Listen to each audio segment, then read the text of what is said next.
Cause it'd be like the Black Power hour. I purposely don't like that. I don't know. It's something about the Black Power hour. It's like Black Power. It's like Black History Month. Like, nah, man, we always supposed to be Black Power, but I guess I'll start with an hour. I'll start with an hour. That's all y'all got. Yeah. Oh shit. All right, we live. Let me put that link out there.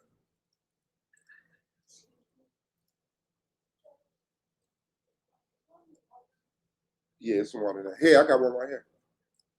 I just took it out. I forgot I had a juice. So you got it.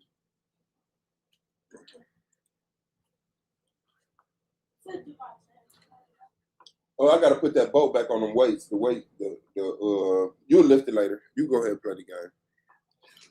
I'll make sure you get them in before you leave. No, man, I try. And I'll be having his ass. You want to play the game? I said, man, go lift them weights. You go lift them weights. You gotta lift that shit.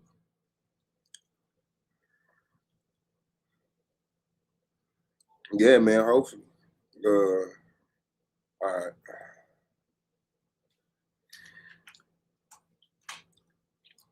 Thank you for the water. Ain't no problem. Ain't no problem.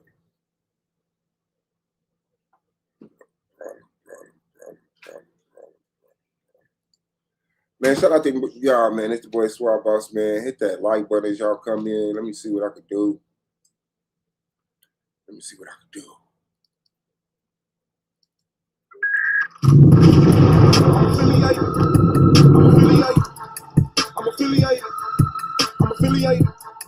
I'm affiliated. I'm affiliated. I'm affiliated. I'm affiliated.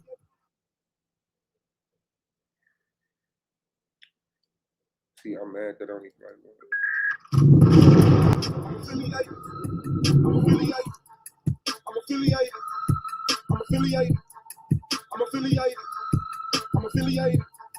I'm affiliated. I'm affiliated. I gotta set my shit up like that. That's how I need to set it up. And then, ooh.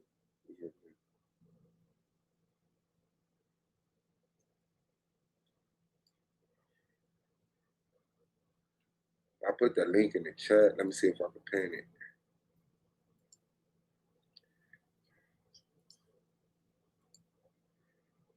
A while ago, let's see. Damn, I can only pin that. If y'all could, if somebody got a wrench, pin it to the top for me.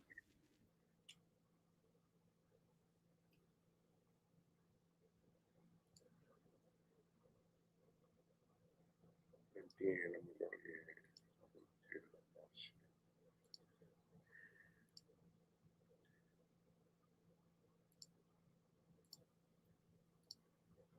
Okay, there it go.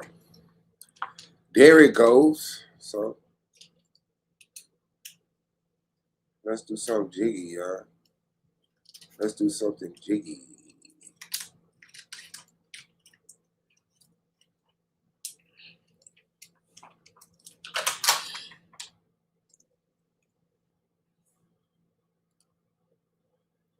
Yeah, this the boy Swap Boss, man. I did just want to come through and talk about something, man. Get a channel some content, get the people something to talk about, and kick it with the people, man. I fuck with them. You know, we just always in the back chat, letting Lorel overtalk everybody. I just wanted to get some structure. Have a conversation. Don't be scared to hit that motherfucking link, neither. Hold on, let me see. But this is what I'm talking about right here. And we can find some excuse me. We can find some vids.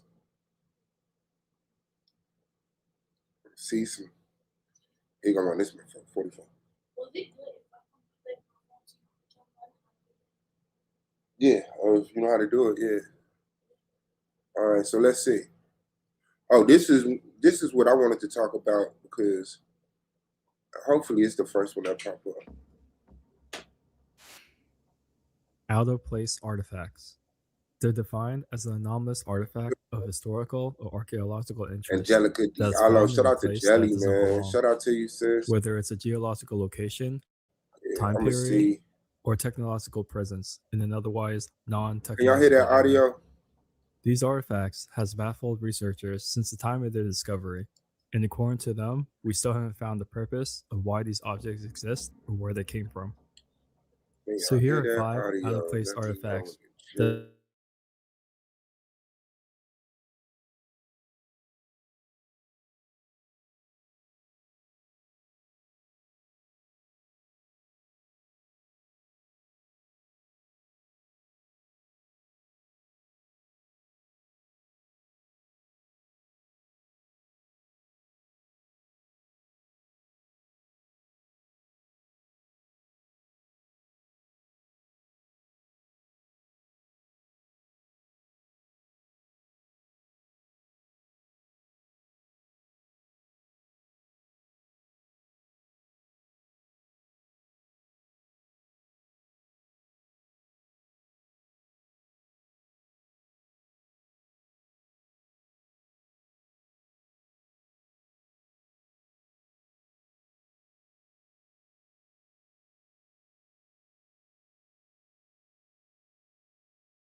Yo, I'm up here. I don't know where Suave dropped to. I don't know if he's still live, but you know, I'll keep something going. He might hop back up here in a second.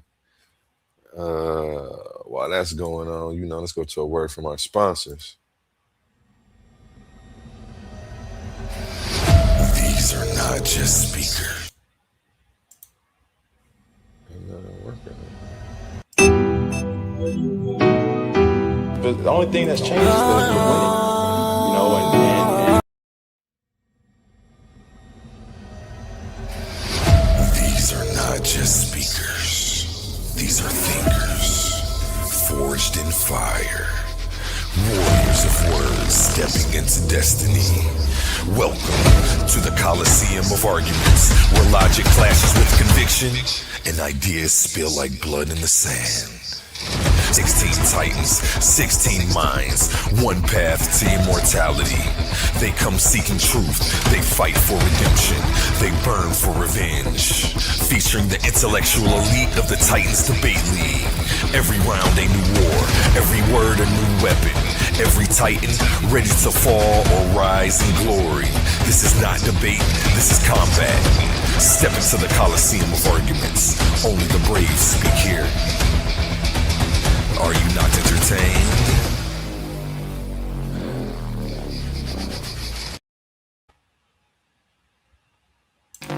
Hey, turn the volume up because debate season is over. And now, we celebrate. Welcome to the 2025 Titans Debate League Awards Show, live on Coliseum of Arguments, where the debates were heated and the after party's even hotter. We're giving away flowers and trophies for Rookie of the Year, Most Improved Debater, Pseudo of the Year, Best debate squad, best debate of 2025, best rebuttal, and more. Pulling up to the party, Silky D, Yaya Batu, Anu Kakarot, Pandemics, the Pan-African Atheist, King J, Unc West, and more. Make sure you're there.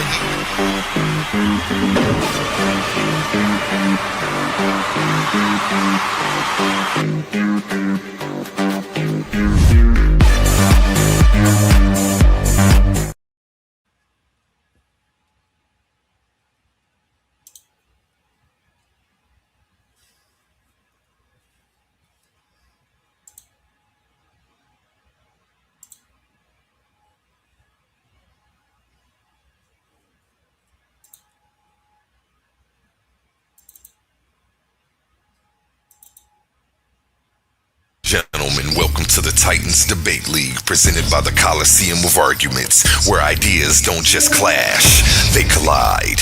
This isn't a conversation, this isn't a panel, this is intellectual combat. In one corner, the voice of the radical reinterpretation, the challenger of ancient frameworks, the man who says divinity isn't in the clouds, it's in the creator of civilization itself. Suave Boss, a man bold enough to declare the black woman is God, not a metaphor, not symbolism, foundation. And in the opposing corner, a defender of revelation, a believer in submission to the one, a man standing firmly on divine law and sacred text. Jesse Valdez, a Muslim, a monotheist, a man who says Allah is God, singular, eternal, unmatched. This is not about insults, this is about worldviews. The black woman versus Allah. Who is God? History, identity, power, spiritual authority. Are you not entertained? Oh, yeah, I did my thing on that one. Yo, You got it. Where Yeah. you go? I see you slid off for a second. I can't hear you, A1. You can't hear me? I'm talking though. I'm talking for sure. I can't even hear you. That's crazy. Okay, let me. Man, that's crazy. Yeah, I'm definitely talking.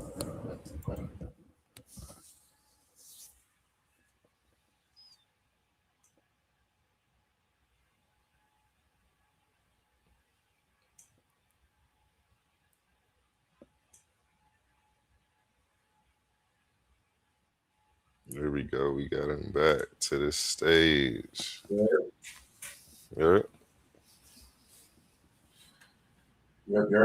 Yep, I'm in here. Can you hear me? You can't hear me? Yeah, I think I got it now. You got it? Yep. There we go. Hey, man, everything is fine. I'm gonna have to remind myself to restart my computer. All right. Yeah, man. So we just here to have a conversation. There's some interesting shit, man. Out of place artifacts. I just think that were found, discovered, rediscovered. That a lot of motherfuckers just don't understand. So I want to talk about that. Get people's logic. What is it? How do you feel about it? The real in the building, A1 in the building, man. It's supposed to be a whole bunch of people in the building. StreamYard link. Don't be scared, because if we was talking about the crucifixion, y'all be up at 12 deep. Ryan. So, Hey man, I popped up, man, just to be a naysayer, man. All right, appreciate it. Appreciate it too. All right, just let me know if y'all can hear the audio, and then we gonna move forward. This one of them deformed The skulls they Star-Child found. skull. I In can hear it. 1989, an unusual Hear it? skull Yeah, I can hear it. the property of a Is it all the way man turned named up? Lord Pi, Early. a writer in the alternative field. This famously known skull has gained a lot of attraction for the reason being that it's extremely human-like, but Is it louder? also very abnormal. There's still no confirmation on what it is or where it came Is it from. louder? Yeah, it's like, The skull was found. why that face look like it was a bat? mouth on a skull or something. Years ago, just outside It's not weird shit. Like, this ain't wolves and vampires. Your audio sound horrible, man. Hold on. Oh man, come on, Mike. You know your microphone is you. Mike, check. Just on first look at that skull that he pulled up, it looked like they got cyclopiosis. the Star Child skull. In 1999, an unusual skull became the property of a man named Lord Pi, a writer in the alternative field. This famously known skull has gained a lot of attraction for the reason being that it's extremely human-like, but also very abnormal. There's still no confirmation on what it is or where it came from. The skull was found 90 years ago just outside of Chihuahua, Mexico, in a mining tunnel laying right next to an actual human skeleton. When taking a look at the skull, there are a lot of differences that stand out. Whatever it is, dental records have confirmed that it was a child's skull because there were teeth that never had the chance to reach the surface. Oddly enough, the volume of the inside of the child's skull was actually higher than when it's seen in a comparable human brain. When taking a look at the bone structure near the eye, things look a lot different than they would on a human. They're definitely more shallow, and the optic nerve is in a completely different area. It also has no front sinuses.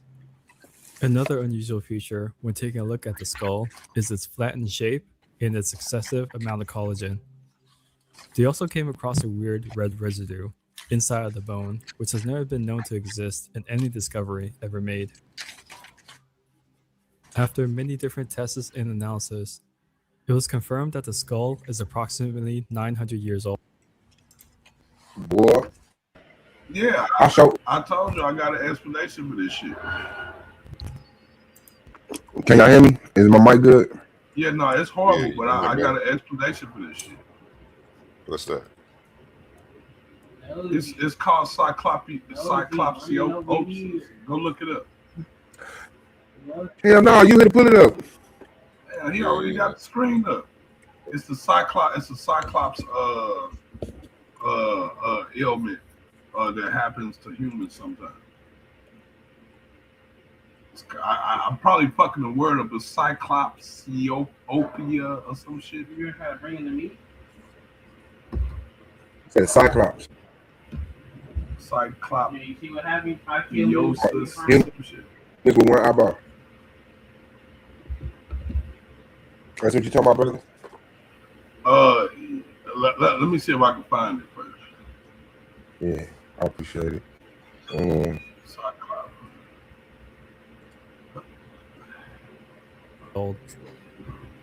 Another test that they performed confirmed that the skeleton found with the unusual skull was not the mother of the Star Child skull, so it's still a mystery how the human skeleton came into play. The skull has gained a lot of traction in the UFO scene. The reason being that the skull has so many traits that convince people that it's a completely different form of life than the human. And see, this is the stupid shit I fucking hate. Motherfuckers always go right to aliens, dog. Right to aliens, man. That's how I know they just. That's just a blanket answer to just dismiss being fucking scientists, aliens. Like, no, do the fucking research, man. Nah, stuff like this, because this is like organic. This is like a real human. I don't really look at that as an out of place artifact. You know what I'm saying? It's just. So, everyone, look up Cyclops medical condition.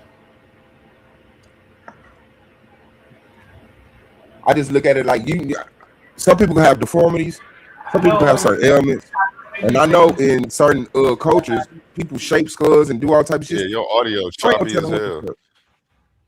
And he's sharing the Damn, screen. bro. I knew he gotta pull it up. Hold on. Your audio super choppy.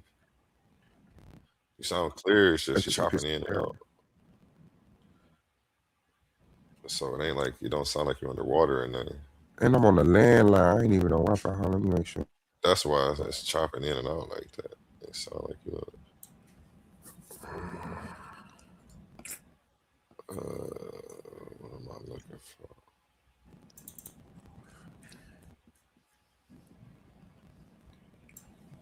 Yeah, Shem man, was get it pretty, together, man. man. Get it together, man. Yeah, who you? Shem was pretty, man. I'm gonna myth bust this white man right quick. You funny. Hey, look, you know what I'm saying? You need Naga. That's why I said I need Naga for shit like this. You know what I'm saying? I'm gonna give it to y'all live and direct. You know what I'm saying?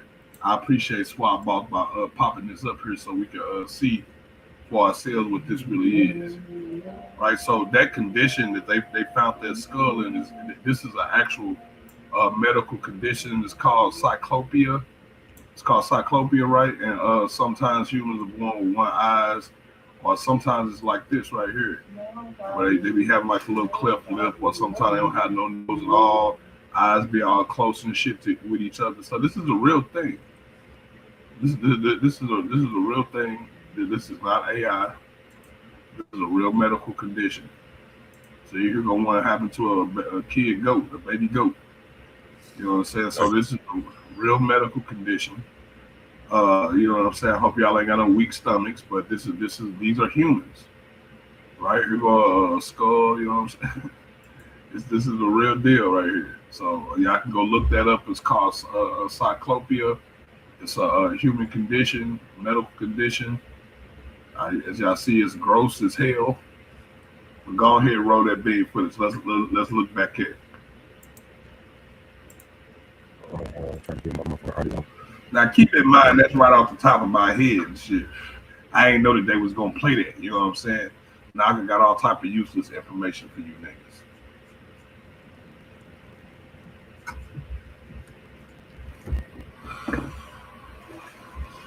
You know what I'm saying? They be like, y'all think y'all know it all, man. I don't think I know it all, but I know a little bit of something about something. You know what I'm saying? That's what happens when you grow up without internet and stuff like that. All we had was this Encyclopedia Britannica and shit. So a nigga just sat around and reading encyclopedias for a large duration of his childhood. So I got a good grasp on some things. You know? Play the video, good. You got to make it back to the court. My check, I'm still choppy, man. Yeah, you still. Oh yeah. He said, "Oh yeah." Hold on, I'll be right back. Take your time. I knew gonna hold it down. You say what? I said, take your time. I knew gonna hold it down. Oh yeah, man. You know what I'm saying? So like with the whole cyclopia joint, you know what I'm saying? I'm gonna read to y'all just a little overview of the shit. It says a cyclops disease, usually referred to cyclopia, is a severe rare congenital disorder where the brain fails to divide, resulting in a single central eye or fused eyes, and often biopsic instead of a nose. It says typically leaning to a miscarriage, stillbirth, or death shortly after birth. It is the most extreme form of haloprosenphilia, linked to genetic factors, infections, and maternal conditions like diabetes with no cure, but often detected perennial with ultrasound. And I'm just saying, ladies, if you have an ultrasound and your baby got one big ass eye in the middle of his head, it's okay to abort that motherfucker, right? Because we don't want to be birthing no cyclops Nephilims and shit. You know what I'm saying? And I'm not trying to be funny, but you know, if that thing lives, and I mean, it might grow up and eat people, or like worse, it could be like used as a government weapon or something. Like we just never know, like what type of mutation that thing come with. Like it got one eyeball, which means this third eye and this central eye is all linked. It's probably looking right through you. You see what I'm saying? They're not supposed to be here. You know what I'm saying? Then you have to ask yourself, do you want a cyclops baby? would you, if you, I mean, let's be for real. Like, if your baby mama came and was like, hey, it's a boy, right? And you came in and your baby had one big ass eyeball and no nose, right? Or you gonna be like, nah, sis, like, we gonna have to get rid of this little motherfucker. Or I mean, like, what is the proper emotion to have in that type of situation, right? Like the baby that got one eyeball, no ears, and no nose. Like, do you keep the baby? Do you raise the baby? Do you keep the baby like people under the stairs type? Like I want to know. I want to know. Like, hey, what would you do in this situation? Like, would you go ahead with like I don't know if you pro-abortion or nothing like that, but would you keep the baby? Like especially like if you knew the baby had a good chance to live, would you keep this one-eyed baby? I don't know. That's a good question, man. That's wow. We might, whatever, I have to protect the family. Is that gonna work? Like, right? And I'm saying, like, dude, just think about it. You have to get glasses for this motherfucker, right? Like nigga, like custom. You gonna have to get custom glasses every rip, bro. You know what I'm saying? And like, what if you want to like take them swimming? They don't make one-eyed goggles. They don't make one-eyed goggles. Like, how that's gonna work? And he ain't got a nose. Like, how? Like, do he breathe out of his mouth? Is he a mouth breather? Are you ready for that? Are you ready for why the baby sleep? You ready? I'm just saying, like, we want to know. So chat, listen. If y'all out there and y'all listening, we want to know if your baby was born with cyclopia. Yeah, peace, God. Yeah, we did. I'm good now. Oh yeah. You straight now. Yeah, your audio clear. So Swab, we got a question going right now. So if your baby was born with cyclopia with this one eye, and they told you like, hey, it's a 60% chance the baby could live a normal life, are you keeping the baby? And if so, how are you keeping this baby? Or are you like storing it in the house like people want to? Hell no, my baby gonna be a celebrity. I'm finna so normalize this shit. You're not gonna euthanize this little ugly motherfucker? Hell no, that motherfucker gonna come out with it. That motherfucker gonna have a brilliant time in school, be smart as hell, put out an album, become an actor. Oh no, nigga, he's not gonna have a good time in school, bro. Yeah, he is. I'm private homeschooling, private school for Cyclops. Whose daughter you know is finna to take this little nigga to prom? I don't need nobody to take my motherfucker. Ain't no chick taking this dude to prom. He ain't gonna never get no Valentine's. Chicks don't take dudes to proms. Look, I'm just saying. Look, he not gonna be able to ask no chick, bruh. Like, okay, look, we was just asking, like, okay, if you wanted to go swimming, right? How you gonna get this nigga one-eyed goggles? That's gonna be one big goggle, bruh. No, you don't need no goggles. I ain't need goggles when I was little. I know, but he's a cyclops because he got one eye. Yeah, bro. Sorry for y'all. Sorry you got two eyeballs, but I'm definitely trying to blow my little one-eyed son up. I'm just saying, like, that's real talk, man. Like, for everybody out there, we just want to know if you're gonna have the Cyclops baby. If not, you know what I'm saying, it's cool, but we just want to know if you're gonna abort the Cyclops baby or if you're gonna raise it like Michael Myers or something. Like, man, listen, man.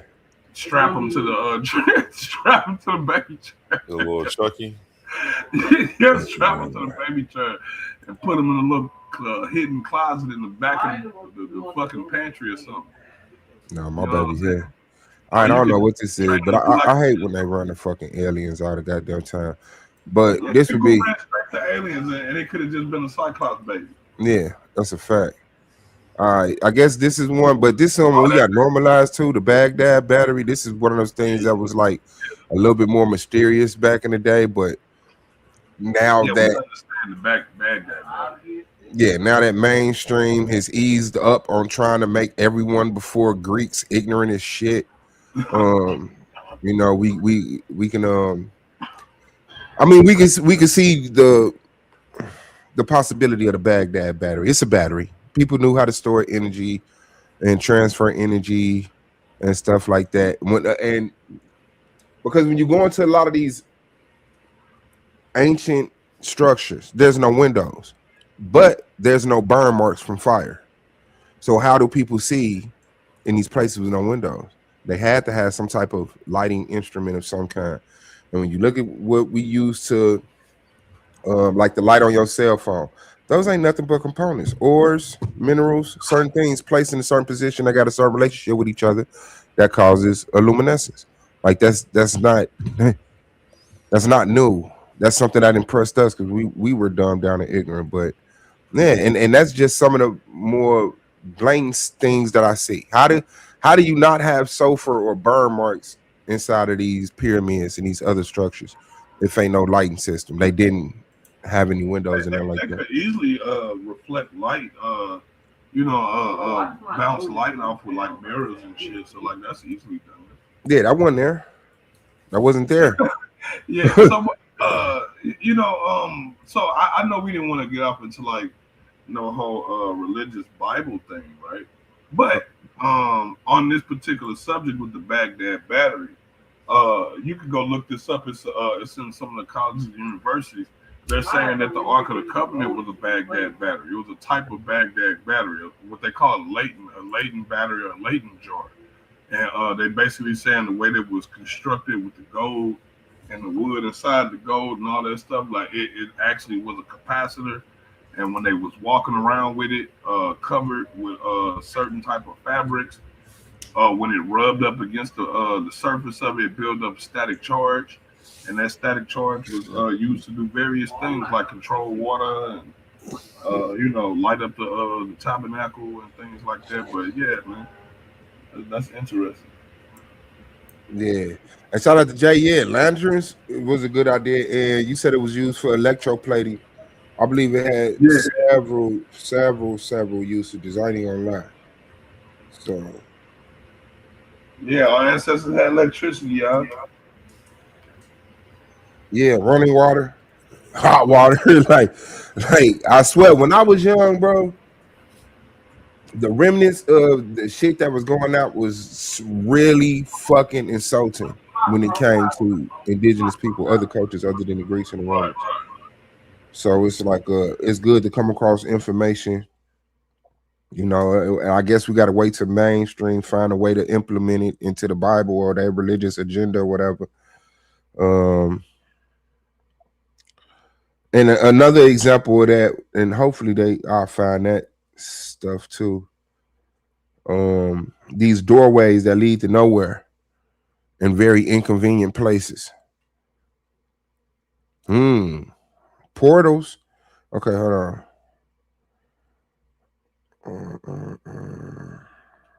You believe in portals, cuz? You believe in transdimensional warping and no, not transdimensional warp. This of human bodies and shit. Yeah, I see evidence for it. I'm not convinced, but I see evidence for it. Like I said, Well, I mean, with that being said, right? Are you aware of the stuff that they found under the pyramids? Yeah, the coils.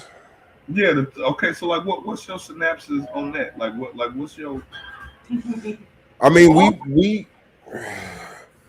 I believe that the pyramids was smart people don't build nothing. A lot of the time, things don't happen for one reason, right? So a device doesn't have one use. So it was it clean energy. It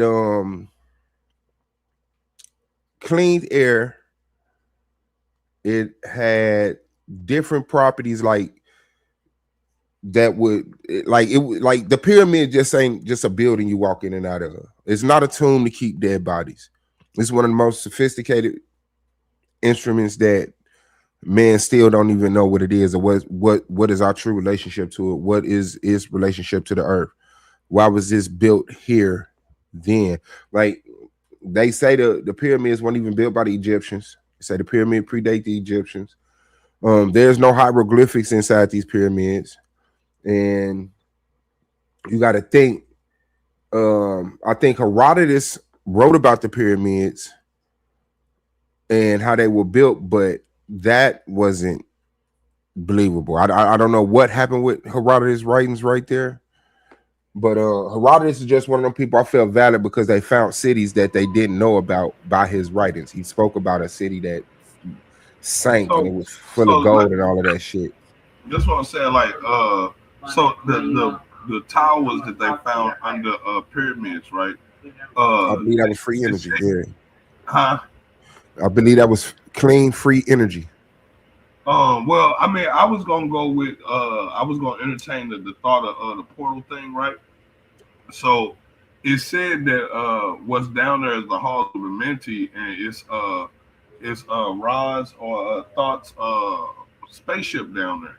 But the one thing that this to me, this is true evidence that there's most definitely aliens or extraterrestrials or some other race at play here, because the construction, right?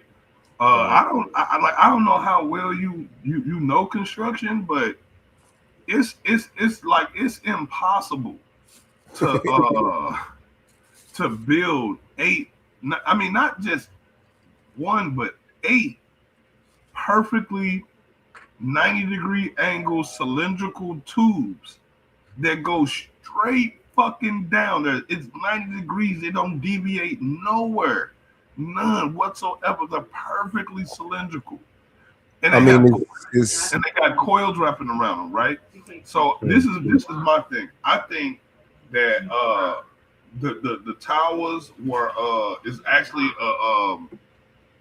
a transit system, and they would put boats inside of the pyramids, and with a shift the levers and whatnot, with in the junction box, they can change the pressure in the water, right? So because of how high that shit is, all you would need is a series of levers and weights, and you can use water pressure and what they call gravity to move that water up and down, right? And so once you get the boat inside of the your chamber, was good, God. they would let the water out, and as the water go down, the boat would travel along that spiral going down the towers, right? And then once it gets to the bottom, it got those square blocks right there. For the most part, are junction boxes.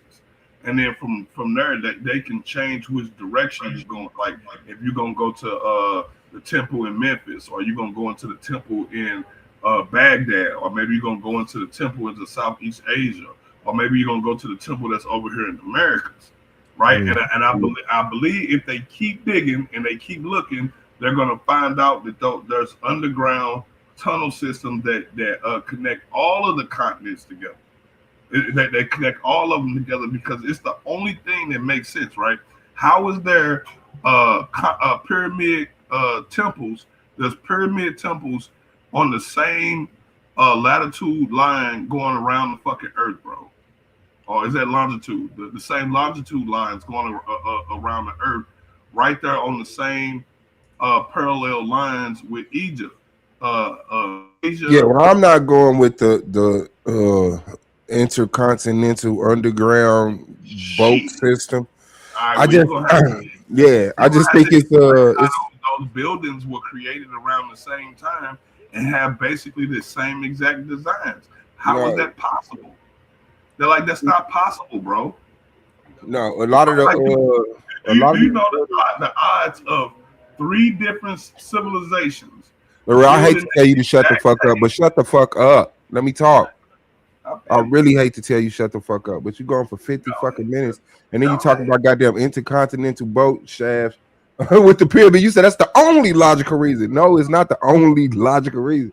And if that comes out to be true, I mean, I would enjoy that information. But just from what I see, it's just the way that it's constructed, clean energy. I know that it provides like a source of light, like because there was supposed to be this tip of the tip of the pyramid that shine light across so much area. I could get all of that, but I don't see any interest as well.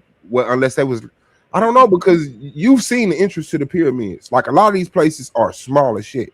I don't see how they would actually get a boat in there. I don't see how they would, because the boat don't leave the temple. It don't leave the temple. It's just like the train don't leave the tunnel. Like it's like that. It's part of the system. And they build it underground.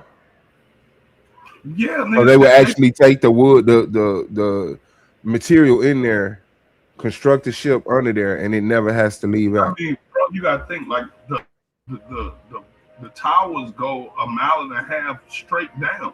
Yeah. They go a Is that mile what they and a half. said it was? A mile and a half? Damn right. It's a mile and a half straight down, and the towers connect to these two big huge square blocks of granite, polished granite, nigga. Nigga, that's perfectly square and they're polished, nigga.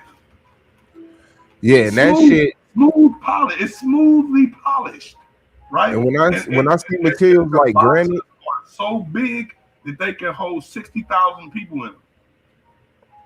and when I see material like granite and stuff like that, I think of silicon. You know what I'm saying? So storing information, transferring information, stuff like that. Like I just believe we had cellular technology in ancient times. I believe we were way more intelligent on a person to person basis, civilization basis than we are now. Like we pretty much, are back in a different form, but I really believe that we've had stuff back in the day. And I mean, just the fact that they try to dumb everything down. Like you talking about, we didn't have the wheel when we invented the pyramid. So what was we using? So how do you make? They still trying to figure out how you built the pyramids. Like, so I know that's like a hoarding of information. Like they don't want you to know that motherfucking Africans were smart. Africans were intelligent, and they didn't have to be the most violent people. They weren't egotistical. They didn't have to monopolize everything. They didn't have to corner every market. They just and it's still like, and a lot of coaches not. If you don't have a boat, they'll build you a boat. If you don't use the boat, they come and take the boat. But they definitely don't hoard the information. If they know it, they give it to you. That's why I look at the pyramids, like the Egyptians wrote on everything. They weren't trying to hide the shit. I believe that's what that civilization was. It was like the great university where everybody from all over the earth come in, throw the information in the pot, and it's compiled and it's there accessible to people who need it.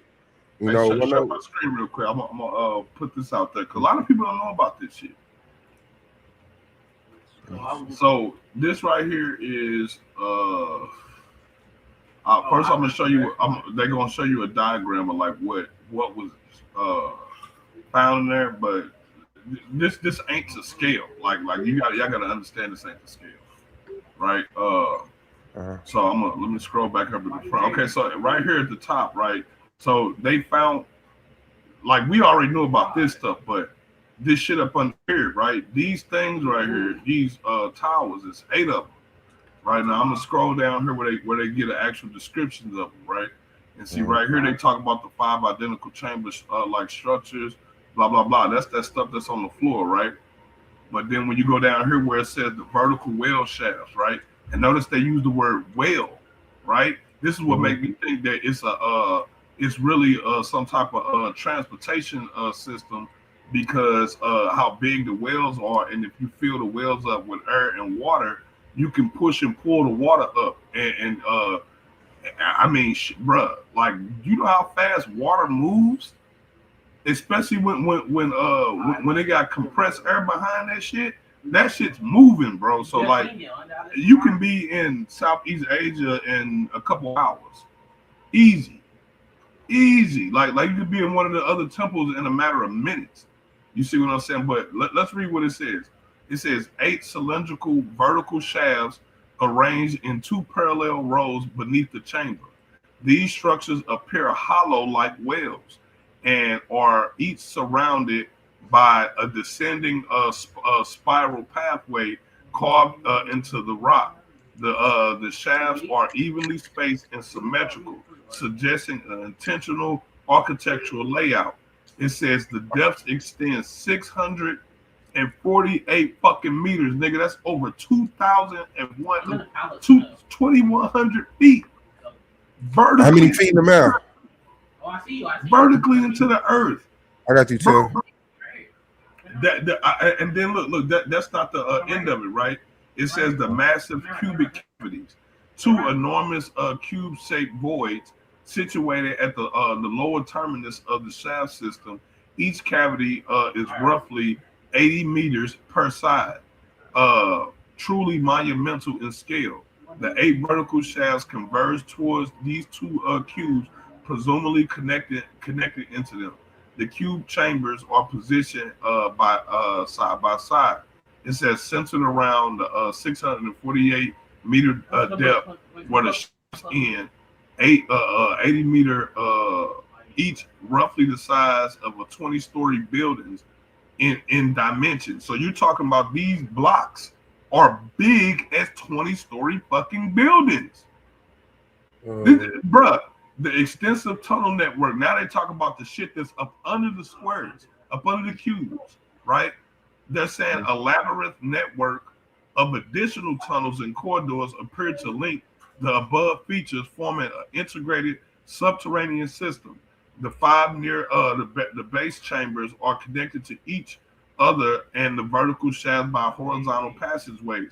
The entire complex reportedly expands laterally beneath all 3 main pyramids of Giza, meaning that they're going back and forth, crisscrossing. It says, in essence, the data suggests a previously unknown underground city or infrastructures underlaying the plateau. And then this right here, where they get to actually, describing it and shit. So, oh no, go back up. Let me see that because I wanted to see exactly what the fuck. That's a. Hold on, can you blow it up or something?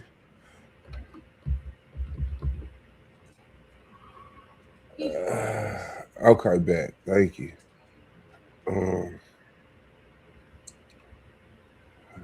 Look at that shit. It says you can horizontal expense over 1.2 miles across. It's 1.2 miles across. They talking about the that's a car. Okay, I thought you meant that shit went down a half mile. No, nigga, they're talking about that. This is talking about the tunnel network up underneath the blocks. Yeah, I know. I thought, but yeah, when you said that the columns were a mile and a half, that's what they say. Look, it says vertical well shafts, 2,100 feet vertically. Yeah, that's like a half a mile. That's a little under half a mile. No, it's not. It's 5,200 feet in a mile, 5,280 feet in a mile. So 2,100, like half of a mile in feet will be 27. You know what? That motherfucker could have been fucking 30 fucking yards into the ground, bro. Like, do you know how hard it is to drill into the earth, and not just drill into the earth, make perfectly cylindrical motherfucking shafts, nigga? No deviation from the motherfucker. They're straight down, 90 degrees, nigga. They ain't twisting it, they ain't turning it, ain't bent nowhere, nigga. Straight fucking down, nigga. You need laser precision, nigga. You need fucking satellite imagery for shit like that, bro. Like, you just can't build shit like that without a God view, a looking down view, bro. You cannot do that shit without looking down. You have to be able to look down, nigga. And like, if you know anything about construction, like when you use like a leveler and you trying to and you're using like you can use like a string with a weight on the bottom, so you could tell what true middle is and shit. Nigga, bro, you know how big you will have to need one of those motherfuckers big as fucking shit to pull off something like that. Like, it's beyond belief of human ability with the type of technology that we had. And the reason why I say that is because the level of technology that it takes to create something like that, you need an industry to pull something like that off. Like I mean, if you think about the shit that we do today, right? I mean, like just something as simple as building a bridge. You know how it's an industry and building the bridge. It's an industry behind just agriculture, and it's just agriculture. And you talking about something as monumental as that? Where the fuck is the damn equipment? Yeah, I get And Tiffany, Like if you want to say something, the jump in. equipment Oh, is she nowhere gone. to be fucking found, bro. And I'm saying once we found out that they wasn't gods, we rebelled. We started revolting and killing these motherfuckers. And these motherfuckers. That is not Lance. Hey, Hercules. That is not Lance. That's another version of Lance. Man, this is I'm just our saying. Yeah, dude. pass the mic around, bro. Shout out to what's his name. It's the only Tim, thing jump back up if you got something to say though. But yeah, no, impressive, right? Impressive. I'm not one of the people that ever dismiss that. Like I say, I believe we had the information to do that stuff. I believe that they were less impressed with it. You know, we just come from a teaching from a people who wanted to keep us ignorant. You know, and that's just it. But Tiff in the building, man. If you want to say something, sis, jump right in there. But yeah, I when I look at it, like I say, they told us we weren't supposed to have the wheel. We don't have instruments that can make cuts in hardened stone at such a precise. But the shit is everywhere. Like there's literal, like everywhere, impressive as fortress looking shit on the side of some mountain. Shit. Inside of a mountain that you can't even fucking reach. Like it's for no reason it's in there. Like this is one of my favorite places. Tiffany, the mic on you. Go ahead, sis, while I look this up. Hey, peace. What's going on? What's happening? Just checking in. Just checking in. What's the subject matter? I came in kind of late, so. Okay. Well, it's unknown artifacts that they. We were talking about out of place artifacts, and we got into the recently discovered columns up under the pyramids in Egypt. And you know, what are they, what we think their uses was for, and who built them and how. I would love to hear somebody else's idea on what it could be, because that's all we could really do is like guess, speculate. Yeah. So what is your synopsis on this, man? Please wait. Okay, so like what exactly did they find under the pyramid?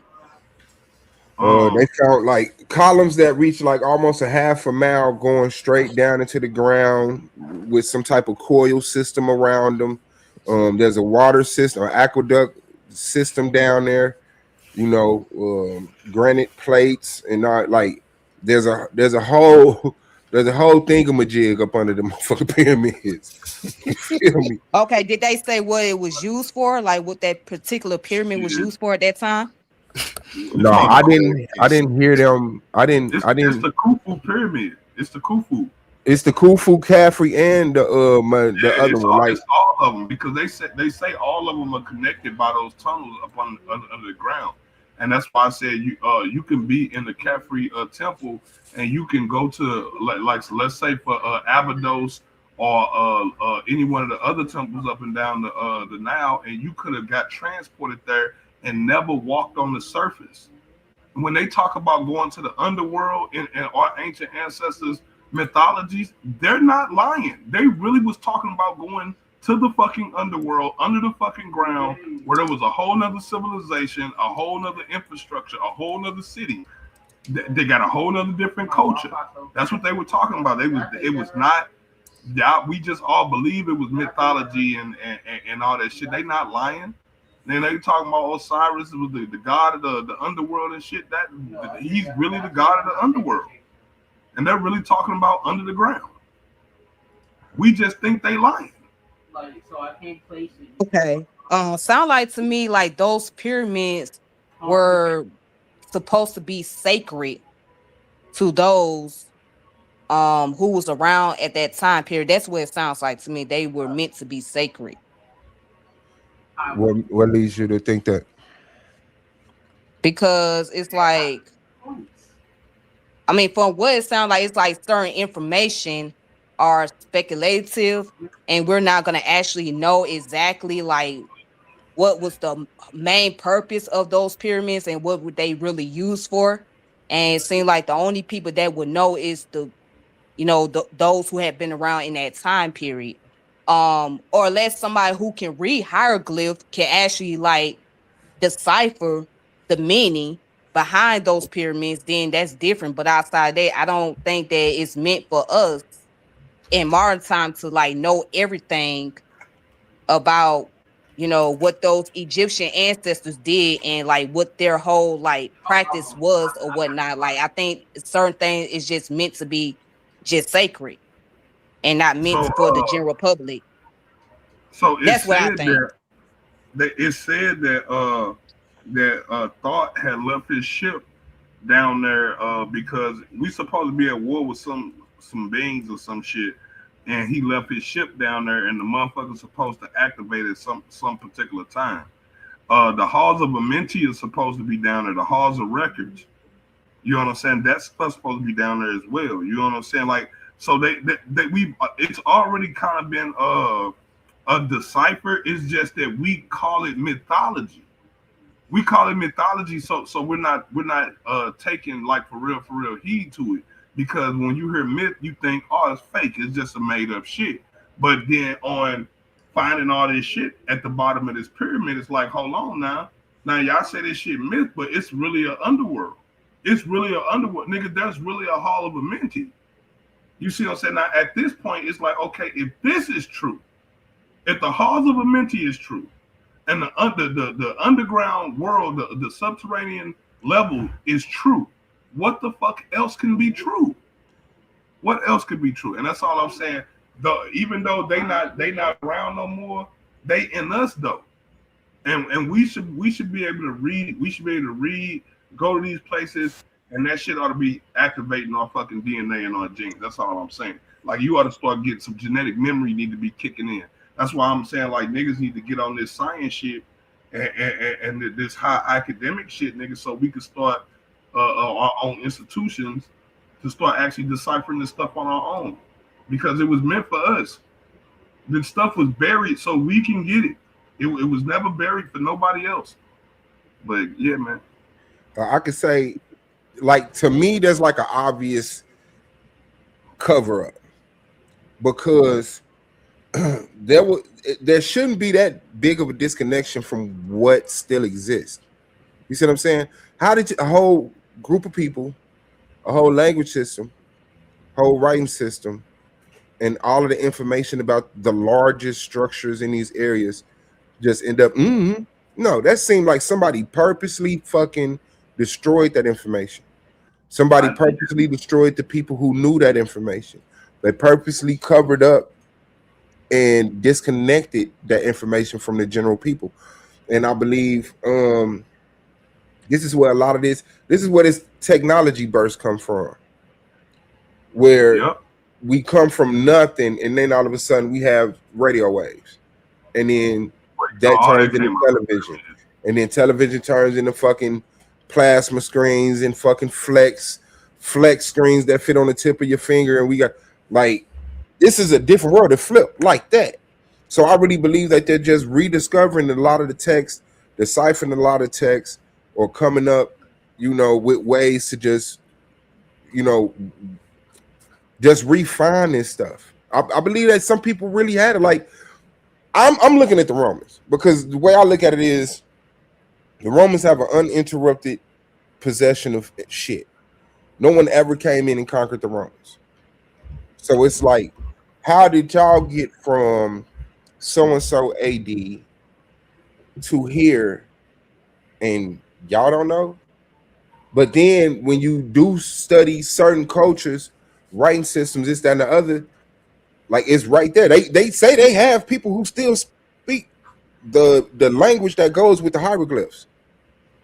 Now, whether they can read the hieroglyphs or not, one thing, but they still like speak the language associated to the hieroglyphs, or some, you know, language that diverged from that, that came from that. So it's a lot of shit that they covering up, man. It's just not that hard. This Petra, I wanted to show, and I really hate how it's fucking glitching like that.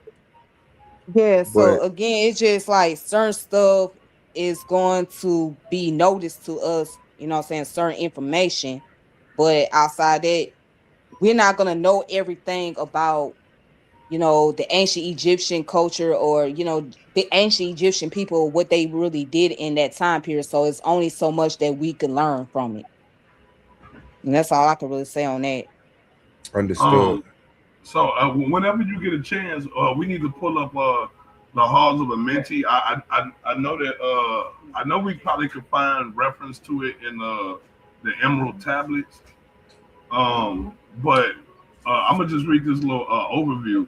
It says the halls of Amenti are the legendary underground chambers prominent in the esoteric text, like the Emerald tablets, describing the mystical realm for wisdom, rejuvenation, and conscious transfer, linked to the Egyptian underworld Amenti, where souls face judgment and rebirth, but reimagined with advanced tech and cosmic secrets in a modern New Age lore, potentially under the Giza Plateau. And it just so happened that they found that shit up under the Giza Plateau. You know what I'm saying? So I think they just be trying to throw niggas off by saying like, oh, this is you know, yada yada bing. So look, I'm gonna find this Emerald tablet shit for us. Oh, here we go. It says deep in Earth's heart lie the halls of Amenti, far beneath the islands of the sunken island of Atlantis, the halls of the dead, the halls of the living, bathed in fire and the infinite of all, far into the past time, lost in space and time. The children of light look down on the world, seeing the children of men in their bondage, bound by the force that came from beyond. So, man, I'm trying. Let me go down here where they get the describing this bitch, man. Now this is the picture. I want y'all to see how this is built, and I know y'all all seen it. I'm assuming everybody's seen it before. But look how this is built. Where it's built. This is like one of the most inconvenient places to be. Like, you understand what I'm saying? And we already know, okay, stuff like Adam's calendar, Göbekli Tepe, the what is it? The Mother Stone, what's the name of that? These big ass megaliths that shouldn't exist. These very large structures cut out of one piece of rock to a precision that we can't match today. Like, that's a clear sit your ass down, let us take over type of, like, why is we waiting on the babies of the earth to stumble into the information when we clearly got people who still in these lands and know this shit? And yeah, I can imagine that the people who wanted to manipulate, the people who wanted to control people, they knew some stuff you can only have for so long. So you better come up with a good fucking something that parallels this, so that at least you can feel around in the dark a little bit and freestyle your way into, oh yeah, we knew about that. That's what we meant when we was saying Halls of Amenti. That's what we meant when we were saying the Ark of the Covenant. That's what we were meant. But they can never tell you this shit or show you this shit. But then once our information or other people get information get found, then all of a sudden they want to connect it to the Greeks and the Romans. You know, and that's just they play. That's just they play. But this is carved into the side of this mountain. Look how large this is. Look how large this is when they pan up. Look at where it come up out of. And there's a water system that runs along these ridges right here. It's a continuous gap going along this ridge where water once ran. But look at that. Look at that. For nothing. For no good damn reason. What is this here for? Look at the pride in the architect, the sculpture. This ain't somebody who just needed a place to stay. This is not a bird making a nest, a fox digging a hole. This is someone utilizing something. And if you could see, to the inside the cut to the left or the right, there's these small marks, small in comparison to the structure. But this, you can see how they was knocking the rock off, cleaning it out the way. But even look at what seems to be a cut. Look how the left side seems to be a cut, which I'm not saying it is, because you can still knock that rock off and keep it even. But clearly when you get to the pillars and you get to the roofs and you get to the balcony, these are cuts. This is something super, dog. Did you find that piece you wanted to touch on? I escaped. Talking to Mika? Yeah. Well, like I said, it's the Emerald tablets, and one day we just gonna have to sit down and actually read it, like, cause it's too much for us to just be like just cherry picking through. Cause like you know, when you put enough of us together who got that blood, we'll start actually making sense out of their corruptions. Like we've made sense out of their corruptions before. You know what I'm saying? And hey man, this is interesting too, but like it's some of them temples over there in like India and Asia where the entire temples are moving parts. The entire temples are moving parts and they shape like mechanical devices and shit. It's just like, why would you build buildings like that? Like what would just make you do that shit? And then what is Petra supposed to date back to? Huh? I gotta find out what Petra date. 4th century BCE. Yeah, man. 4th century BCE. Like, come on, fam. Come on, fam. Like, yeah, dog. We got played. And look at these people. They done set up and shit. Like, this how you know. Like, when the sisters say, yeah, this stuff's supposed to be sacred. That's how you know it don't belong to these people. Oh, yeah. I'm already... Look at how they treat it. That's how you know none of that shit belongs to them. Because if it did, they wouldn't treat it like that. We don't have nobody hanging their dirty-ass laundry up. Man, come on, man. No, they selling clothes. They selling clothes. Like I said, they dirty-ass laundry. Yeah, a little marketplace. But look at that shit, dog.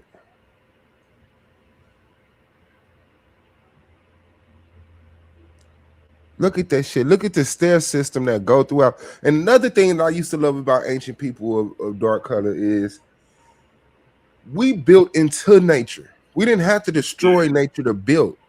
Yeah, like we utilized the trees, we utilized the stones, we utilized the rivers. We've built rivers. You know what I'm saying? Like we were not like an ignorant motherfucker who was just waiting on the Greeks to come. I don't know how true it is in the Moorish community. They say that the pharaohs of the Nile, they dredged the Nile and the Niger River.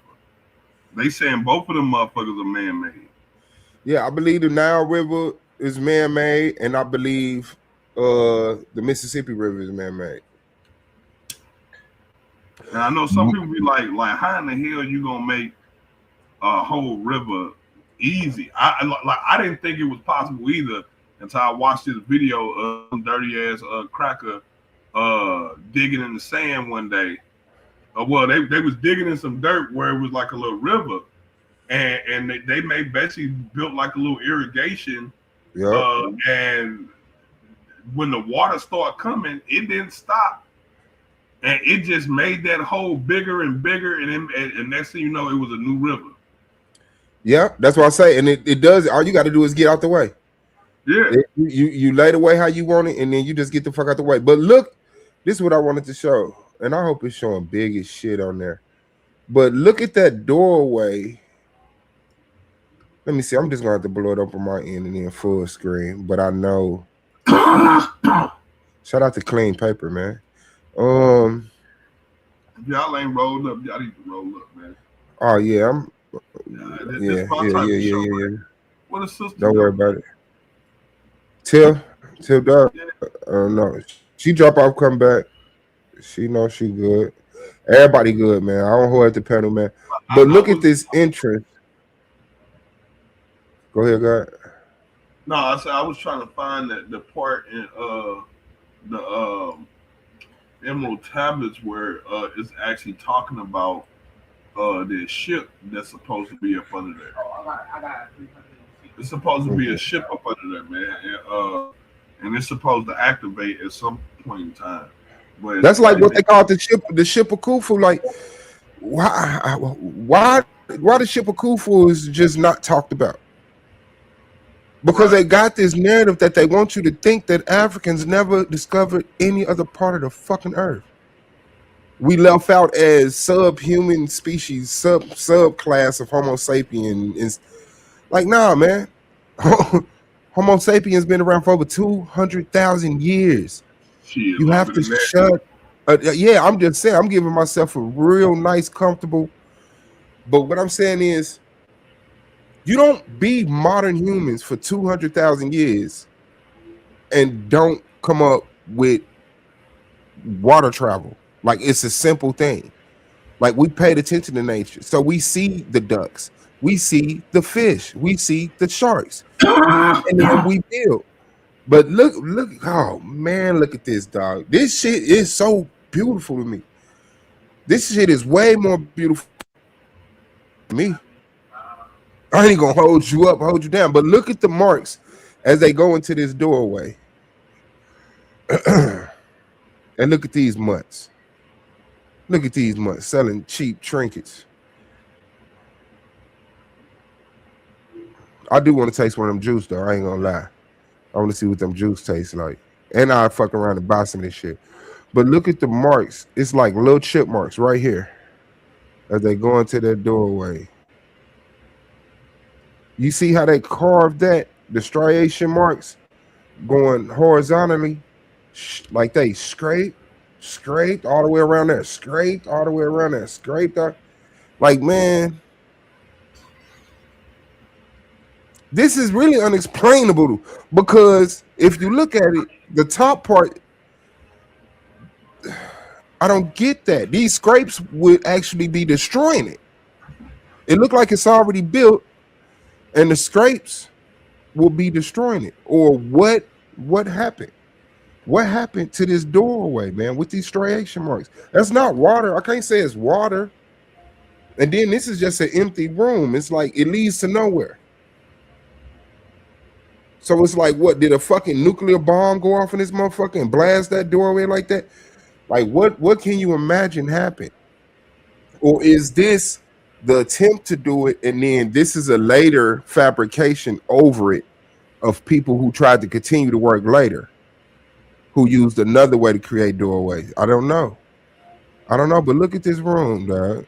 Look at the corners. Look at the ceiling to wall ratio. Look at the corners. Look at the cut in the corners. This is 500 BCE.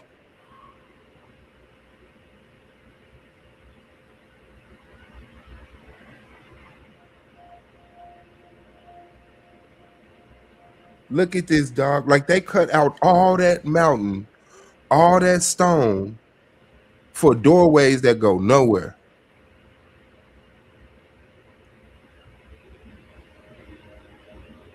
Like, this is crazy. This could just be a house. Hey, this is how we kicked it. One person, that's their sleeping area. That's their sleeping area. Shit. And we just be posted up in this motherfucker. We go out and come back home. I found it, bro. Okay, about the boat up under there? Yeah, okay. Because I don't think that people just sit around in the goddamn house like we do today. I think houses was just for that, to house. So shit. I'm gonna go back a little further just so you can get it. It says, call he then I thought before him, gave me commands for all I should do, saying, take thou, O thought, all of your wisdom. Take all your records, take all your magic, go thou forth as the teacher of men. Go thou forth, reserving the records until the time light grows among men. Light shalt thou be all through the ages, hidden yet found by enlightened men all over the earth. Give ye power, free thou to give or take it away. Gather thou now with the sons of Atlantis. Take them and flee to the people of the rock caves. Fly to the land of the children of Kim. Then gather I, the sons of Atlantis, into the spaceship. I bought all my records. I bought the records of sunken Atlantis. Gathered I all my powers, instruments, mighty many of the mighty magic. Up then we rose on wings of the morning. High we rose above the temple, leaving behind the three and the dweller deep in the halls, neath the temple, closing the pathway to our lords of cycles. Yet ever to him was who has knowing Open shall be the path to Amenti. Fast fled we then on the wings of the morning, fled to the land of the children of Kim. By there my power I conquer and rule them. I raised to light the children of Kim. Deep within the rock I buried my ship, waiting the time when man might be free. Over the spaceship erect a marker in the form of a lion, yet like unto a man. There, neath the image, rests yet my ship, forth to be bought when his need shall rise. Now, ye old man, that far in the future invaders shall come from out of the deep. Now, it's not talking about the space, it's talking about out of the earth. When it says out of the deep, it's talking about the ocean. It says they will come out of the deep. Then wake ye who have wisdom, bring forth my ship and conquer with ease. Deep neath the image lies my secret. Search and find in the pyramid I built. Each to the other is a keystone. Each the gateway that leads into life. Follow the key I leave behind. Seek the doorway to life shall be thine. Seek thou in my pyramid, deep in the passage that ends in a wall. And I'm gonna just stop right there. It's a lot of this shit, but that's the emerald tablets that I'm reading from. And according to them, the Halls of Amenti is down there. The record, the universal records are down there, and that spaceship is down there. And we supposed to use the spaceship when these motherfuckers come up out this water on that bullshit. You know what I'm saying? Because like they waiting, so it's just like, what we doing, man? We got to get in the fight, and that's why we've been trying to gear these niggas up to like, come on, man, y'all sitting here still bullshit. Y'all care about Diddy, nigga? Really? Y'all care about all this other goofy ass shit? No, y'all mind in the wrong place. You need to be thinking about the future. Think futuristic. Think These so really here. Yeah, no, I always was interested in the emerald tablet. You know, I got my opinion about it, but yeah, like to me, that's amazing right there. For one, it speaks, yeah, bro, that's crazy.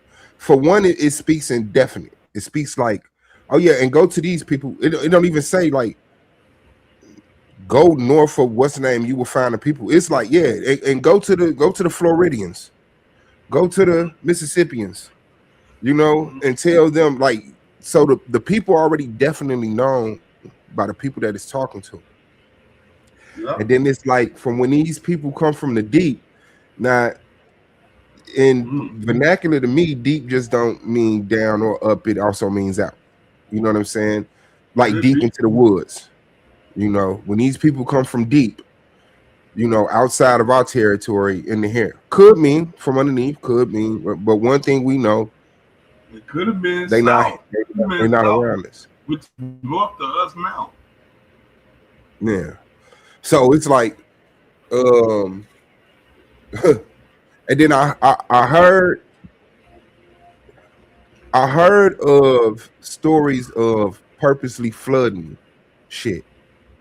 Right. So it's like that was like the last result if shit got bad. Like Hurricane Katrina, break the levees. We know we got our boat. Break the levees, let's flood this bitch, we'll be back. You know what I'm saying? And you were able to like flood a whole piece of land, like before people could retreat out of it, and you would have your boats, you know, or whatever. But I could see that. I can see that. Very interesting, very fucking, you know, unimaginable. Well, you can only imagine. I'd rather put it like that.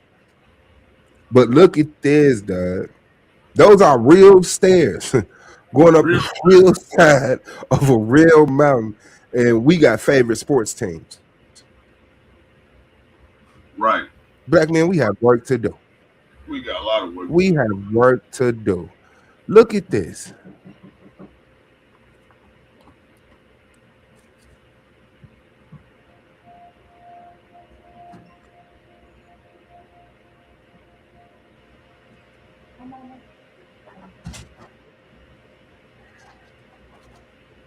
Look at this, dog.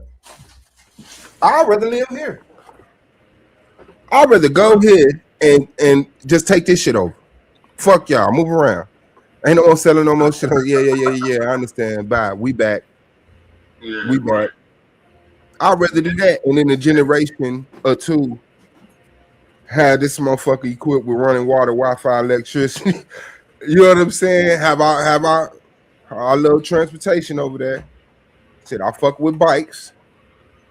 I fuck with a bike, nigga. I will ride a bike on your ass. I like gas powered cars and shit too. But trust me. Fuck you too. I'm trying to tell you, nigga, Naga be on point, man. When you read this Emerald Tablet, it's gonna sound like Naga talking to you, bro. Like I'm reading this shit and it's all about like.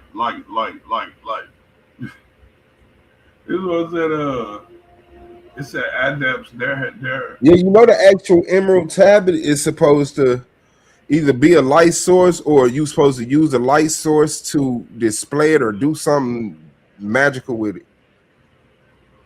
That was one of the things. That's why I'm saying. At this point, ever since they found that shit up under the pyramids, I believe it. Like I do. But you want to know how crazy my head was, man? That I really had to check myself. I thought they had been discovered it because in the communities that I talked, in the communities that I was in, my whole life. You understand what I'm telling you, brother? Like we didn't have internet coming up, man. Like we had fucking Encyclopedia Britannica, and they ain't never said no shit like this ever. Yeah, but when I did get access, when I got access to the internet, the people that I would hear talk about this, like I could have sworn I heard Ashwar Kwesi talk about columns under the pyramid. Yeah. You hear, you done heard some of the master teachers and people from or could be. And the way they spoke of it at the time, I'm thinking they like, yeah, they there. We know they there. Like they discovered them. No, you know what I'm saying? They know it from reading this all the literature that's behind. Like that's why I said when you read the Metanetta, once you learn the Metanetta, you start learning certain concepts. Like you can almost just look at it and like see what the fuck is talking about. Not necessarily understand it per se, but like see what they saying. If that make any sense, like it's hieroglyphs, man. So like at least start normalizing yourself. Just start talking to you on a mental subconscious level. It's not just a spoken language, nigga. It's a mental. That's why I said just start normalizing yourself to it. At least expose yourself to it. Right, you know what I'm saying? Look at it, and see what your brain do. Just look at it. Everything ain't always some education that your ass got to learn this shape, learn this sound. Sometimes just expose yourself to the shit and see what it say to you. What does that say to you? Like, yeah, man, but we don't rely on our brains like we supposed to. We're so artificially intelligent and not computer-wise. I'm talking about a car is artificial intelligence. You know, you can't walk that far. Well, let's build a machine that could transport you that far. You start relying on artificial power and artificial shit, and you lose the ability to do it with your regular body. Like to be able to walk for 3 days and eat once. That was like a normal thing. But we don't walk at all, and we got to eat 3 times. Like we're not even doing life right. We talking about people who have records of people living to be past 100 on the normal. Walking for 3 days, eating once. Not as an everyday thing, but when they needed to do that, they did that. Like we were like, we don't walk to the store no more. We jump in the car to go to the gas station. Gas station half a block away. Like you take motherfuckers, man, damn, bro. This is what we was doing over 2,500 years ago, which is impressive to me. Sorry. Sorry, that shit is impressive. Look how long he walking. This is a whole walking tour. This is 5 hours of him walking around Petra showing you what existed 2,500 years ago. We gotta stop this.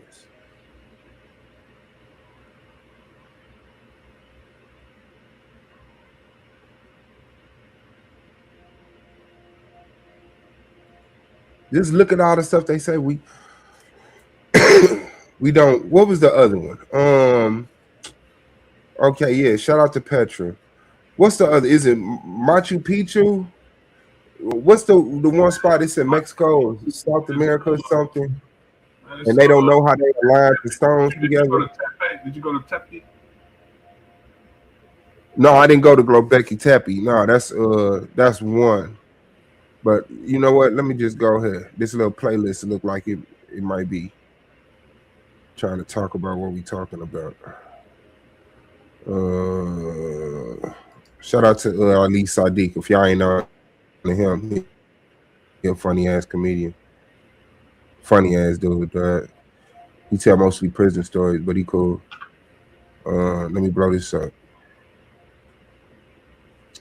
Look at this. I wonder if they got the playlist in the description. You have the Terracotta Army. Like, what you think about that? Huh? You said the Terracotta Army. What you think about that? Yeah. Why would they do it? That's what I think. Why would they do it? Why are they doing it? The building them. Man, this what I think about the Terracotta Army. And I don't know if this is said. I don't know. But I think they use that as like to intimidate you. You would think that they had 500,000 people standing out in the distance, ready for war, but they weren't. They were decoys. Man, like it like 200 men can set up 10,000 men. You go to sleep at night and you wake up in the morning, it's fucking 3,000 men sitting on top of the ridge. Yeah, dog. Outside your motherfucking coming over the ridge, you just see all these niggas standing there with spears and swords. Right. In reality, it's only about. They like, man, they really giving us a choice. So we just gonna go and pack our bags and we're gonna move on. Obviously, this y'all land, and it's 2 people. It's 2 people. But you see, like, even they did that in modern times when they built that little fake army. And the tanks was balloons and shit. I just seen one recently where the soldiers will take the rifle, put it up under the sandbags, and then tie a bucket of water or a little pan of water to the top and a pan of water to the bottom, attached to the trigger, punch a little hole in it, and then over time the bucket at the bottom will fill up, and then squeeze the trigger and shoot. And the whole platoon then set this rig up, right? So you got hundreds of guns placed like this, right? The whole time the enemy think they still over there shooting and the war's still going on. And they didn't flank them. The enemy just slipped off the back and they've been gone for fucking hours. They've been gone for fucking hours. You know what I'm saying? That's hard. Hardcore shit, bro. That's thinking right there, nigga. Hey, if I'm a retreat, this is how I'm a retreat. Let's give us some time. Let's get the fuck out of here. They bought time. Kept on shooting and popping, and you know they didn't cross over till they heard the last shot. You know, and then like after the last shot, you ain't gonna just get up and run over there. Yeah, right? It's another couple hours to sit and wait because they on some bullshit. You know, it was probably a half a damn day before they got enough nuts to go across that bridge. Them niggas 20, 30 miles away, hiking it. Let me find the shit.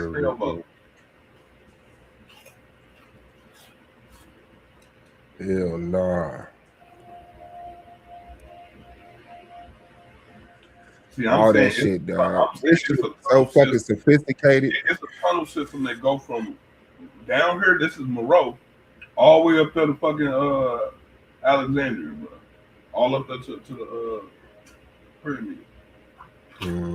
They underground tunnels. Look at that, dog. One of them joints was the main one that got the junction box in it. You go in it, go down, and it's a little boat that you sit in, and they fill that bitch up with water. You got a metro station, and then you got the metro stops. Right, that's what I'm saying. And then they drain it, right? And when they drain it, nigga, the water take you and the boat with it. wherever the fucking drain out at, nigga, that's where you gonna end your ass up at. And you gotta think, nigga, they a mile up under the ground, nigga. They're a mile up under the ground, so that means that they under the ocean. They're under the ocean, nigga.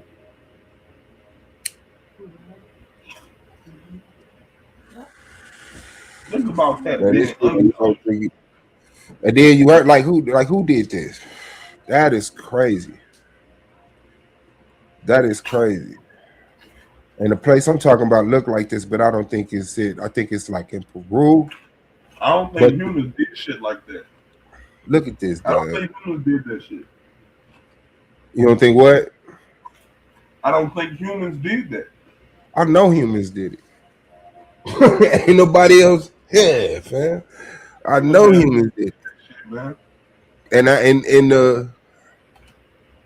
man, I don't know, dog. I mean, you gotta think, why would you have all that sophistication right there and then no sophistication nowhere around the motherfucker? Like, because people be peopling. Like, there's different classes of intellectual. Like, some people just want to get up and go clock in, and somebody want to get up and fucking rule. And then there's a bunch of degrees in the middle, you know. So it's like, if we are obedient enough to learn these sciences, then let's get together and use them, you know. And don't keep getting told, well, that's impossible. Oh, you can't do that. You know what I'm saying?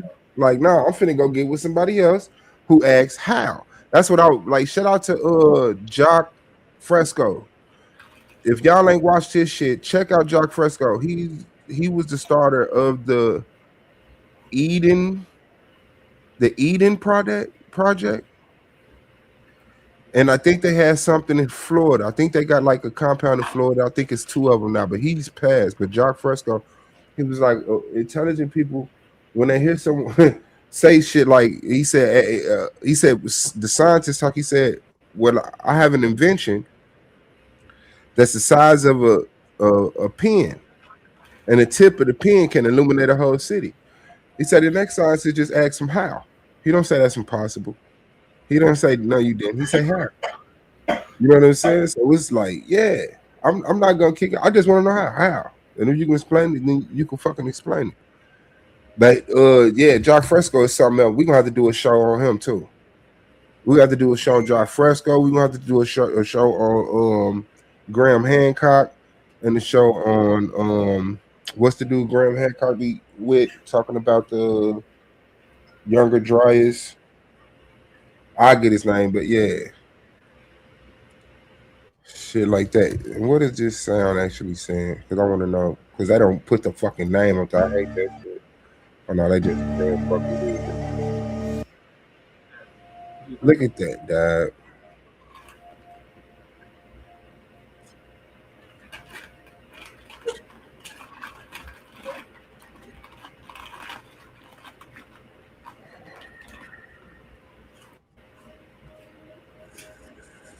See, I hate this video because they supposed to have the name and the date that shit was dated to. But that shit hard, though.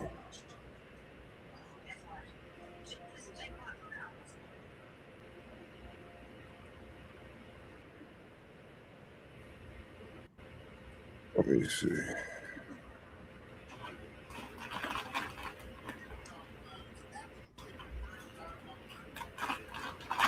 This place.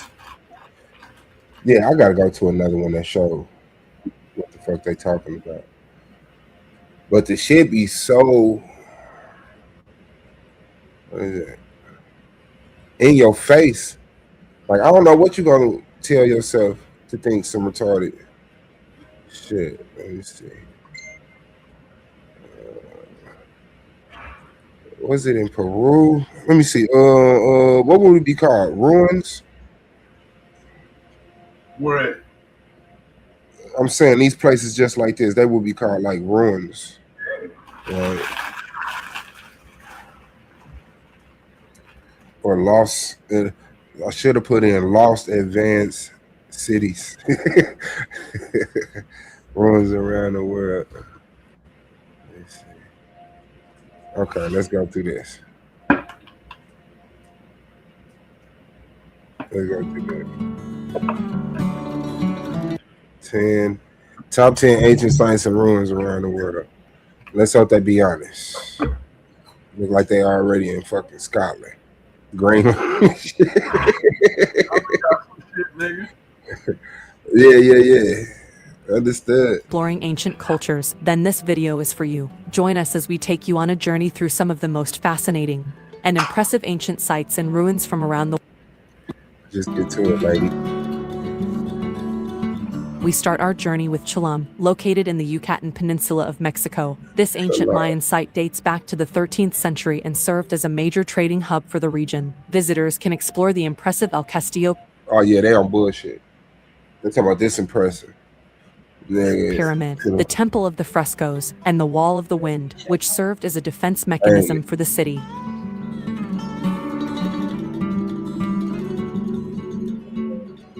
Yeah. Number Yeah, boy. 9, Stonehenge.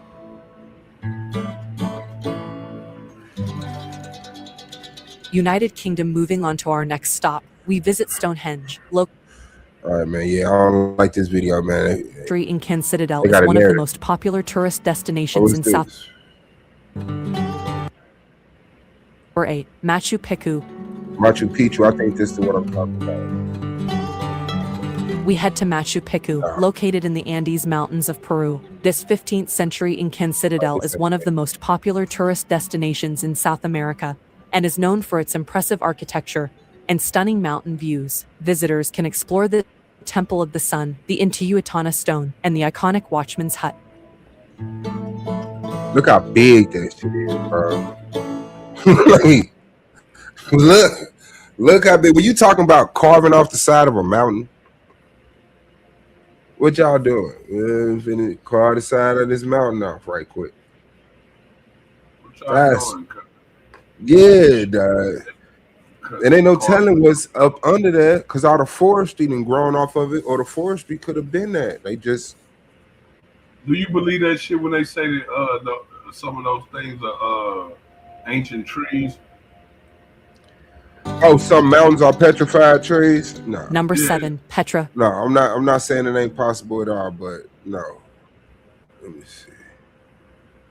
They be talking about goddamn some of them are dragons, petrified dragons and shit. I see all Our that journey shit. now I'm like, takes yeah, us to man, Petra, located in motherfuckers having a southwestern ball in Jordan. their This brain, ancient man. city was once a major This shit. trading hub for the Nabateans and is known for its impressive rock-cut architecture, including the famous treasury, monastery, and amphitheater. Visitors can also explore the narrow Sit Canyon, which serves as the main Yeah, entrance all to that the come city. from just motherfucking trying to prove the Bible, trying to prove giants and shit. Look at that. Number 6, the Great Wall of China. Wait, no, the great.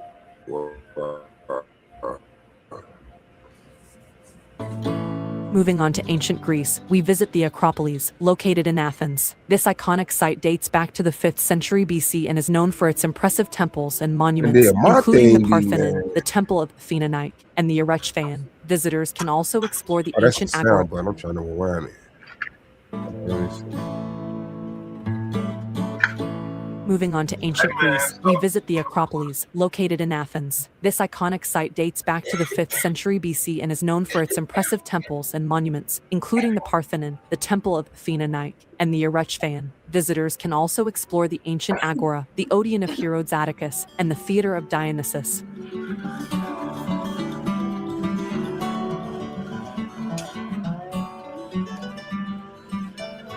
Number 4, the Colosseum. And And I don't believe that shit date back to when they say that shit date Our back. journey now takes us to Rome, where we visit the Colosseum. This iconic amphitheater was built in the 1st century at and could seat up to 80,000 spectators for gladiator games, animal hunts, and other public spectacles. Visitors can explore the underground chambers and tunnels, the arena floor, and the upper levels of the amphitheater.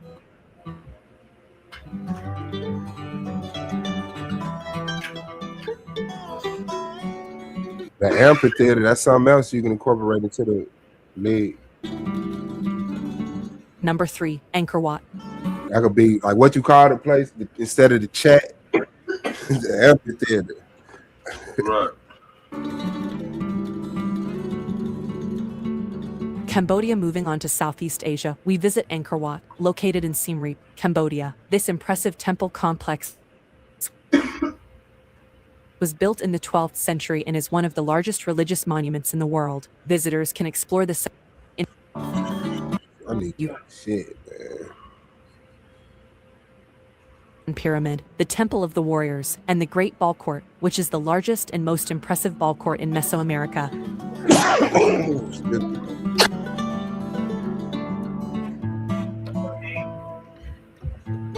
Number 1, the Pyramids of Giza. Yeah, man, they're bullshit. Of Giza, located on the outskirts of Cairo, Egypt. These 3 pyramids were built over 4,500 years ago and are among the most recognizable and impressive ancient monuments in the world. Visitors can explore.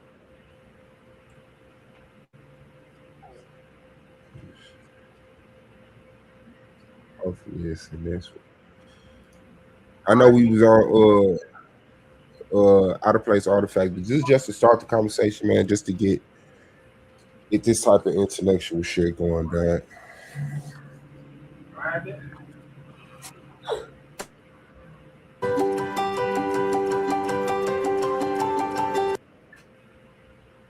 And I don't be meaning. Let me see.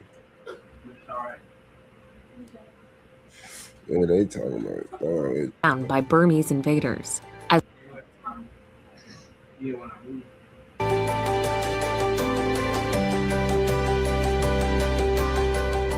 Number 23, Mesa Verde. Deep in the American Southwest, you'll find Mesa Verde National Park with its fascinating collection of 600 ancient clifftop dwellings. The most famous of these dwellings is the Cliff Palace, built into an enormous sandstone alcove that's protected it from the elements for over 7 centuries. It's the largest of its kind in North America, and unlike the rest of the dwellings that contained just a few rooms for residential purposes, the palace had over 150 rooms and 23 sacred kivas. Having been lived in for close to a century, these unusual cliffside villages were suddenly abandoned in the 13th century.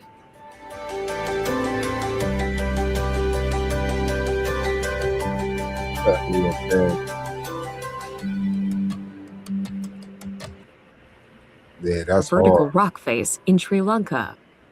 Heyday, it included a citadel, a mirror, That's hard. views of the Ram. That's how we saw that. Look at that shit, dog. Who even up visiting you? I ain't even gonna lie. I don't want to see your shit. I ain't mean stopping the boobies, but boobies, I'm not even finna play with you. If that's where you live at, fam, trust me, you have no visitors.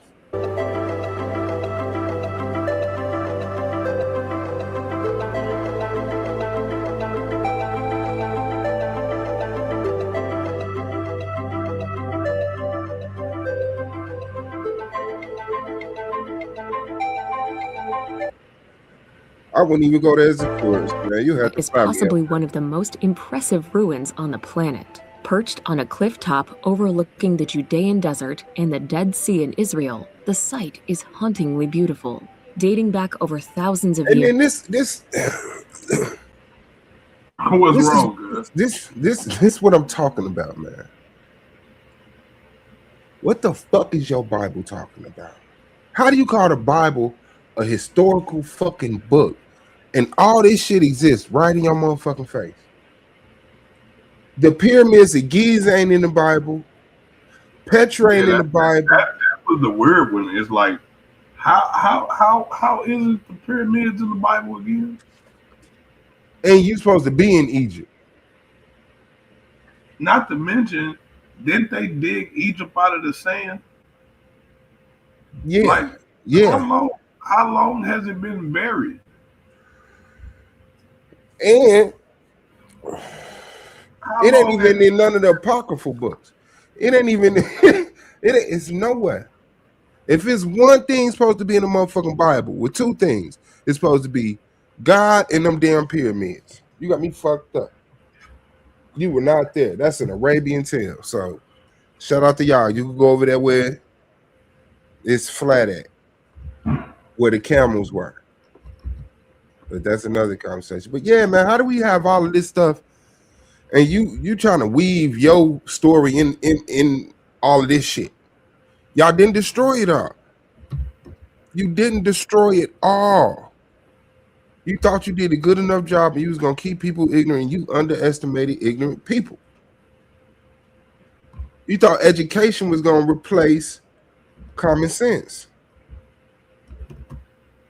You told a story too big for your britches, and now here we are rediscovering all of these places that have their own history. You telling me these motherfuckers didn't have history, a recordation of what happened? Who came here? Who built this? For who? How long? Come on, fam. Where's that information at, Vatican? Where's that information at, Rome? The people who openly admit that they went around and took everybody's books, but then expect us to believe, oh, they kept it in the, they just wanted to keep it in the library, safe for the world. But the library burnt down. You telling me you collected everybody's books? Oops. Copied them, kept the records until what's the name? Mysteriously, the people who books you copy, they lost their shit. They don't got it. They not around. We don't know what happened to them. They accidentally got unalive. Yeah, they what did the chick say about the other spot? They deserted their area about 1,400. Yeah, I bet they deserted it. Yeah. That's what I call it too. But that's crazy. You look anywhere, man. Come on, fam. We talking about the Bible. We talking about Jesus. We talking about the greatest person ever supposed to be on earth, and he walked around just one little armpit of the world. Come on, man. Other people say he was in India and all type of other places. Yeah, Issa. And they say he went to France with Mary Magdalene and all of this stuff. And they ain't got no evidence of that neither. They just got shit they did to praise him. But years, it was built as the palace of King Herod. It had modern creature comforts such as a bathhouse and even private swimming pools. More famously, the enormous fortification saw the last stand of the Jewish revolt, who chose death over a life of Roman slavery. Two pathways lead to the top, and while grueling in the heat of sun, the views are worth it. And not include that's like motherfuckers making maps for thousands of years and just not including Asia. Like, nigga, nah, man. It's like, man, we all knew about Asia. We knew about Asia. Asia and everybody else knew. These were real people, man. Number 20. Real humans Hampi, entrusted the each second other. largest medieval city after Beijing, Hampi was one of the wealthiest in India. Once the thriving epicenter of the Karnata Empire, Asia with shit is temples so- and imperial palaces, now Like, for only me, it's crumbling like- ruins remain. Founded in the 14th century It's- by two it's princes, the weirdly former capital began unimpressive. as a simple And I riverside think religious it's center. because Highlights include the temple that served as the I royal never family's was told personal that place Asians of were worship, ignorant. the House of Victory, the Vitala Temple with its stone chariot You and see how white musical supremacy pillars, did? and the main I temple never with thought its of carvings of Asians strange-looking as sea not being able to creatures. build magnificent. I never heard about Asians' history being interrupted or cut off. Like, I believe they shit, like, they have one of the longest histories on earth. Asia. If you want to hear about something, ask the Asians. They got that shit written down somewhere. They got that book. Look at that, dad.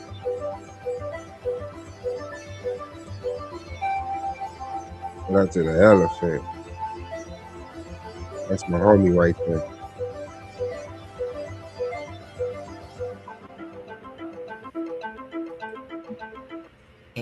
The eerie ruins of Pompeii can be found near the Italian city of I think Pompeii is like Naples. how When the Pompeii? iconic Mount Vesuvius erupted in 79 AD, it destroyed the Roman city in waves of lava and took the lives of over 2,000 residents along with it. The ancient city. And I'm gonna have to find that information on when they added 500 years to the calendar. How I could recollect it is when they switched to the Gregorian calendar. Like shit switched from like 1200 to 1700, and I think I believe it was in if it's not the Treaty of Peace and Friendship, it's some type of communication between Morocco and England where it's just in there like it ain't nothing. Like one person say in on this day in the year of 1236 this agreement should be made, and the other person put in the year of 1736 this agreement will be made. Like, damn, that's crazy. Like they just shifted time. Like City, first discovered by accident beneath the I say, yep, with a stroke of a pen. Did you hear that shit? No, rewind it. What do you say? No, I'm saying, you ever heard of that? Do you recollect where that came from? I'm gonna have to pull up The that. volcanic rock in the 1950s is remarkably well preserved. However, it wasn't until 2 decades later that it was properly excavated. You can walk down the streets of these ancient Roman ruins and imagine the town as it was in its heyday. There are the remains of stone houses, temples, bakeries, and even a brothel.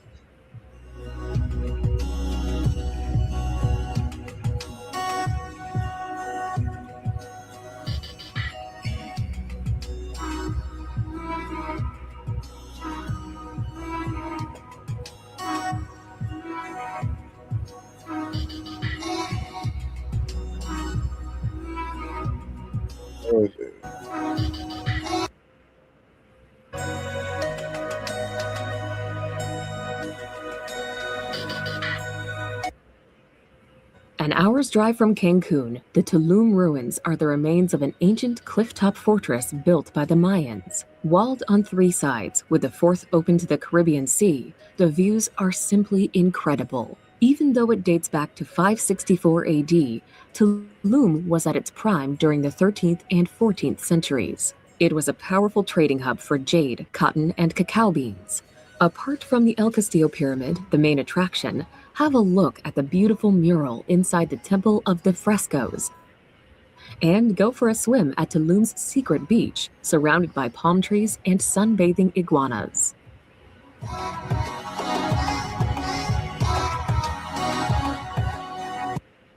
Tulum.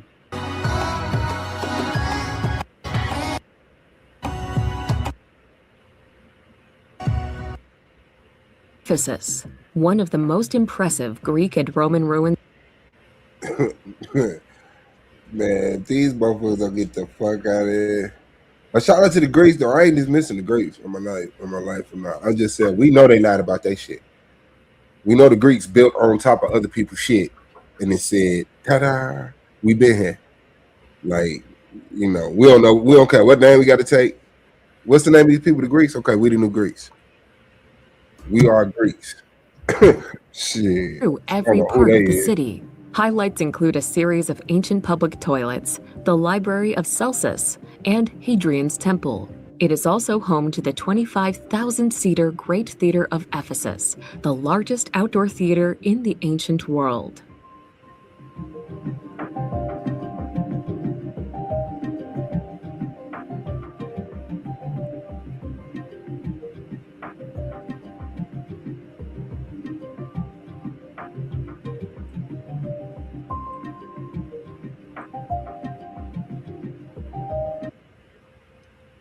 Number 16, Ellora Caves. The Ellora Caves are made up of a series of caves, monasteries, and temples carved into the side of a Man, come on. I want to find this one spot, man. That's enough. Because I want to get on to the rocks, the megaliths and shit.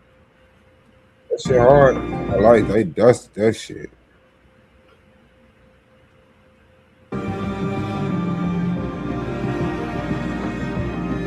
Crazy. They just playing with it. I think the white man destroyed all this shit. Number 15. You said what? I think the white man destroyed all this shit. As much as he could. Yeah, I think he just destroyed. I think he just went around and just destroyed all this shit. With them traitor ass Moors. I wasn't gonna say all that shit, but I mean, yeah. Yeah. And then, like, niggas sit back and do what niggas do. Like, we tearing our shit up now. Them people eventually tore their own shit up. You know what I'm saying? Like, and the white man wasn't even around no more, but he had already fucked up the system, the culture, involved money, politics, this, that, and other influence. And shit just economically just fell off. It didn't make sense to be there no more. You know what I'm saying? Once you convince the people to not eat from the land, it's like you control the market on food. Like, no, we're gonna build right here and we're gonna eat what the fuck grow from these trees. Shit. And now guess what? You in economic depression because of food. Right. How you in an economic depression over food that grows free from the ground? Like, you don't even gotta really do that motherfucking work, nigga. Wild, crazy. Like I mean, it's other things. It's like they lie about certain shit like overpopulation. There's no such thing as overpopulation. As long as humans can build up, as long as we can build up, like, there's no fucking such thing as overpopulation, bro. That's what I say. Everybody on Earth can fit inside the state of Texas and have 1,000 square feet of space between them. Everybody on Earth. Damn. Can fit inside the state of Texas. And on top of that, like you said, you could build up. You can build up. You can build up. like there's no limits. There's no ceiling up there. You know what I'm saying? Like there's no such thing as overpopulation, man. It's just a fucking excuse to kill people. I mean, to me, that's all. It's just an excuse to kill people. Because how? Like we could infinitely live on the ocean. We could infinitely live in the side of mountains and caves and whatever. Like there's no such thing as overpopulation. And then scarce. Look, we can pick one country on the equator to feed the entire fucking planet. 3 meals a day.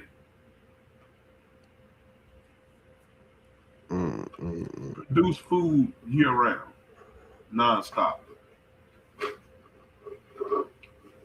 So ask yourself, why don't they do it? Why don't they just do it? Look at this shit, dog. This shit is it's it because I had to make sure because I'll be talking about shit. It said yes, the entire world's population could physically fit into Texas if people lived at a very high density, like New York City, with each person having a small plot of land around 1,200 square feet. Man, that's a lot. That's a lot. That's what my mind did. Like, wait. Like, you would think they'd be talking about 6 feet. No, everybody on Earth can get 12,000 square feet of space in Texas right now. And we talking about overpopulation.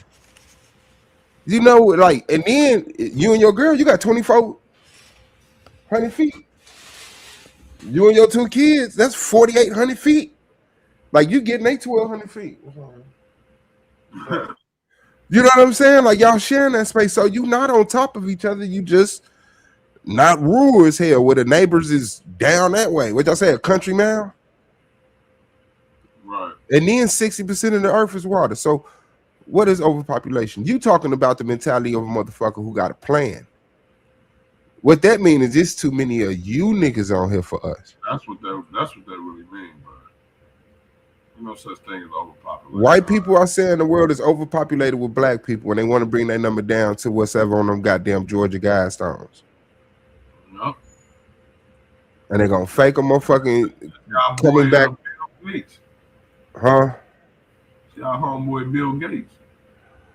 Man, I know if I seen his face, it ain't him.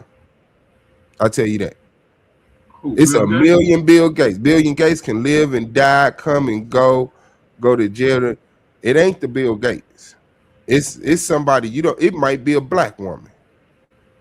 It might be some black woman on a part of the earth, ain't even on the map, ruling with some advanced technology, with access to every land's economic system, banking system, educational system, healthcare system, and controlling all of that shit. A council 200-year-old black woman using white people to keep the world in order.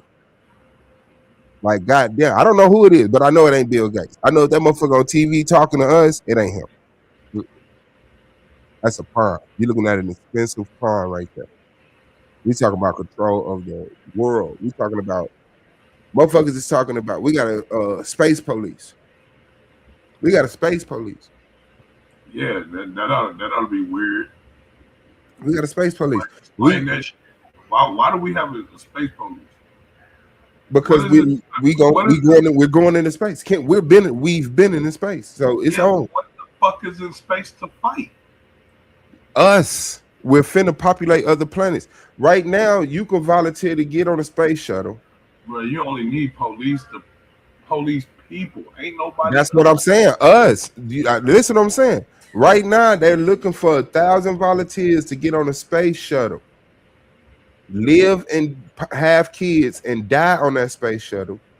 Let them kids live and die on that space shuttle, and eventually make it to another planet where you populate that motherfucker. You build these little pods, these little living pods, and then you do the little plant pods. And what they're gonna do is try to artificially create an atmosphere by bringing in vegetation and shit like that. But you're gonna be living in pods and suits. They own that. They putting bucks into that shit. If you're a motherfucker that's willing to be like Star Trek, nigga, I'm with that shit, but I don't know. You sad, nigga. You sad. That sounds like a setup. That sounds the same. Like they trying to get all niggas off the plane. Yeah, like that sounds like the same setup on how we got. Sound like the Titanic. Hold on, player. Why this shit sound so familiar? Sound like the Titanic, nigga. And another one. Oh yeah, trust me, they on another planet. They doing good. Here's an AI video of them telling you hi, talking to you in real time, and they dead. That's crazy work, man. Yeah, bro, they own that, fam. That's why I say that the space is ours to discover, to invent technology to travel through, to populate. This is the beginning of the game. This is the very beginning of the game. There's one Earth, one people, and we on this motherfucker going crazy, going insane.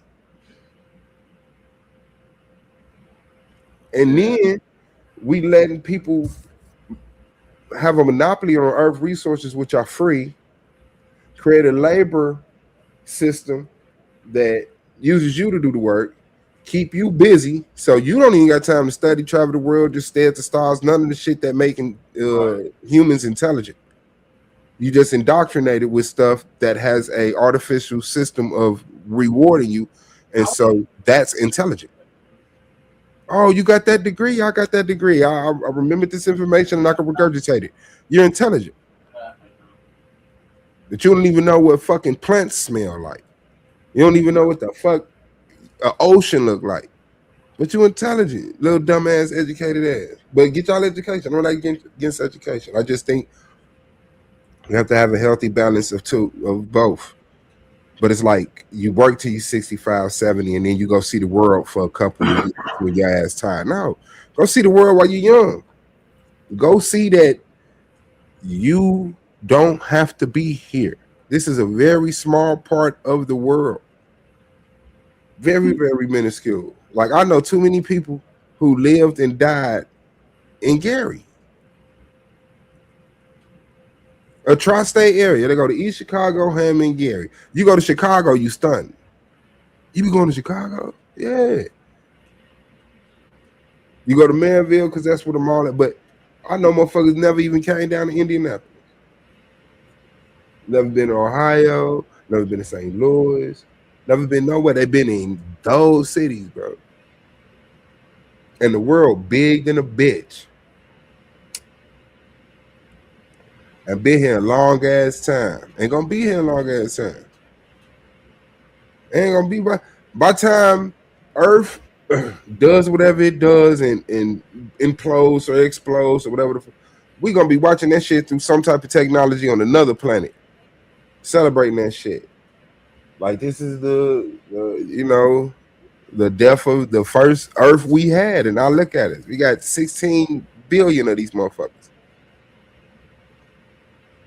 But the planet that we used to populate, because we don't got no resources now, because we use it all to travel to other places and do this shit. The motherfucking Earth fucking around look like a half-eaten apple.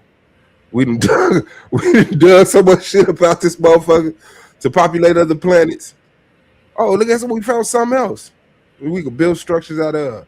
And guess what? It works better in the gravity of space, a lack of gravity in space. Like, yeah, man, hold on. You're going to be here a lot of times. You're going to see some amazing stuff. Stop being so impressed, man.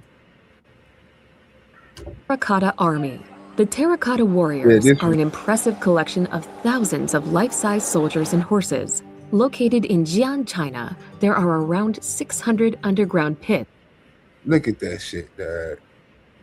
Look, they got little fake horses. Yeah, they was scaring niggas at night with them motherfuckers. They would post them motherfuckers up along that ridge. Hey, man. You think you invading? They asked, oh, yeah. Man, they had them motherfuckers up, and them bitches is there, standing, wait. Like, yeah, nah, I don't want no smoke with them, my nigga.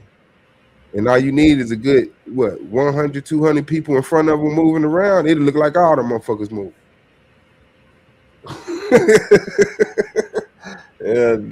Dating back to the 3rd century BC. They were discovered by accident in the 1970s when locals were digging for a well point. While many remain unexcavated, 3 of these pits are open to the public. Now, this is what I'm saying.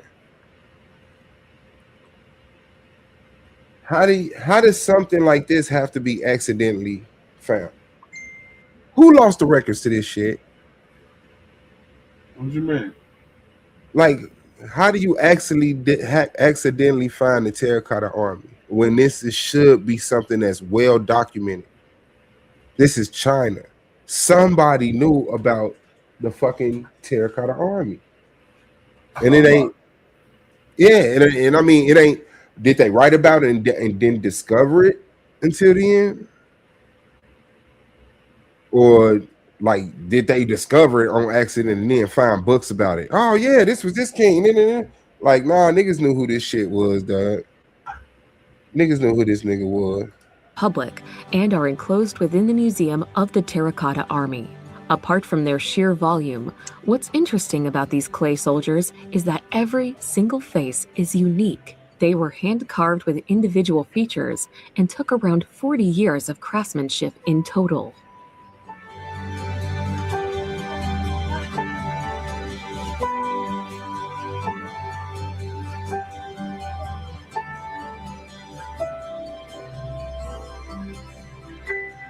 That makes sense to me. For every you get a fake you. Number 14, Chichen Itza. One of the most famous archaeological sites on Earth, Chichen Itza was once a thriving city on the Yucatan Peninsula. Built by the Mayans in 600 AD, it was abandoned in 1221 when Mayapan became the region's new capital. Highlights include the temple. Abandoned, nigga. Who the fuck want to abandon y'all? Killed the ass.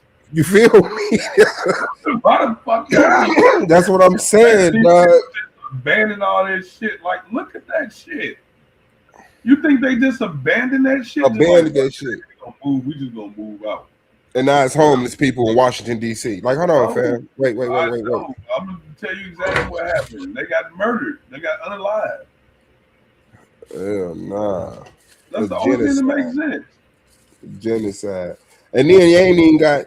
Well, I don't know. I have to see because I think some of these places do got descendants and people, but that was a hot skip and a jump away ago. But still, nigga, that shit is there, and that shit don't even look like a fucking ruin. That shit look as good as the goddamn school I went to.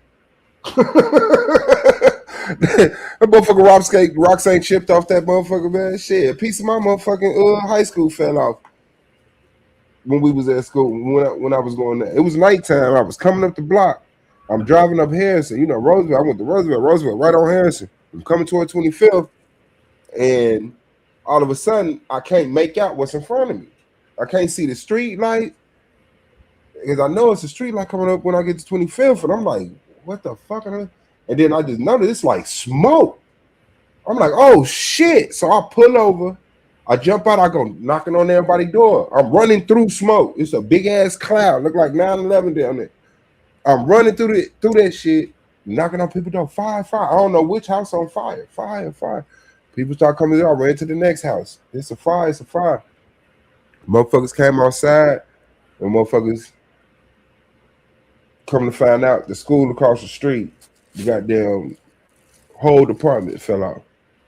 An addition that they put on it years ago collapsed, and that shit was all of it in the street, and all that motherfucking rubble and dust. That shit, I thought motherfucker's house was up. I said, damn, dog. Guess what? They boarded that shit up, and we was still in school. They boarded that shit up. When you walk through the hall, the doorway in the apartment is just a board. They blocked all that shit off. I said, man, the rest of this, what is y'all doing, dad? Who's in charge here? Kukulkan, a giant stone pyramid with 4 stairways representing a compass and 365 steps for each day of the year. It is best visited during the spring or fall equinox when the sun creates a light show on the stairs of the pyramid. Other must-see sites include the ball court, the Wall of Skulls, and the sacred cenote that was once a site of human sacrifice.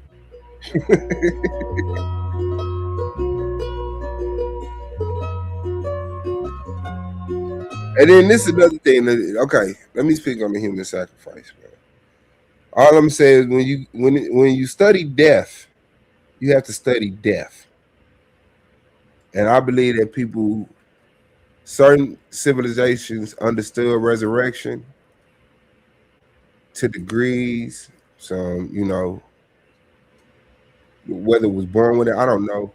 But I really believe that when you go to these places and they was like volunteering to die, they were studying life. They was trying to study the recapturing of soul, the time in that certain personalities come back, they was trying to figure out the energy.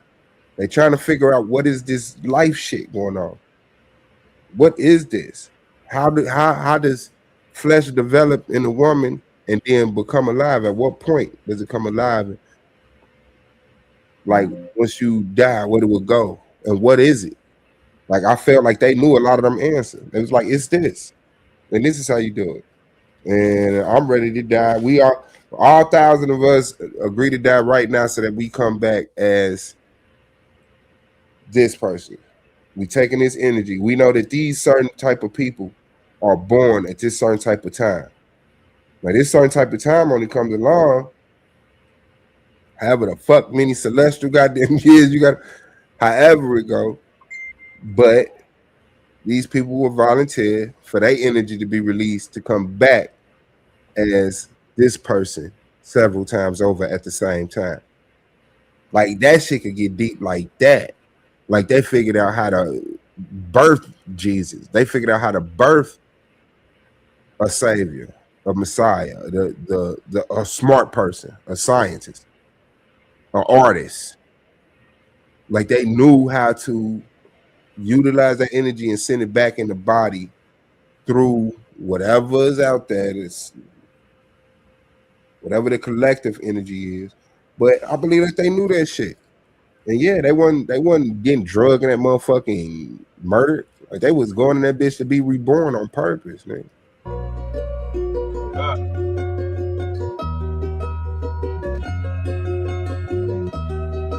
Ain't that the game? That's a game that they play. You get that shit from Hogwarts and shit. Like them niggas would literally have to get a ball through that little motherfucker right there. In this motherfucking field. Ancient soccer, some shit like that. Look at the courtyard.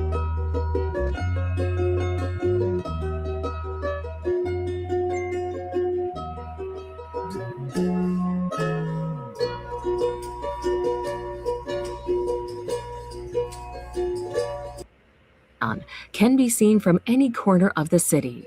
First built and inhabited by Pericles in the 5th century BC, the Acropolis was eventually transformed into a city of temples. These ancient structures were crafted.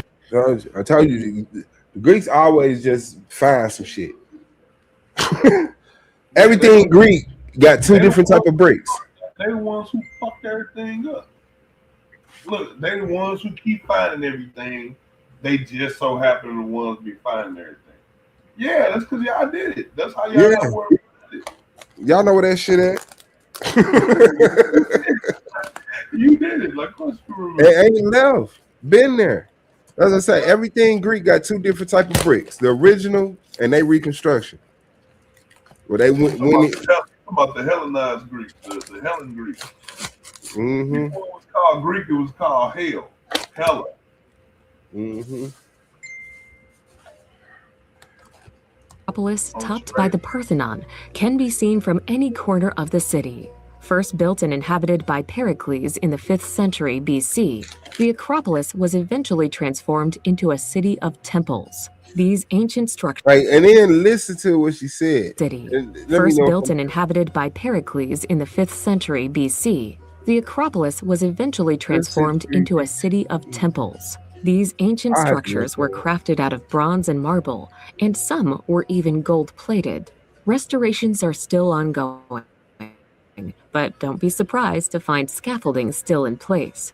Many of the original artifacts were relocated to the Acropolis Museum, so this is worth a visit while you're here.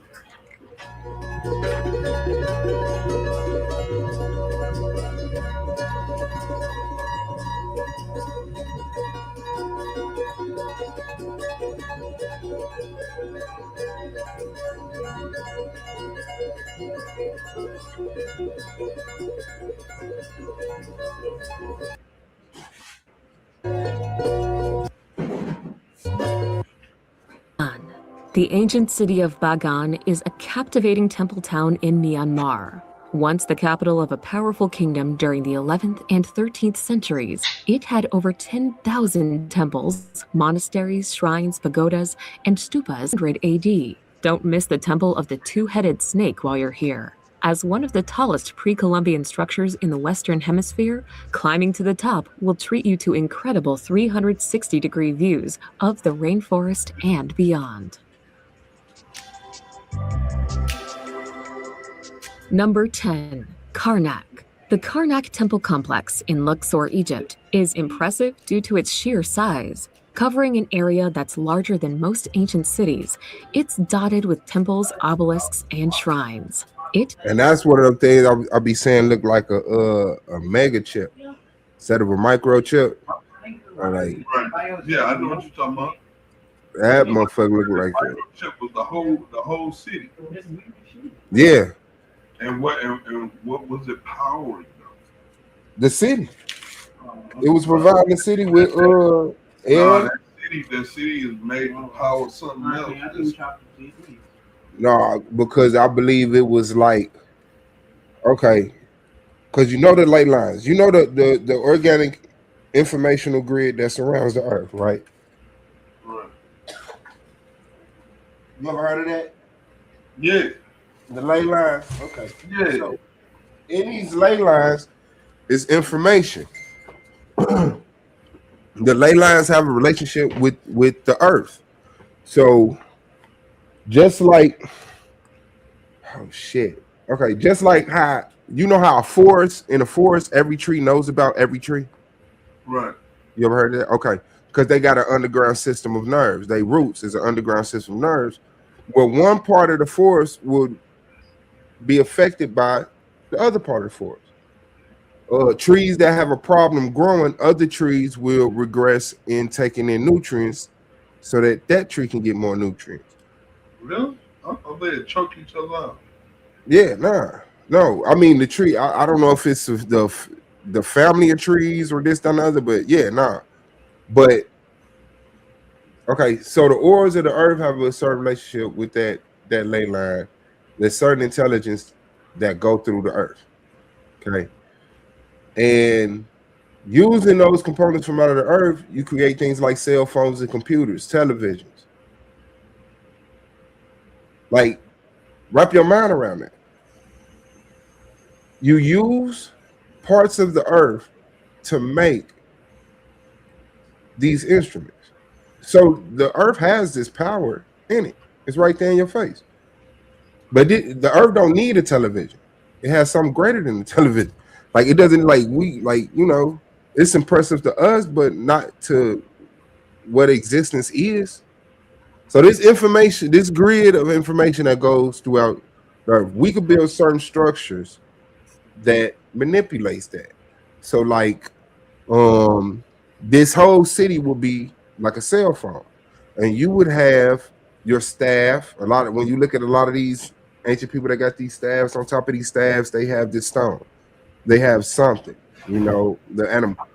I believe that they used to use those staffs to interact with the city, like the transfer, store information, this, that, and the other. You had all of this access because of how shit was laid out in this mega chip. Yeah, so that's my pseudo shit. And the amphitheaters, like, I believe that those things were to use to amplify the voices of people to do shit. Like, it was some impressive shit done on Earth, and we've been done down to amplify energy. Like it could be more like an energy reservoir. You know what I'm saying? Like they're using it to harness electricity. You see what I'm saying? Yeah, I use that. I believe they would use the amplified voices. Like, the voice was the force. The voice is like the vibration, that unified 1,000 people screaming in this amphitheater or saying or something like that. They did shit. You know what I'm saying? Make that water over there move. Like, maybe that's how you recharge your city or some shit.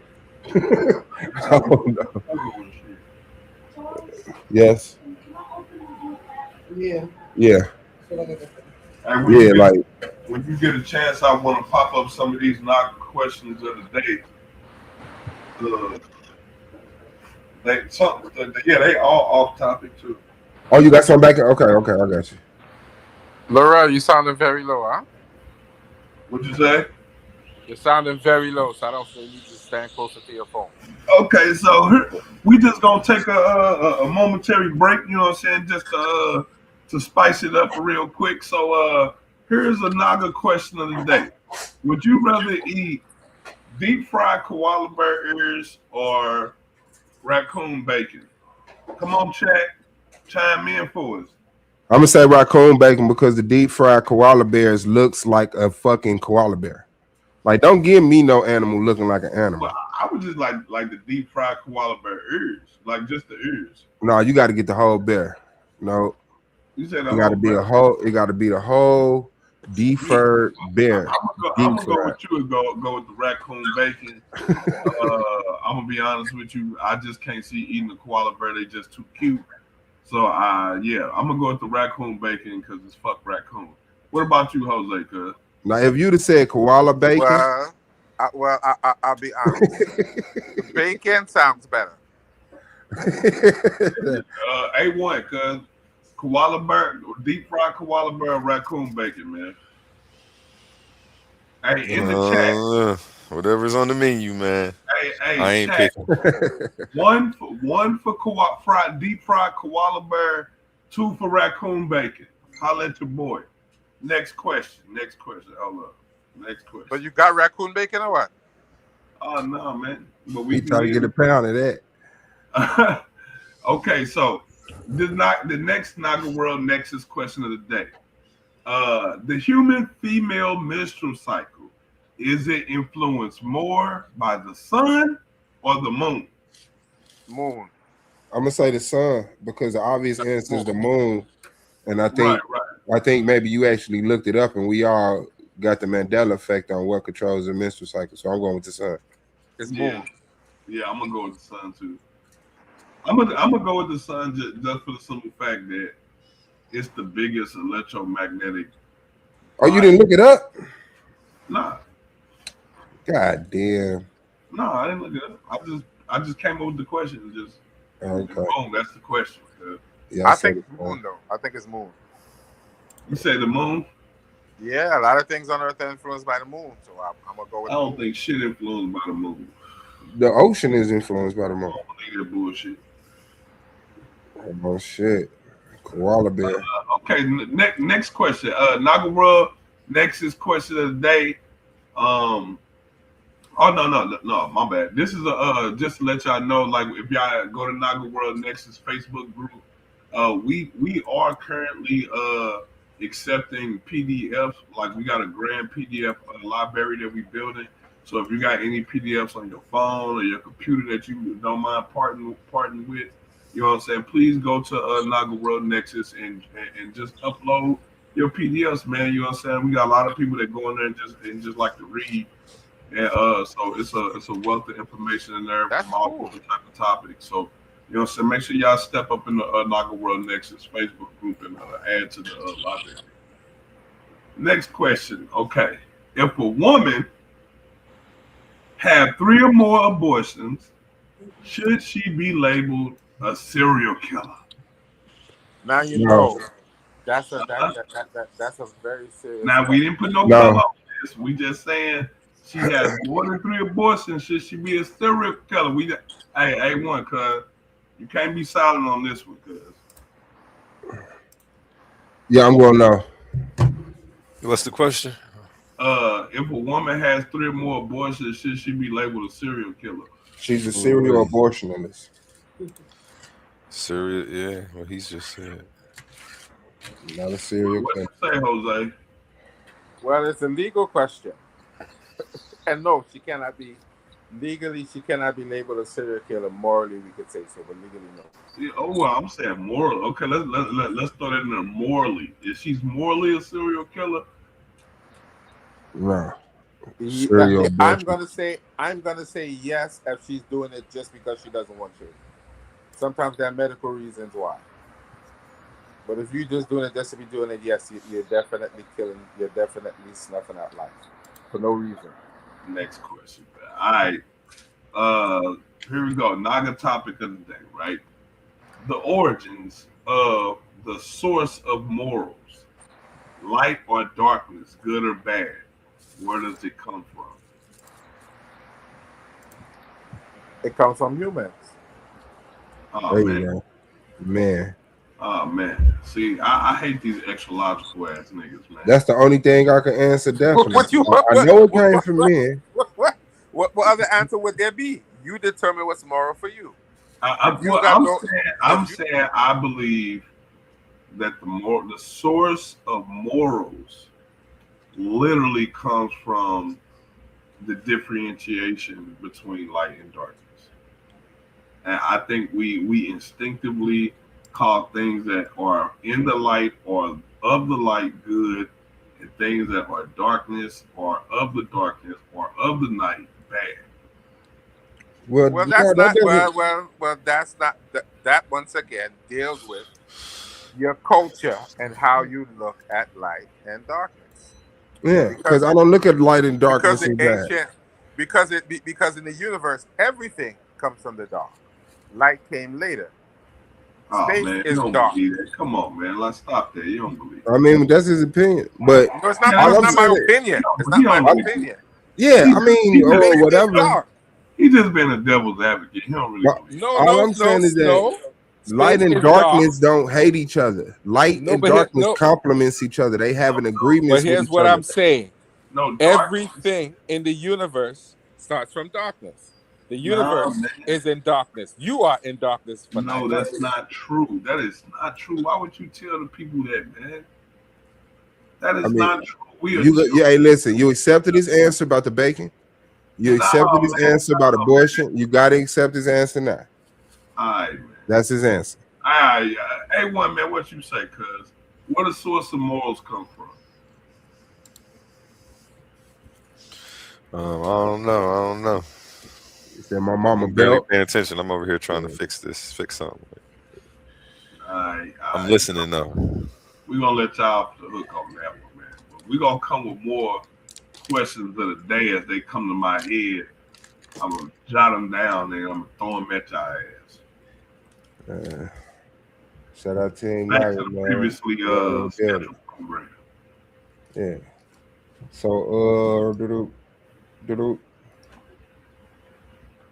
okay, well, yeah, we have fun with the places, but check out them places. I didn't really. Let me skip through this right quick and see if Is that Hatshepsut's temple that you're showing there? Say it again, God. That's Hatshepsut's temple, right? What'd you say? Is that the temple of Hatshepsut that they're showing there? Number 9, Borobudur. Oh, I muted Crafted out everybody of an out. My impressive bad. You said what? Was that temple that they showed in Karnak was Hatshepsut's temple, right? Oh, I wasn't sure. The pillars with the cow head on it. No, I think that's Hatshepsut's temple. Yeah, that's Hatshepsut temple is the one with the pillars and it got her face on it with the cow ears, right? It has she has 4 pillars in it. Yes, I think that's the same temple. No, it's real. Look at this dog. They found a 550-pound bear living under a California home and won't leave. Yeah. Shit. Let me see. Number 8, Teotihuacan. Located on the outskirts of modern-day Mexico City, Teotihuacan is one of the most famous Aztec archaeological sites. But the Aztecs didn't actually build it. Despite many theories, nobody is really sure who did. However, the Aztecs did name it and make it their own when they stumbled across the abandoned city.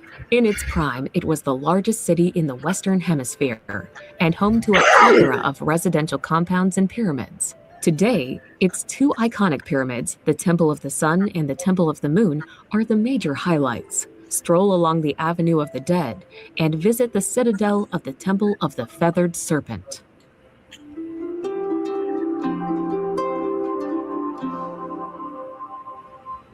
Number 7, Moai statues. With the tallest weighing in over 80 tons, the Moai statues on Easter Island in Polynesia are iconic. In fact, you'll probably recognize them from a picture even if you hadn't heard of them. These 800-plus statues, most of which face away from the sea, were carved from volcanic ash by the Rapa Nui people somewhere between 400 and 1500 AD.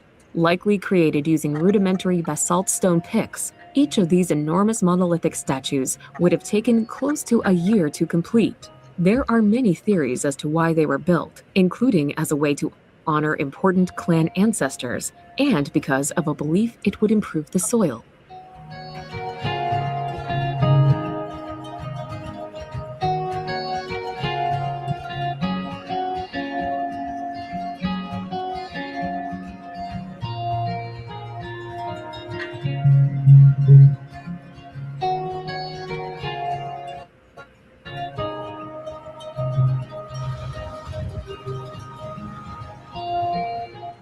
Number 6, Colosseum.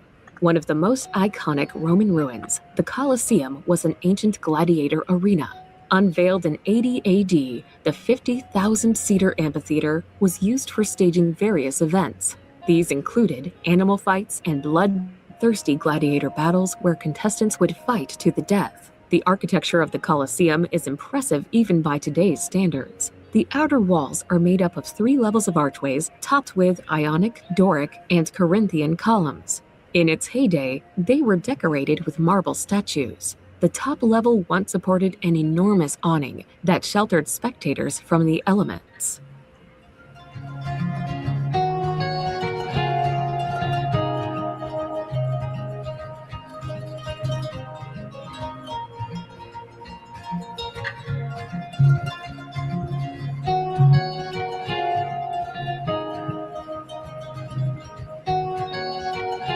Shout out to the Coliseum, man. Spreading through 15 Chinese provinces and autonomous regions, the Great Wall of China is the longest man-made structure in the world. It is made up of a series of separate sections of walls and moats that were built over the course of 6 Chinese dynasties as a defense from invaders. Now well over 2,000 years old, some parts of the wall have fallen into ruin. Interestingly, for those who wanted to attempt it, walking the entire length of the Great The longest structure ever made is over 2,000 years old. Stop being so impressed with yourselves. It's been done before, man. Like, that shit is crazy, dog. That shit is crazy. That shit is crazy. If you took, nigga, if the Great Wall of China went straight up,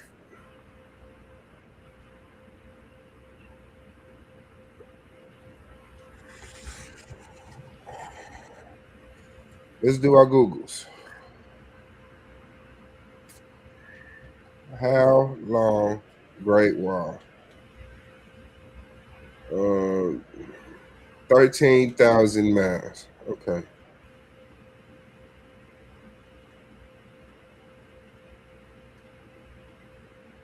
How many miles moon Earth?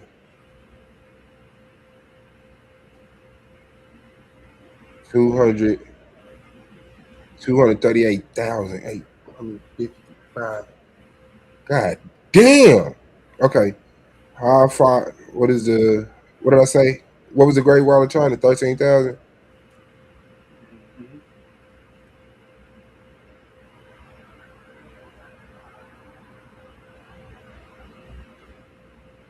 $13,000 feet in the air.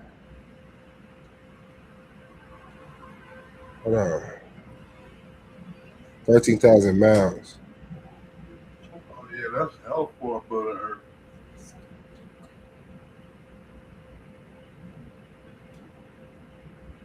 That's hell far for the Earth. Like, hey, nigga.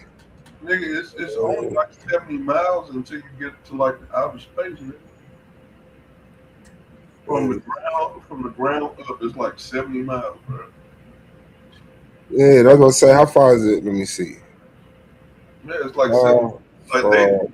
Like you had them motherfuckers argue with you about the exosphere, but I don't think the exosphere is part of our atmosphere. But you let them tell it is. The stratosphere is 7 to 12 miles up. Right, that's just the stratosphere. But we go to the exosphere. Let me see. The top of the stratosphere thickness over here. Hold on. Why didn't bring no shit up?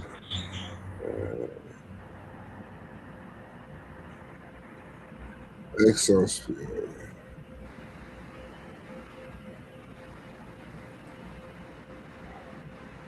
Uh, 375,000 to 500 miles. 500 miles. Yeah, the Great Wall of China is longer than that. Way longer than that. That's still in the hundreds, nigga. Right, that's what I'm saying. Nigga. Like you out there, nigga. You out there. Like, let me see. How far? That was crazy. How far would the Great Wall of China be? No, the Great Wall of China extends into space.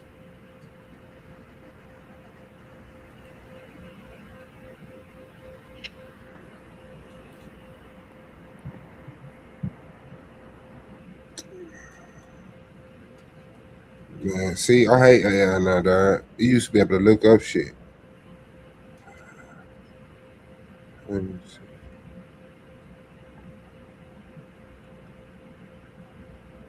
Okay, 13,000 miles. Is it significant? Roughly half. It's roughly halfway to the moon. Roughly halfway. Well into Earth's orbit, or about 1/10 the distance to Mars. That's crazy. 13,000 miles. The Great Wall of China is halfway to the moon, nigga. That's crazy. That's hella far. That's crazy, Dad.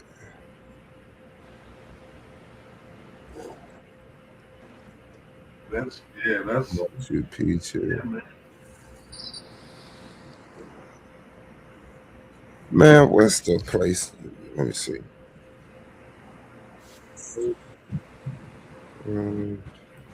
It's America. Machu Picchu, Nazca Lines. Magdiplier, I think that's what it is. What is Magdiplier? What is that? Why did that just pop in my head? Magdiplier is dealing with Kemet.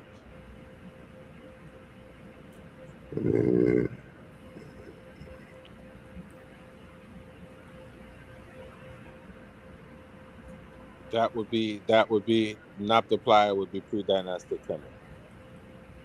Okay, thank you. If I'm correct. Understood.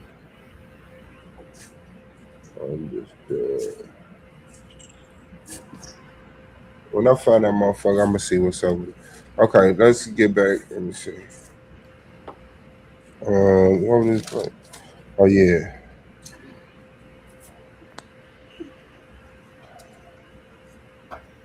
One day we're gonna have to go into that Declaration of European Independence. That shit sound boring as hell. It is, but it got a lot of information. And you know what? That's the whole thing. Like, this time you know, period back in the day, it used to be like if you want to hide something from a nigga, put it in the book. Now it's more like you want to hide something from a nigga, that you can't just put it in the book anymore. You got to just put it in the book with no pictures in it. You know what I'm saying? like for real, if we got pictures in it, a nigga might peek through it.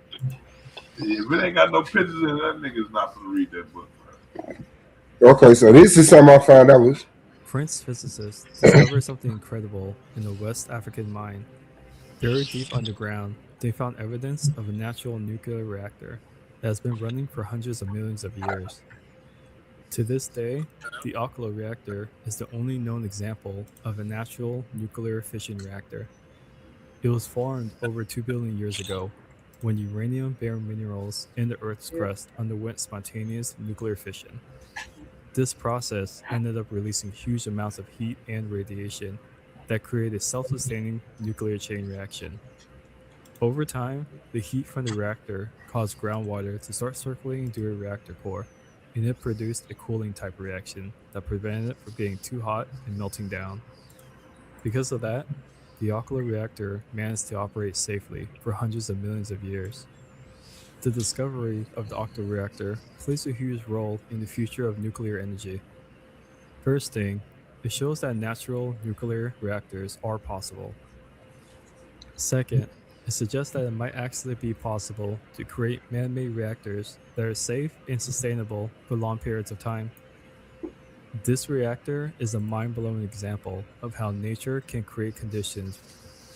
Now, when I first heard of this, they were saying it was impossible. This is proof of human existence billions of years ago that had some type of motherfucking nuclear intelligence and this, that, and the other. Like, because they ain't no other example of this. And it ain't supposed to. I think the thing that made it had to involve man is the cooling effect. The like bringing it up to a heat and then cooling it down with water or some shit. I had to look up that little conspiracy, but yeah, that was kind of crazy as hell to me. Unusual. Buried in a rock was what appeared to be an old hammer that was made of iron and wood. Okay, yeah, this one too. The hammer Oh, is no. about 6 inches long, and it's assumed that it wasn't designed to have been used for any type of heavy labor. All my shit cut down, so. The men showed their find to a local sheriff, who sent it off to the Smithsonian Institution for further examination. Since then, this hammer has been the center of a lot of debate and has made people question all they know about old objects, including professionals in the topic. Scientists at the Smithsonian confirmed that the hammer was, in fact, 100 million years old, which would mean that this thing existed way long before humans ever did. But how did the You hear hammer that shit? end up buried in rocks that are millions of years old? With time, the hammer started becoming a popular topic of interest, and in 1983, it was purchased by a creationist that goes by the name of Carl Bond. Further research went on to explain that the most likely explanation for where it was found is that it was carried there by a flood. Back in the Cretaceous period, the area where London, Texas is located now was part of a huge river system. From time to time, floods would sweep the area, carrying all sorts of objects with them. Over time, these objects would become buried in the sediment deposited by the floods, one of them being the old hammer. Not long after, the hammer switched hands yet again, and it was sold to a Creation Evidence Museum that gave the hammer its official name, being the London Artifact. If you compare the unusual hammer to American ones, it's actually pretty similar to mining tools made in the 19th century in the area. So another theory is that the hammer isn't actually that old, but that the process of being in rock and water made it fossilize a lot faster. As of now, there's no way to know. But if items like this really did exist 100 million years ago, it will force us to question everything we thought we knew. Like, that's crazy. How do you have a hammer that's dated 100 million? The hammer dated 100 million years ago. Inside of rock dated 100 million years ago. I don't believe that shit. Nigga, that's some shit, dog. How you get this rock in this hammer in this rock like this, fam? How the wood not stone? They said it was petrified or some shit. Oh, it was. Yeah. I don't believe that. That's what it said. They said scientists said it's being underwater. Not long after, the hammer switched hands yet again, and it was sold to a Creation Evidence Museum that gave the hammer its official name, being the London Artifact. If you compare the unusual hammer to American ones, it's actually pretty similar to mining tools made in the 19th century in the area. So another theory is that the hammer isn't actually that old, but that the process of being in rock and water made it fossilize a lot faster. Yeah, made it fossilize, petrified, fossilized. I think two different things. But that's crazy as shit. Just 100 million years ago. What's the matter? Of sand and limestone that some people believe was once part of an ancient road or wall. Oh yeah, this shit too. Known as the Bimini Road is made up of large rectangular stones that are arranged in a straight line. Some of these stones weigh as much as 15 tons. They said this couldn't have happened one of the most famous just examples naturally. of what is known as the pavement and sits around 18 feet below the surface. Pavements are large areas of stone that has been arranged in a pattern, and they are found all over the world. And further research showed it was actually made of even smaller stones, which would confirm that it isn't naturally occurring. The Bimini Road is one of the most mysterious pavements because it isn't clear how or why it was even made. One theory is that the Bimini Road was built by the lost civilization of Atlantis, which happened 11,000 years ago. According to this theory, the road was part of a larger city that sunk beneath the sea as a result of a massive earthquake or tidal wave. Certain parts of this theory points to the fact that pavements that are similar to this one has been found in other parts of the world, including Japan and India. They also say that the stones of the Bimini Road show signs that it was definitely cut and shaped by human hands. Another theory is that the Bimini Road is a natural formation. This theory suggests that the stones were formed by coral growth or sedimentation. Proponents of this theory points to the fact that similar formations can be found in other parts of the world, including Australia and Africa. They also say that there is no evidence that the stones have been cut or shaped by human hands. The true origins of the Bimini Road remains a mystery. Was it built by an ancient civilization, or is it a natural formation? We may never know for sure, but one thing is certain. The Bimini Road is one of the most fascinating mysteries of our time. Shout out to the Bimini Road. Out-of-place artifacts are always intriguing and mysterious. They make us wonder how they ended up where they did and what sort of story surrounds them. Each one has a fascinating backstory that would leave you wondering about the strange and unknown. We hope you enjoyed this little tour of some truly unique archaeological finds. Thanks for watching our late night top 5 channel. We're a new channel and we'll Yeah, shut the fuck up.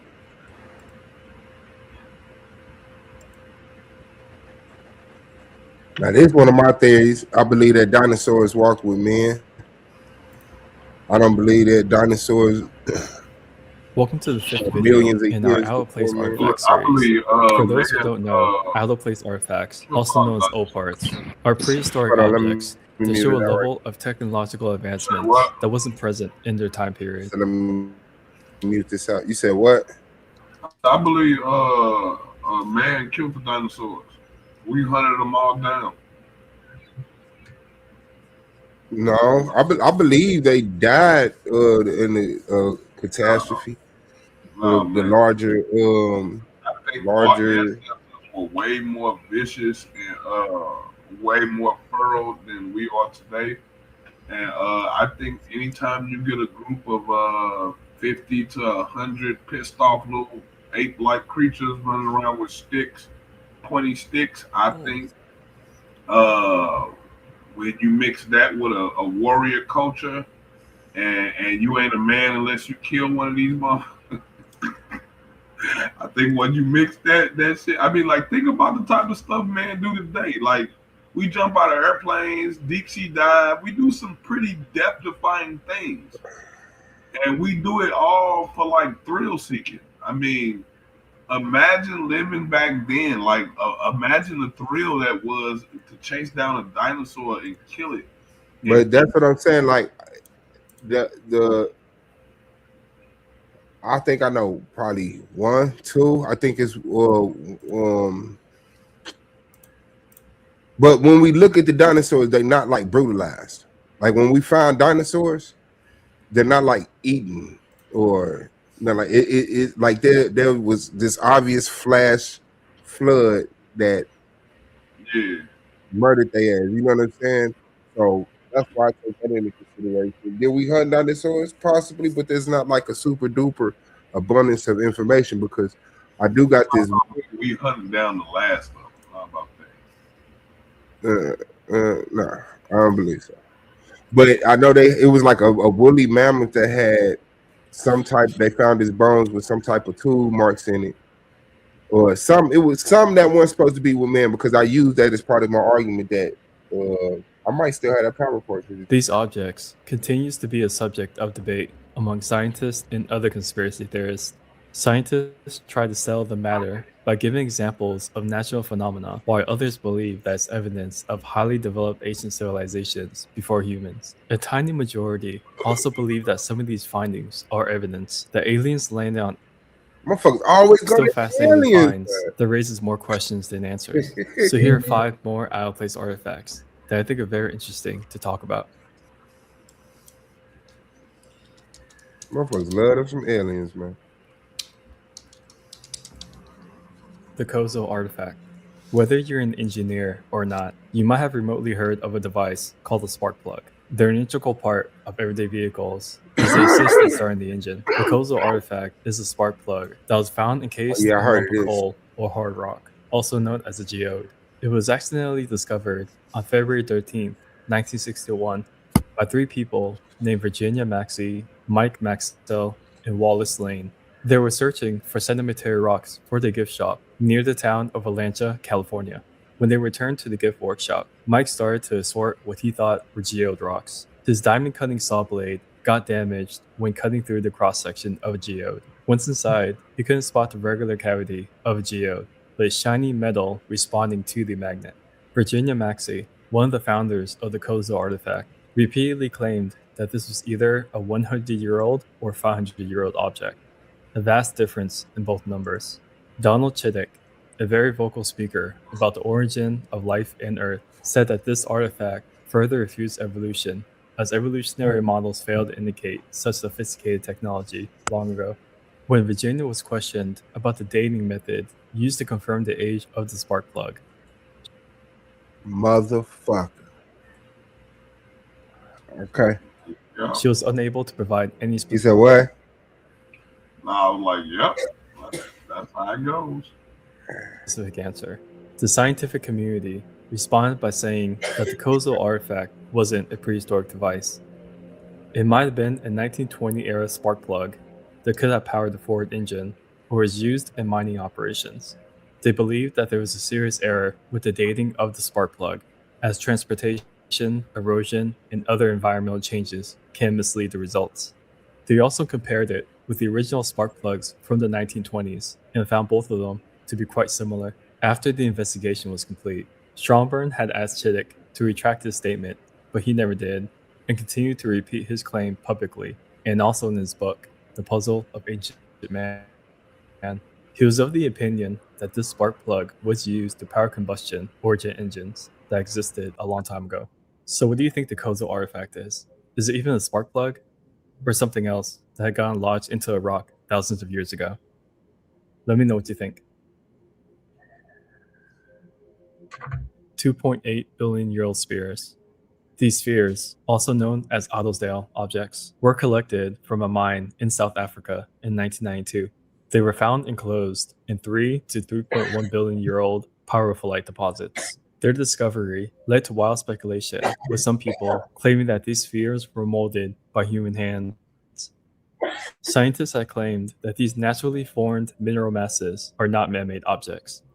However, creationist believes that this was another evidence of a civilization that existed billions of years ago or before the biblical floods. Others claimed that these spherical or subspherical objects were created by intelligent extraterrestrial species like aliens that left them here. Various sources at the time report that these artifacts are almost perfectly spherical. The balanced size and shape, along with the unusual straight lines across the circumference, led many to believe that they might have been molded in the cast created by humans. In 1997, Heinrich did a first-hand examination of these artifacts and concluded that they are neither perfectly round nor singular, as claimed by others. One of the anonymous miners that discovered them claimed that the Adelsdale objects were of two types. The first type he described as being all the way round, with a reddish tinge composed of a bluish-white metal. The second type was hollow, with thin skin, and was more common than the former one. According to Roelof Marx, curator of the Museum of Klerksdorp Cities,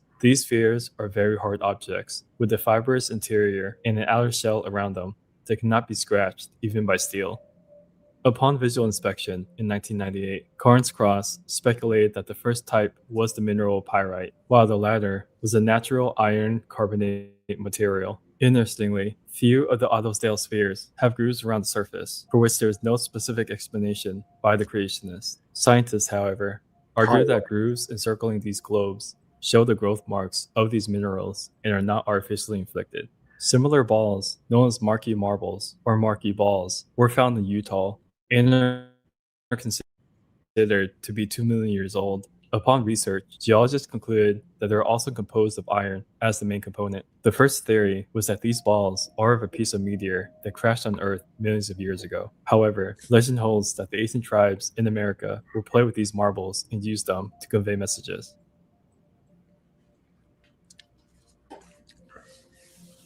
Cambodian Stegosaurus.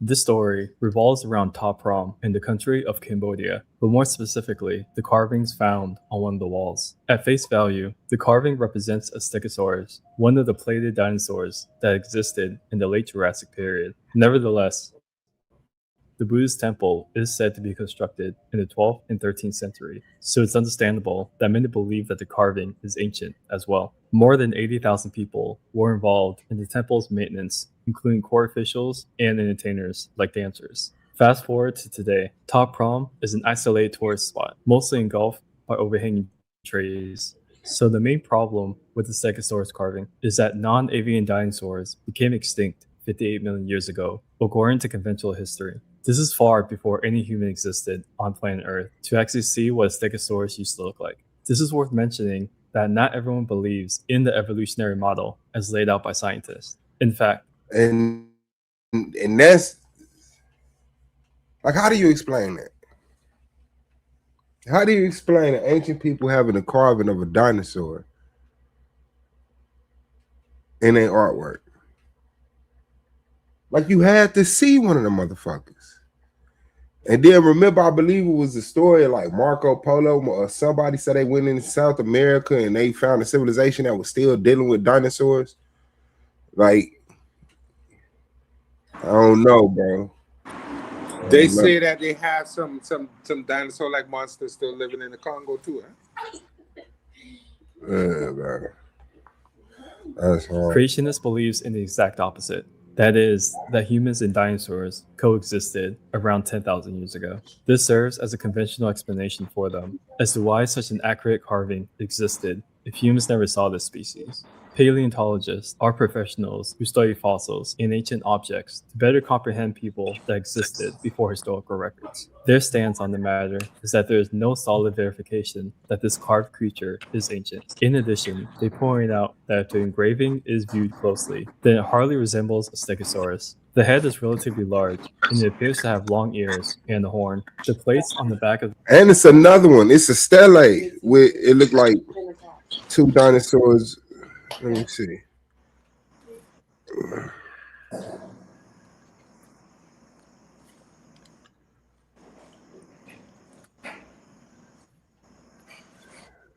Let me see. That's crazy. I ain't know that. What stele is this?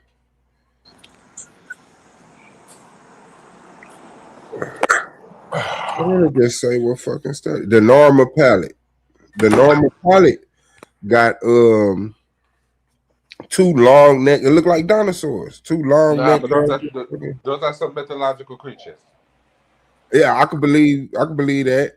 But based off what? They have a name for them, but those are mythological creatures. Those are not dinosaurs. Those are some mythological creatures. What make them not dinosaurs? They're not. They don't call them dinosaurs. There's a specific mythological. Dinosaurs wasn't called dinosaurs until recently. Dinosaurs were called dragons. Like when the museums first had dinosaur bones in it, they weren't called dinosaurs. They were called dragons. This was a dragon femur. Yeah, because that's probably what they thought they were. No, that was the word used to describe an animal. We already knew what it was. Like, we have dragons being depicted in ancient art all over the world, and then you find a dragon, and then you rename it dinosaur to continue to call these other people myths. When they clearly telling you there were large creatures. The first dinosaur wasn't found until the 1600s. I mean, no,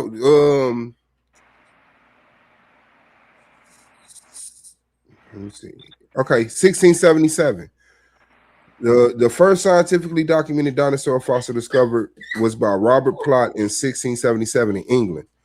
Now you have all of these ancient cultures that tell you about these real large scaled animals. Some of them fly, some of them swim, some of them on land. And then you find it, you're gonna call it what everybody else found, the dragons. Yeah, but they don't breathe fire. I mean, that's something that we can discuss, because one thing that I know is that there was this one, and I'll look it up. Okay, there's this structure inside, a nasal structure inside of one of these dragons, dinosaur skull. And I know about that insect. It has the same thing where it has these two chambers in its skull, and it shoot liquid out of both of them. And when they mix, it burns. And I believe that's what those cavities in that skull was for. Yeah, but it's not fire. No, it will be described as fire. It will burn like fire. Yeah, but I could get with that. Yeah, So you Some kind know, of venom, probably. yeah. And I mean, what else would you call it? Because I would call it fire. If you was an ancient people, I wouldn't be mad at them calling it like it came out and burnt, like nigga, like fire. They So, probably said that, right? It burned like yeah, fire, right? it burned like fire. So I'm gonna depict that shit as fire. And then you got pterodactyls, which are the flying dragons, and then you got the water dragons that are still down there swimming around now. The ancient dinosaurs. I'll tell you this, boy. The ocean seemed to be a pretty scary, unexplored place, huh? Yeah. We rather look up than down. We rather look up to nothing than look down to something. Ain't that some shit? They show you some shit in the ocean that's apparently real. The shit was changed. The shit was changing form. I just showed that video the other day. You saw that? The shit was. They went down there. They said the shit was changing form. Yeah. They don't know what. They don't know what the fuck it is. Yeah. It was a squid. It was a squid of some type. But the one I showed two of them. But one of them, this motherfucker blew my mind because it changed into like this orb almost. It looked like a starfighter from fucking the Jedi and shit. Like it had two wings on the shit was changing shape and glowing. Yeah, dog. I said, man, yeah, it's some shit down there. And then They found a lake underwater, you know. Huh? They found a lake underwater. Yeah, lake. It's underwater lakes and it's underwater rivers, currents that are flowing through the fucking ocean. It's a river that purposely flows this way, and they don't know where the source of the water is and shit like that. Like that's what I say. Like we know more about space than we know about underwater compared to what is out there. So they say, right? Yeah. I mean, look what we done did, man. We done set the goddamn what's the Hubble telescope or whatever fucking telescope. That motherfucker sending us back pictures. We going further and further. Ain't nobody shut that bitch down. I mean, hey, look, fam. Now let's see what's in this motherfucking water. When you get down to the bioluminescent fishes where ain't no light there and shit, man. That's yeah. Ain't it? I don't know, but the ocean seems scary, boy. When you started fuck around, I'm down there, right? Yeah, you better hope evolution ain't true. Because if that shit evolve and hit the shores, humans are extinct. They got fish that walk, you know. They got fish that walk on land, right? You said who? They got fish that walk on land. Oh yeah. The motherfuckers trying. They got feet and all that shit. Yeah, they trying to. You better. But when them deep sea creatures, them bioluminescent motherfuckers, them giants, shit. Hell nah. The animal can be taken for leaves. This makes it more similar looking to a rhinoceros or a boar against a leafy background, rather than a stegosaurus. Modern depictions of dinosaurs are derived from the bony skeletons observed from fossils. Even if we consider that it is a living stegosaurus, the origin... And that's like fake. Like, I don't think we ever found a dinosaur like this. Like, your ass might find a bat. But I don't know. That's wings on the back or what? Huh? That's wings? Oh, no. That just looked like ribs from the other side. Oh, okay. But I'm saying, like, when they find dinosaurs, do they find them whole like this? That looks fake to me.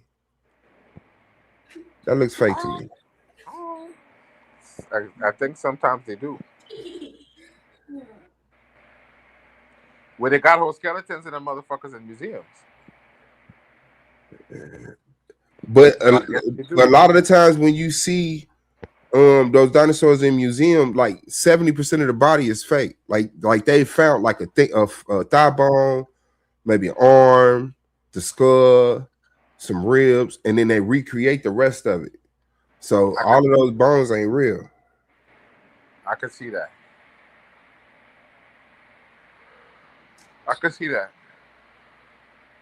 Let me see. Oh.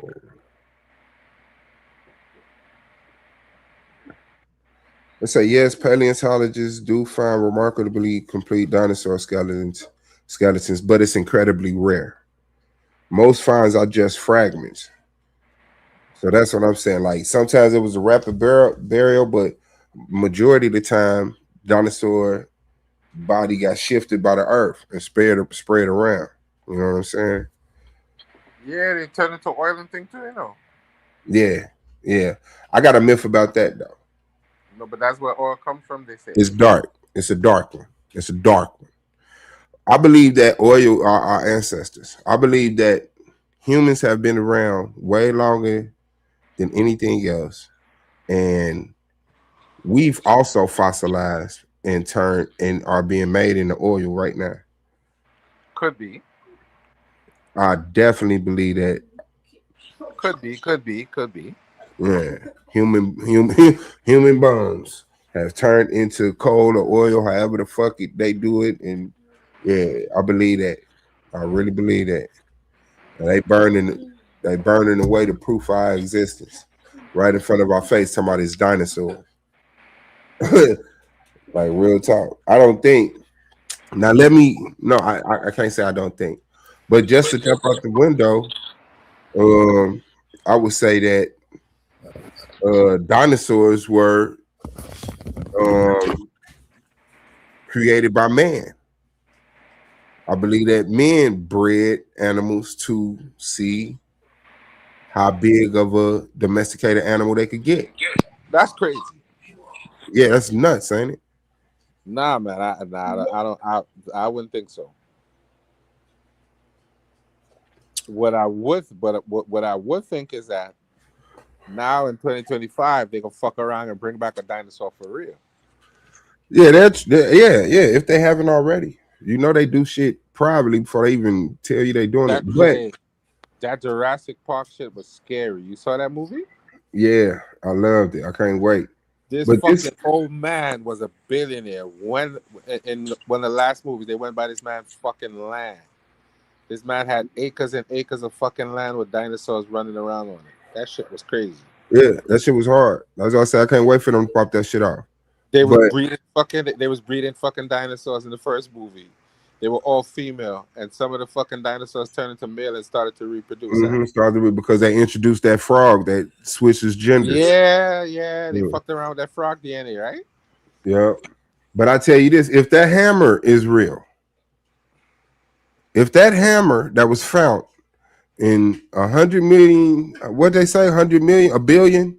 100 billion year old rock with a hammer dated back 100 billion, that means we've been here before. Nah, they saying that they think that the fossil grew around the hammer and fossilized the hammer. That one fossil, that was mountain, that was stone. No, but it was fossilized. The hammer was fossilized. The hammer was fossilized, but the stone dates back 100 billion years. Yeah, but the hammer was in it, and they think that the hammer. But how does the stone grow around the hammer? Is what I'm saying. They said the area flooded, so they think that there was a flood, and this hammer got stuck in the rock, and the rock is 100 million years. There was a flood in the 1920s. No, right. The hammer was made in the 1920s. What flood happened? No, they say that. No, they say the area floods all the time, so it might have been a flood from some mine. And that hammer got stuck in. I didn't hear him say that area flooded all the time, but I know from 1920. They did say that. I know it's gonna take more than 100 years.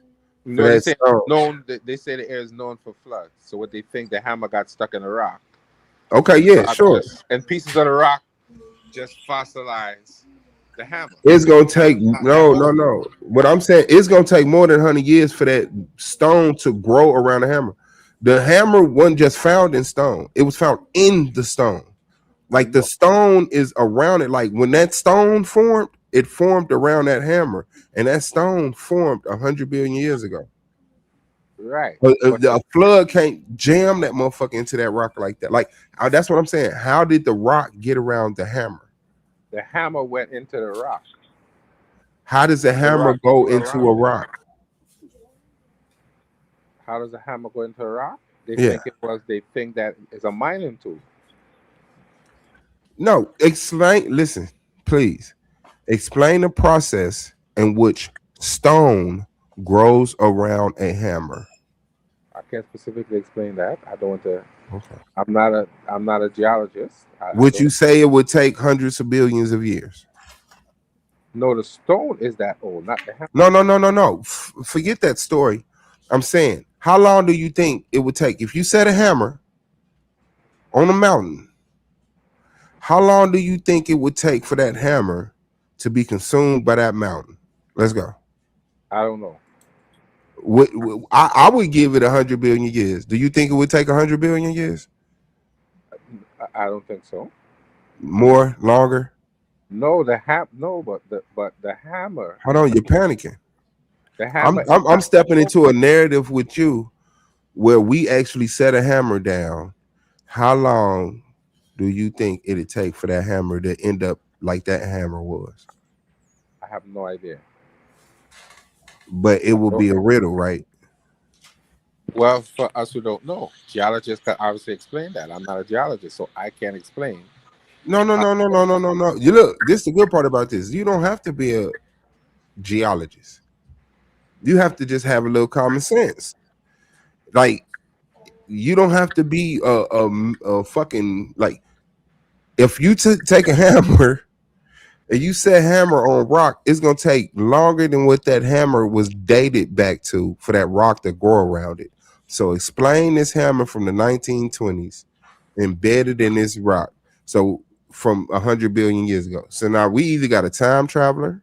Did they say 100 million? They say 100 billion. They said with dinosaurs. 100 million, I think they said. 100 million? Okay, 100 million. My bad. 100 million.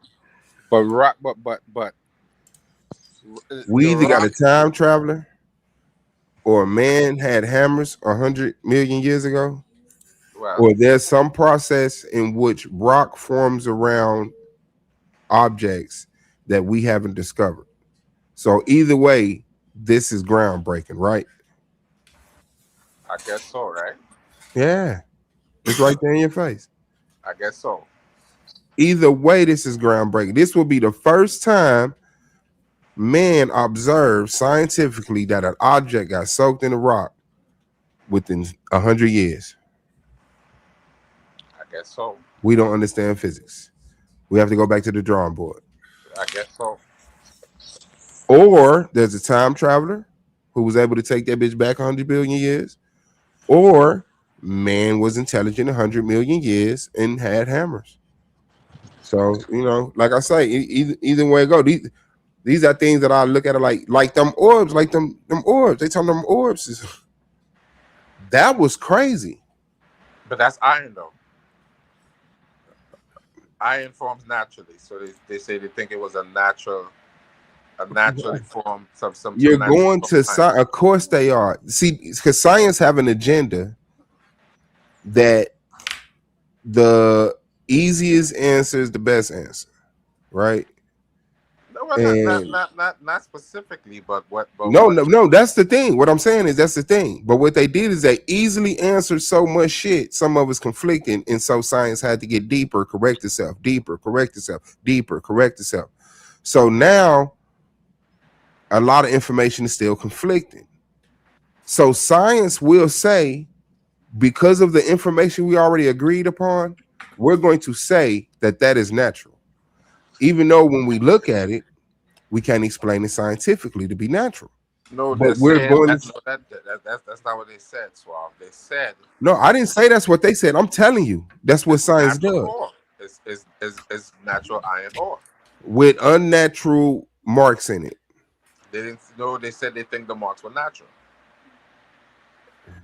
They explained the marks as saying it was all a natural formation, or they think it might have been meteor rock. Meteor rock that formed some of those rocks.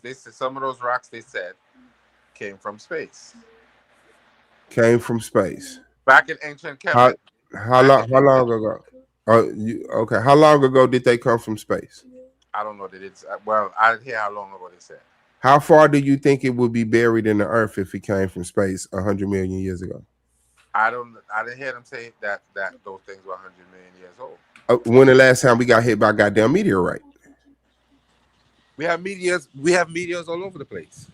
No, not this shit.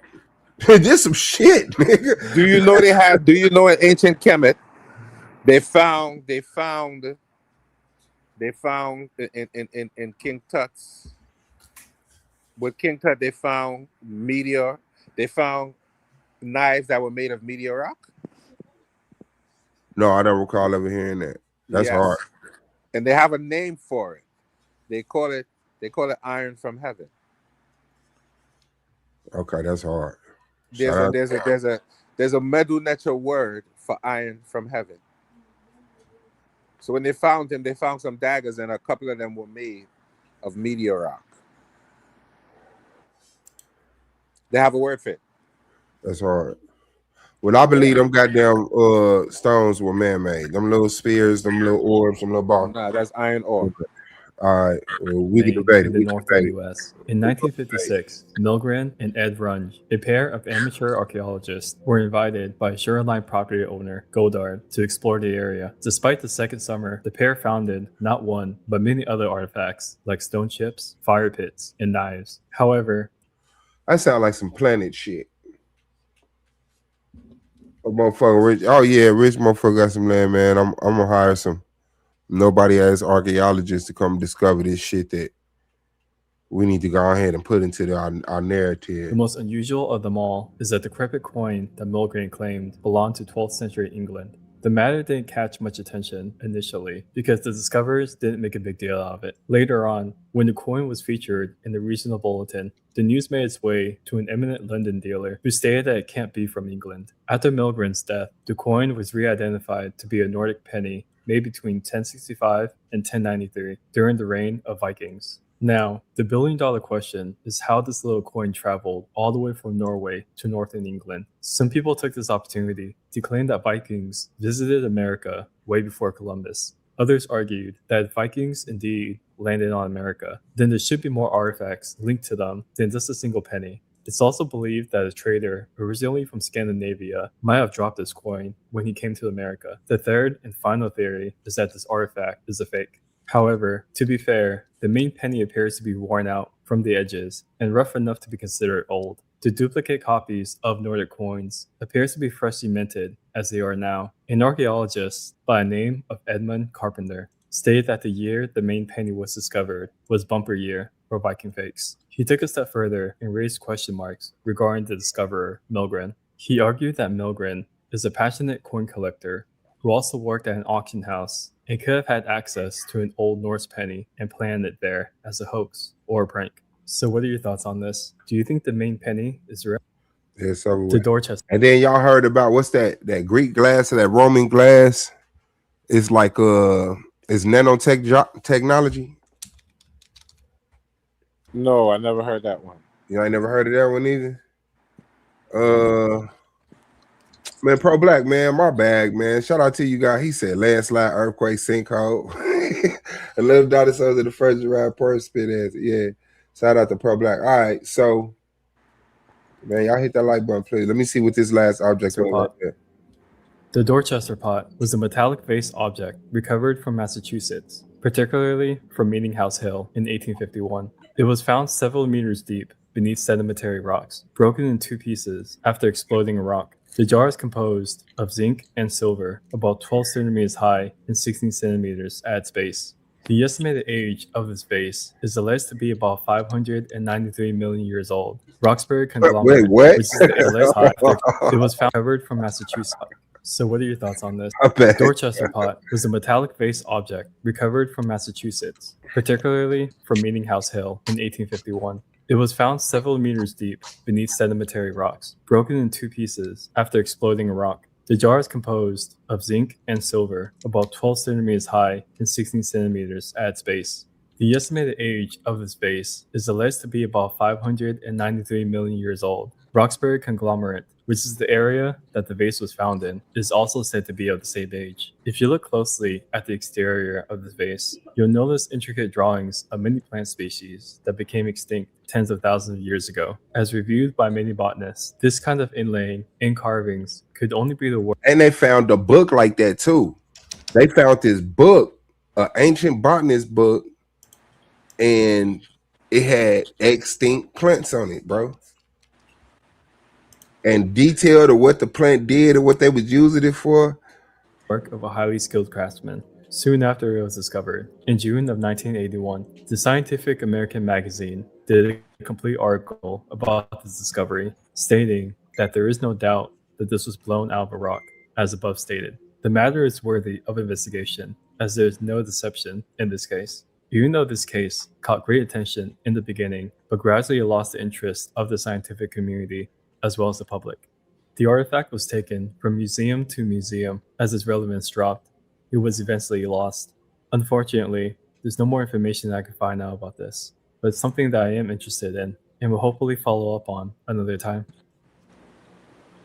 Human history and its progress is a wide-ranging topic that never fails to amaze individuals, even from a non-scientific background. Oparts are one of the many mysteries of our planet that still causes friction between two opposing sides. Historically, many Oparts have been declared a fake or a hoax, used by discoverers to gain popularity or monetary benefits, but there are many out there that continues to puzzle researchers and viewers even until today.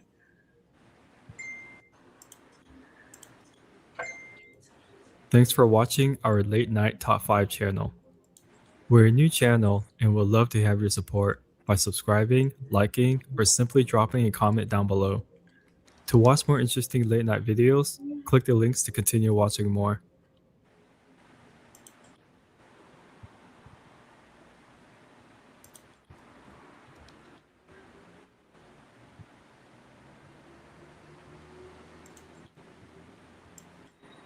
This one, I want to find one that's really just talking about it. That shit too.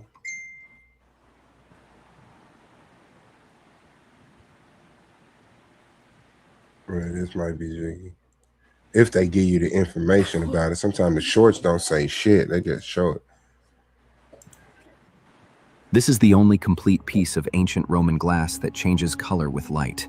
When lit from the front, the Lycurgus cup looks green. When lit from behind, it turns red. The trick lies in the glass itself. Tiny gold and silver nanoparticles bend the light. Did the Romans discover the recipe by accident? This is the only complete piece of ancient Roman. And then what's that one book?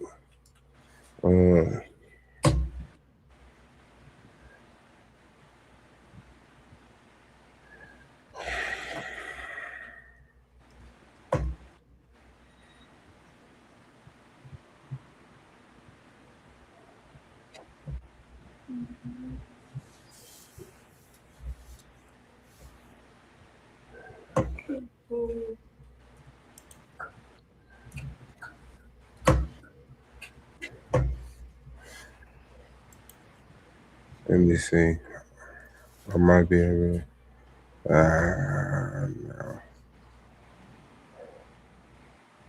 No. No.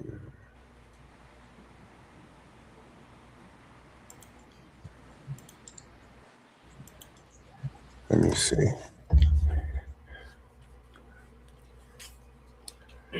Is this it?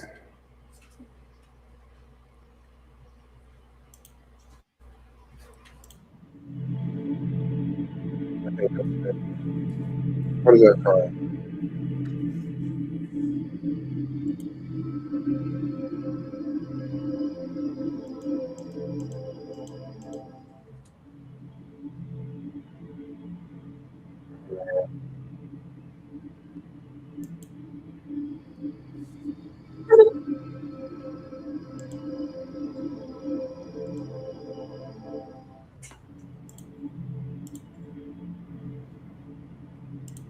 I think I found it.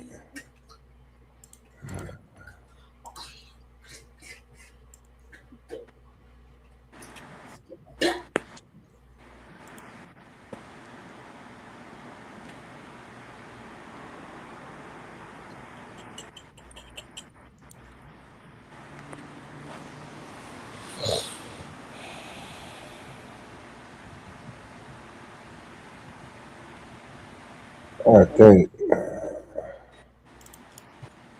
Damn, I can't find them on for right now. Hold on. Okay, now let me see another one of the video. I'm gonna see if I can find that bitch too, cause that shit was hard. So, what you think about the nanoparticle cup? Well, well, nano just means small, right? Yeah, I guess in the scientific community, So I guess they say they think they might have discovered it by accident. Okay. You know, a lot of shit gets discovered by accident, you know. Yeah, and then what do they do once they discover it by accident? Figure out how to use it. Yeah. They discovered Kevlar. So you don't think I'm saying you don't think they understood nanotechnology back then? No. Okay. Nah, but it's just like they say the microwave was discovered by accident. A guy was walking around with a chocolate bar in his pocket, and the chocolate bar melted, and that's how he found out.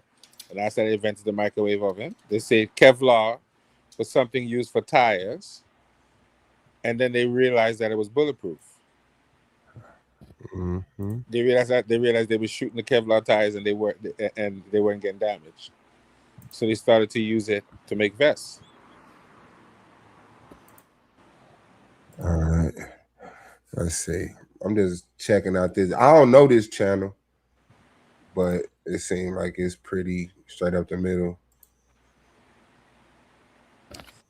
Yeah, weird history, huh?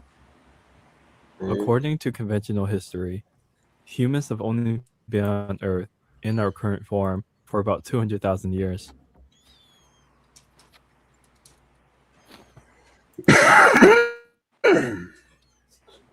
Like, that ain't shit. The interlocking H stones.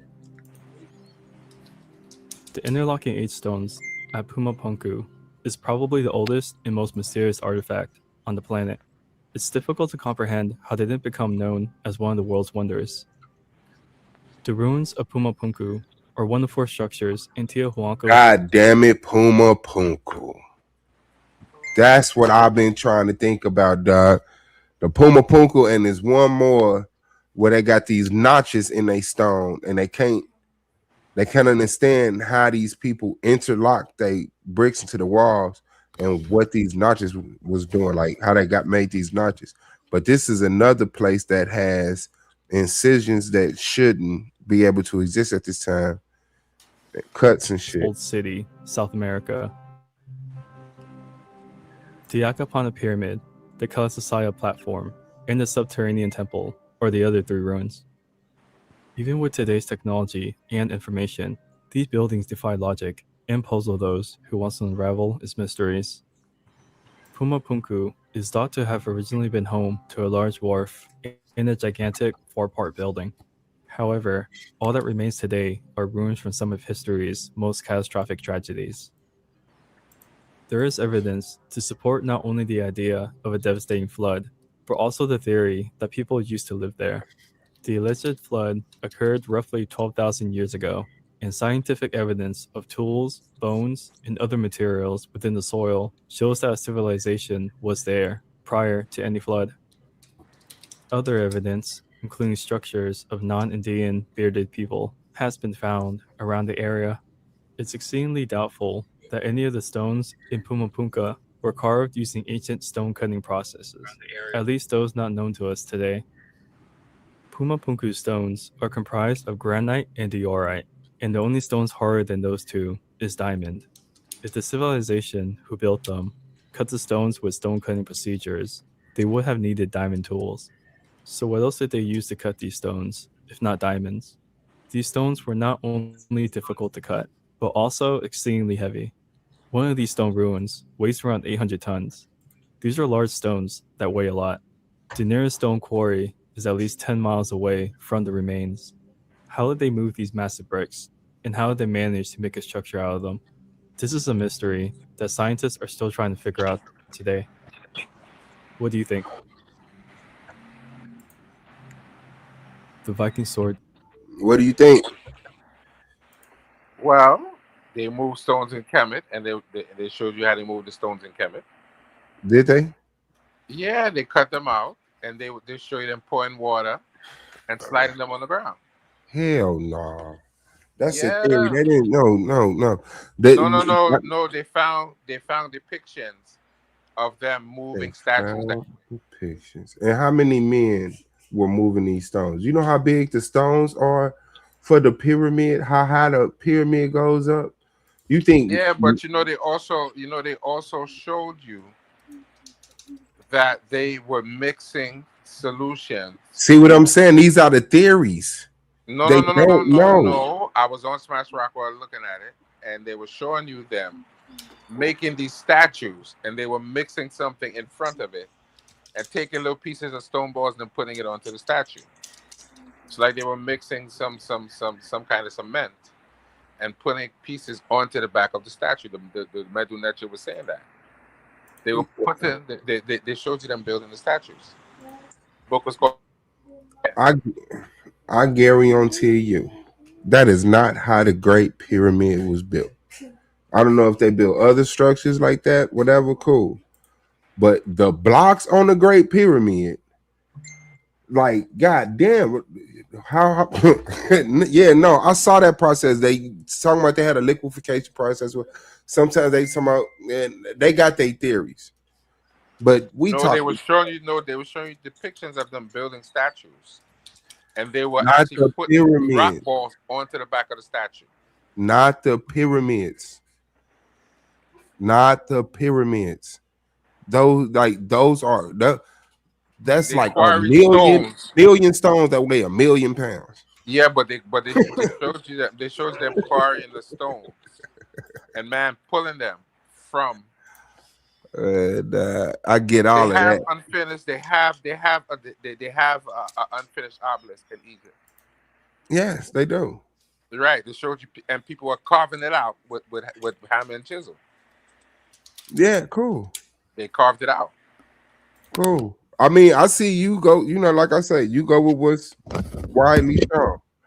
You know, if that's cool, it's cool. I don't dismiss it just because it's widely shown, but they're trying to figure it out.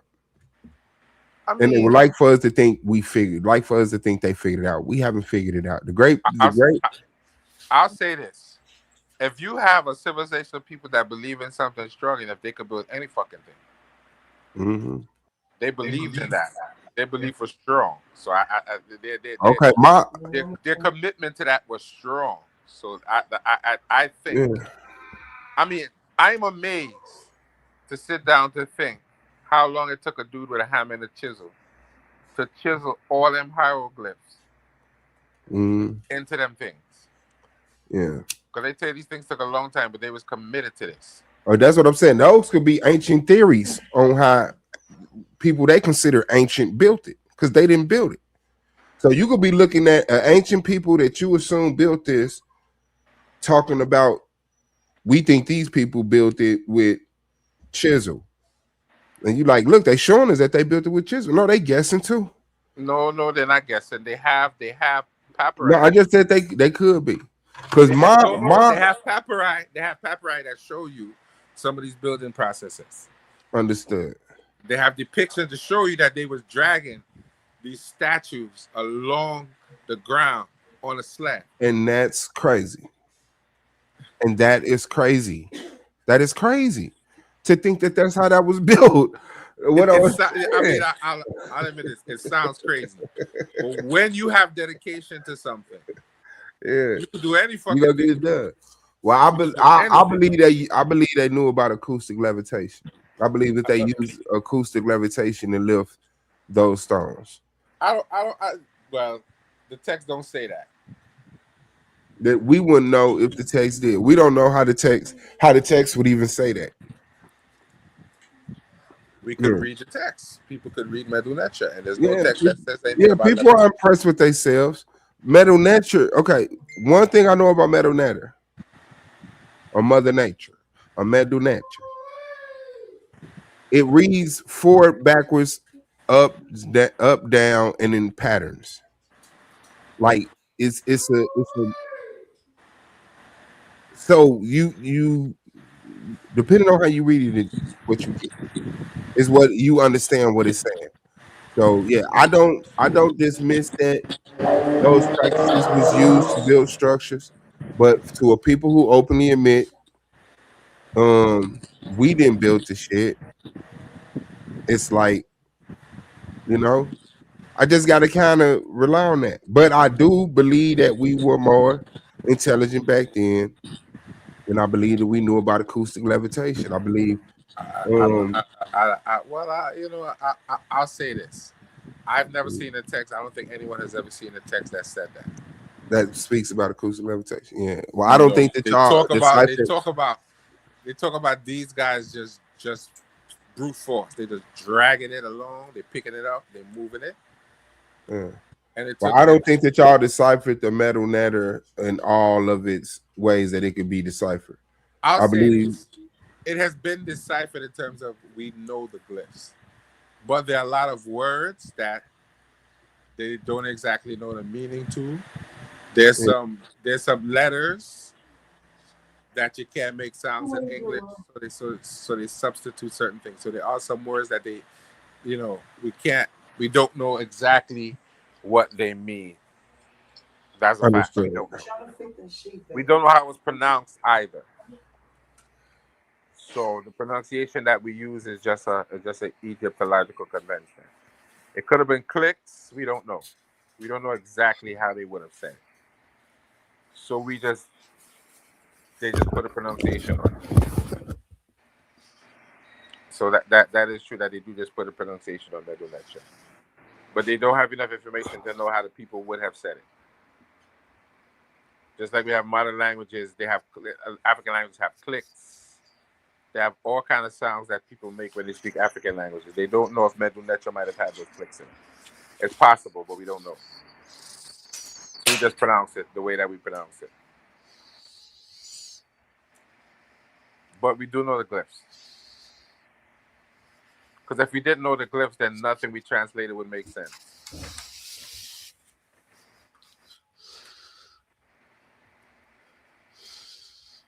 He fell off? Did he? He fell off? Suave like he fell asleep. Suave fell asleep? I heard snoring. That's you? Nah.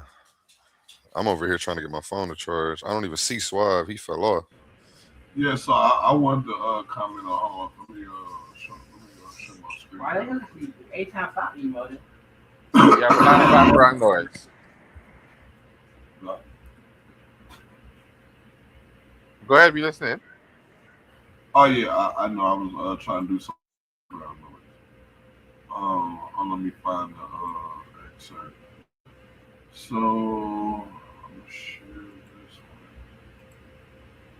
one. Just to piggyback on like some of the stuff you're saying.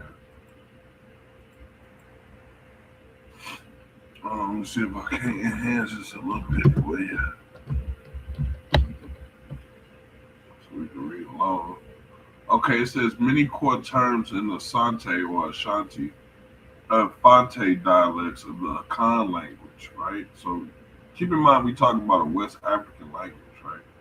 Appears to retain clear Semitic or semantic parallels with words in the Medu Neter, suggesting a linguistic heritage shaped by long migration and cultural continuity.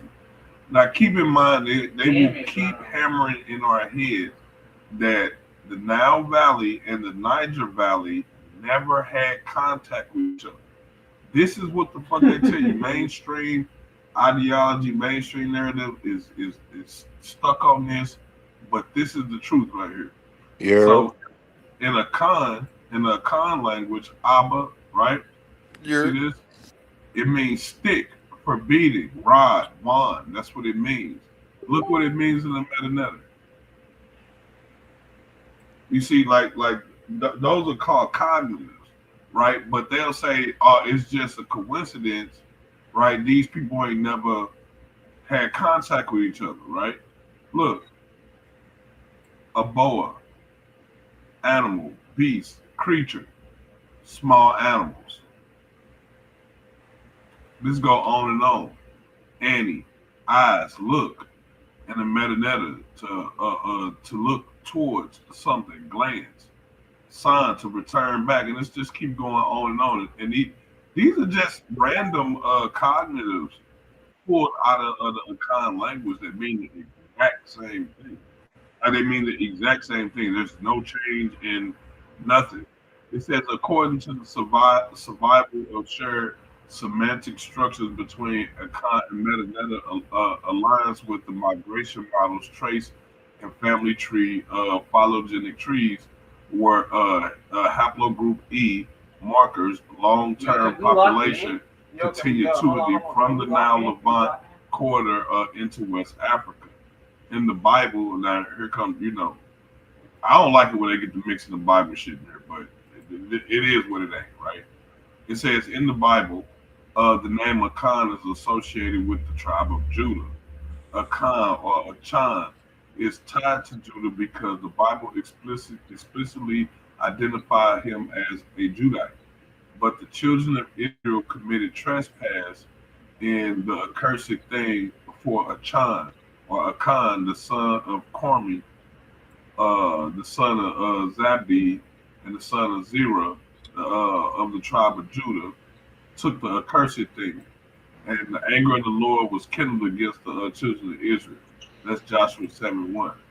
It says, did not Achan or Akan, the son of Zerah, commit a trespass in the accursed thing, and wrath fell upon all the congregation of Israel, and that man perished not alone in his iniquity. You know what I'm saying? So, and then again, Akan, that's biblical language, and you see it right there, Ken. And then, like, check this out, yo. Can y'all see this? This is the metadata. Like this is what they talking about. Like, is that Budge? That's Budge. I didn't hear you. What'd you say? Is that Budge dictionary? I'm not sure. But it looked like it. I'm almost 100% sure it is. And when they talk about Budge, they say Budge shit is wrong. And I'll tell you that. I'm like, it's mighty strange that y'all say that Budge is often wrong, but when we compare Budge's work to indigenous African languages, the shit be matching up a lot of the time. No, but the issue they have with Budge is Budge's translations are not that bad. But when he deals with transliterations, his transliterations is fucked up. So they tell you when you deal with Medu Neter, they often have to correct Budge in terms of his transliteration.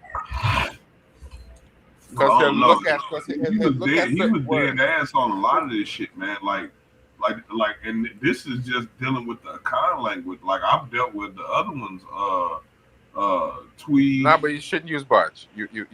Budge is not a dictionary that you should use when it comes to Medu Neter. You said you shouldn't use? No, you shouldn't use Budge's dictionary because they have to correct Budge. And that's what I'm saying. Like why you say that if we can pull what Budge is saying right out of the indigenous language? It ain't like he was studying fucking the Akan language. He wasn't studying the No, but what I'm saying is they have better dictionaries that deal with if you want to deal with Medu Neter. You shouldn't use Budge's dictionary. Because sometimes he gets some glyphs confused. He gets some glyphs confused too. He'll use the wrong glyph sometimes. So all of that is in Budge's work. When you look at Budge, okay. You mean Jay, my phone died. Message me in the private chat. Because the man was trying to because they had. You mean some of the glyphs might not be right. Yeah, here.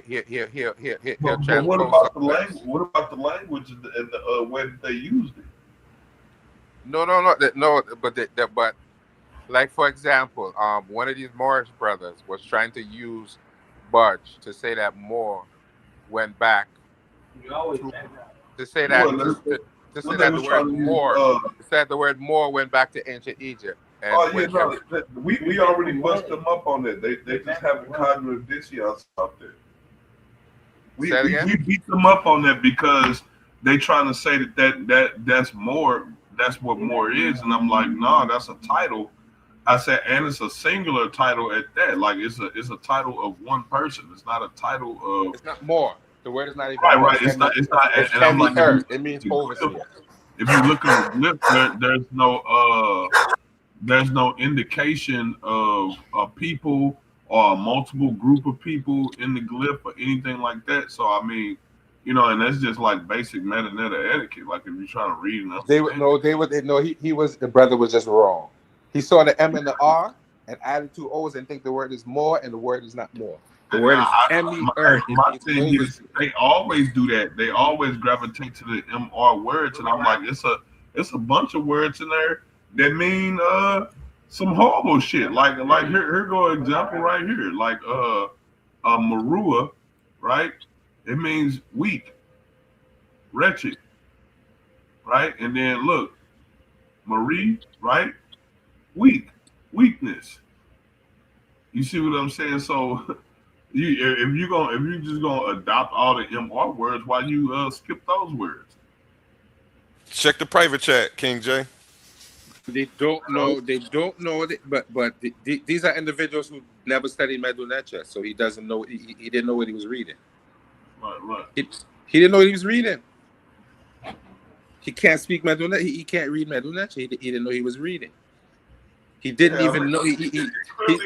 First of all, he mispronounced the word because the word is not mer.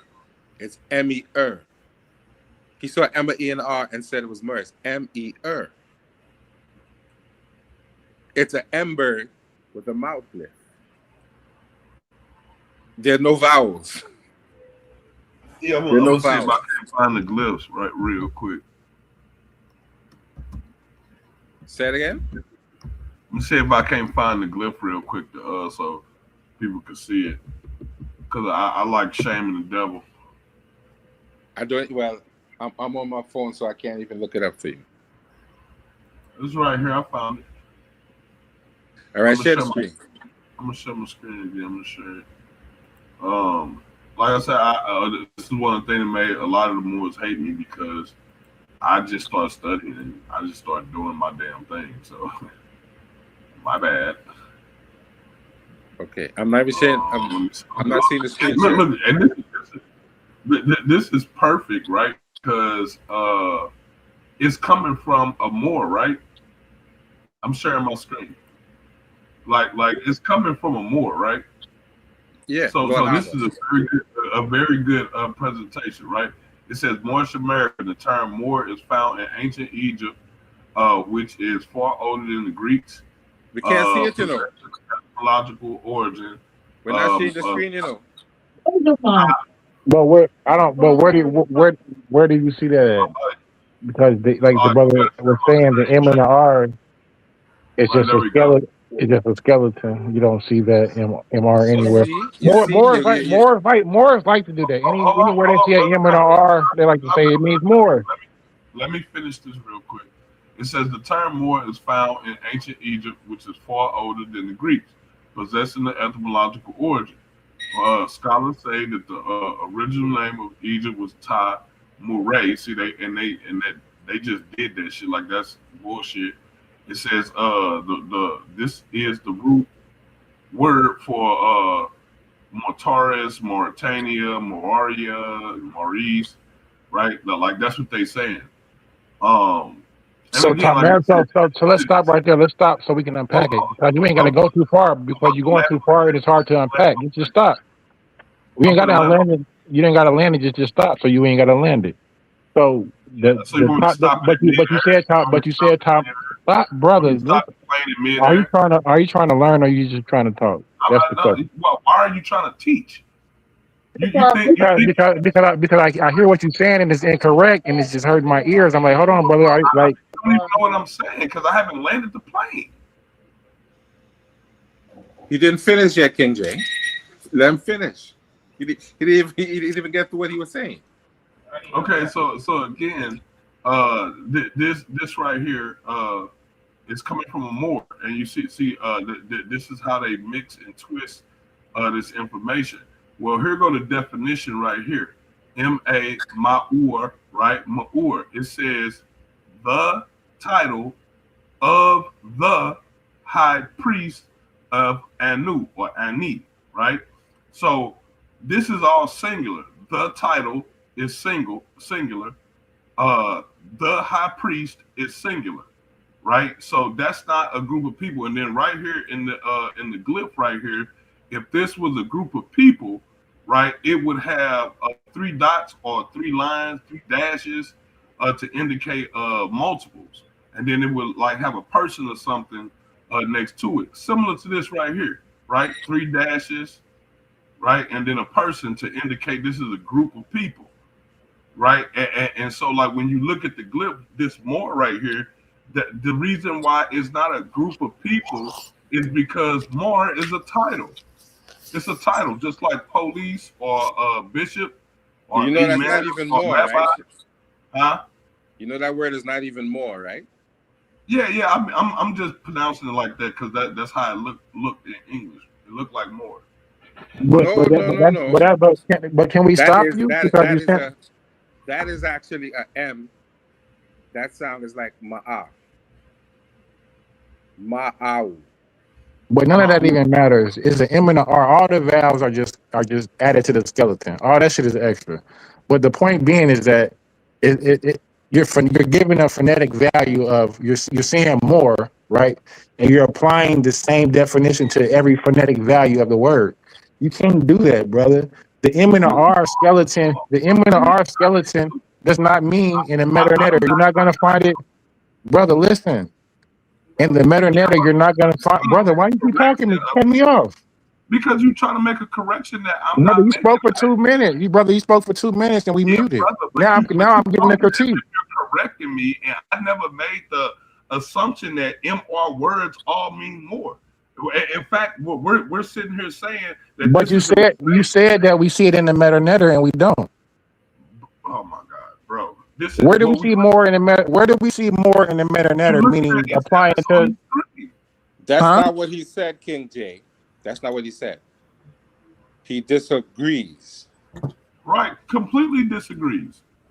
But the words that I'm like, how are you correcting me when I'm disagreeing? But the words that because I'm hearing what you're saying. Like when you said Tamari, you said Tamari. Listen, I can't even finish the critique without you, brother. I can't even finish the critique without you cutting me off. How you even what I'm saying? We heard you. I heard you. Well, now I'm trying to reiterate. Now I'm trying to say what I heard back, brother. But I can't even critique. Go ahead. I'm saying about how get it all out, brother. Get it all out so that way I can respond. You're misquoting me and then trying to not take accountability over the fact that you're misquoting me. So you're in error already. How can I misquote you if I haven't gotten a word out? Bruh. Can I speak, brother? Can I speak uninterrupted, brother? Brother, can I speak uninterrupted, brother? Everybody in here just heard you spoke in error about what I just said. And you still can't just man up and be like, you know what, I heard that wrong. Or maybe I spoke too soon. No, I have contention and I want to speak. I interrupted. You have contention when I'm against the information. You will if you let me speak, you'll understand.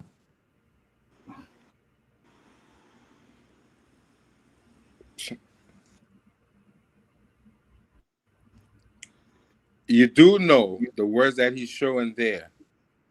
There's only one word where they have an R in it, huh? The other words don't have any R's in them. Joey, the brother said the word Mauritania comes from Tamari. That's not what he said. Yes, it is what he said. I'm reading the brother. I heard what the brother said. Joey, if you can't comprehend just out of the argument, we don't need to hear already. How y'all turn this into a box full of pit bull puppies, man? Hey, how y'all turn this to a box full of pit bull puppies, man? Man, we just breaking down some information, man. Let them break it down his information. He's reading what someone else said. That's not his words. Understood. He's reading an Instagram post. He didn't say that. He's reading what it says. So you're not correcting him. He's correcting he's correcting the other person and saying that he doesn't agree with them. They're bringing across a bullshit argument. That is what he's saying. He didn't say that personally. That's not what he said. Why are you arguing with that? So you're not arguing with him. He's showing some more, whoever it is, doing some fallacious bullshit. Right. Because none of those words mean nothing close to what more means anyway. None of those words have anything to do with it. All of those are saying to look. There's no R in the first two words. And that was hard, fam. That's hard. That's nice. There's no R in the first two words. So he's making a ridiculous argument to begin with. because it's one word with a R in it, and he don't speak Medu Neter to even know what the word really means. He don't know. He's reading Budge, and I'm tired of we told these Moors years ago, stop reading Budge, because Budge is not going to help you. Budge can't There's a help couple of other ones that they use too all the time, and they try to say that like it's more, or it means more. Like they use Maru, and even that Maru means sick man, sick, and Mira means sick woman, servant, things of that nature. You know what I'm saying? So it's like one of those words being like keeper, overseer of some shit or something like that. And they take the things like that. You know what I'm saying? Claiming that it's more in ancient Egypt, and it's like, nah, man, it's not none of those things. Those are titles. No. Those are titles to jobs. Titles have duties. Yes. Those are jobs. An overseer. That's what it means. An overseer. But it's an overseer. Yes. Like it's not telling you like this is a group of people who, and it's like their nationality or something like that. Like they just all. It's a common title. It's a common title that would be given by the Nasut to people to oversee certain things, just like Ptah-hotep was the overseer of the city. That doesn't say anything. That's not more. That says nothing about any nationality. It has no color attached to it. It's a high position. It's so ambiguous, right? Because the word more or the word MR can mean so many things. Like, right? MR is also another name for Set, the god Set, right? And it's also means like pyramid. It also means mountain pyramid. You see what I'm saying? So, a Merkut. So it's so many different. So Joey, real quick, just when you said there's an M, we don't see the M out here. We see the Mer. We see the M, which is like the sickle sign with the I. We see the I bird, the Uchit. That's not the one with the R. It's the one at the bottom. At the bottom? Okay. Yeah, it's the one at the bottom. It's like what? Like that don't say this. That's the first one is the Ma. That's the Ma, and then it's the bird. What's that bird, Joey? That ain't the R. That's not an R. That's something like I can't remember exactly what it is. Is it on a standard? No, it's a sparrow. That's supposed to be the Haru. I think that's supposed to be like the Haru. No. That's a sparrow. That's a sparrow. Is it giving the oot sound? No. It's not giving the according to him, that's a UR sound. Yeah, we just trying to figure out where the R coming from. Because the first is the MA, and the second would be something like word. Mm-hmm. Yeah, I'm agree. I don't understand what that. So it'd be something like that'd be something like great seer or something along those lines. Probably is what they're trying to say. But this is this is Budge's dictionary, so we shouldn't be reading it because you're gonna get confused. Okay, well that's Budge. That's why. Let's look at you're gonna get confused. You're gonna get confused. Yeah. He's probably trying to say my word, which means my great word. Yeah, seer. my word. Overseer. My where? And if that's the case, then so that U and that W supposed to be a W, so it's supposed to be a where right there. My where. Yeah, and that's the wrong bird. Right. Yeah, more than likely that's the wrong bird. Yeah, Budge got that wrong. So Gardner would say different. If it's my word, that means something like great seer. That's what I think it is. It looked like he used the wrong bird. That's why I say that's like he used the wrong bird. Mer also means like love too. Yeah. It also means love, and then it's like it also means like it's several titles of gods. Mary, like when you say Mary, Mary is. So that means beloved. So when you say Mary, you're saying that beloved. You're saying that. Why do you keep cutting me off, brother? Damn. Well, I can't say a word.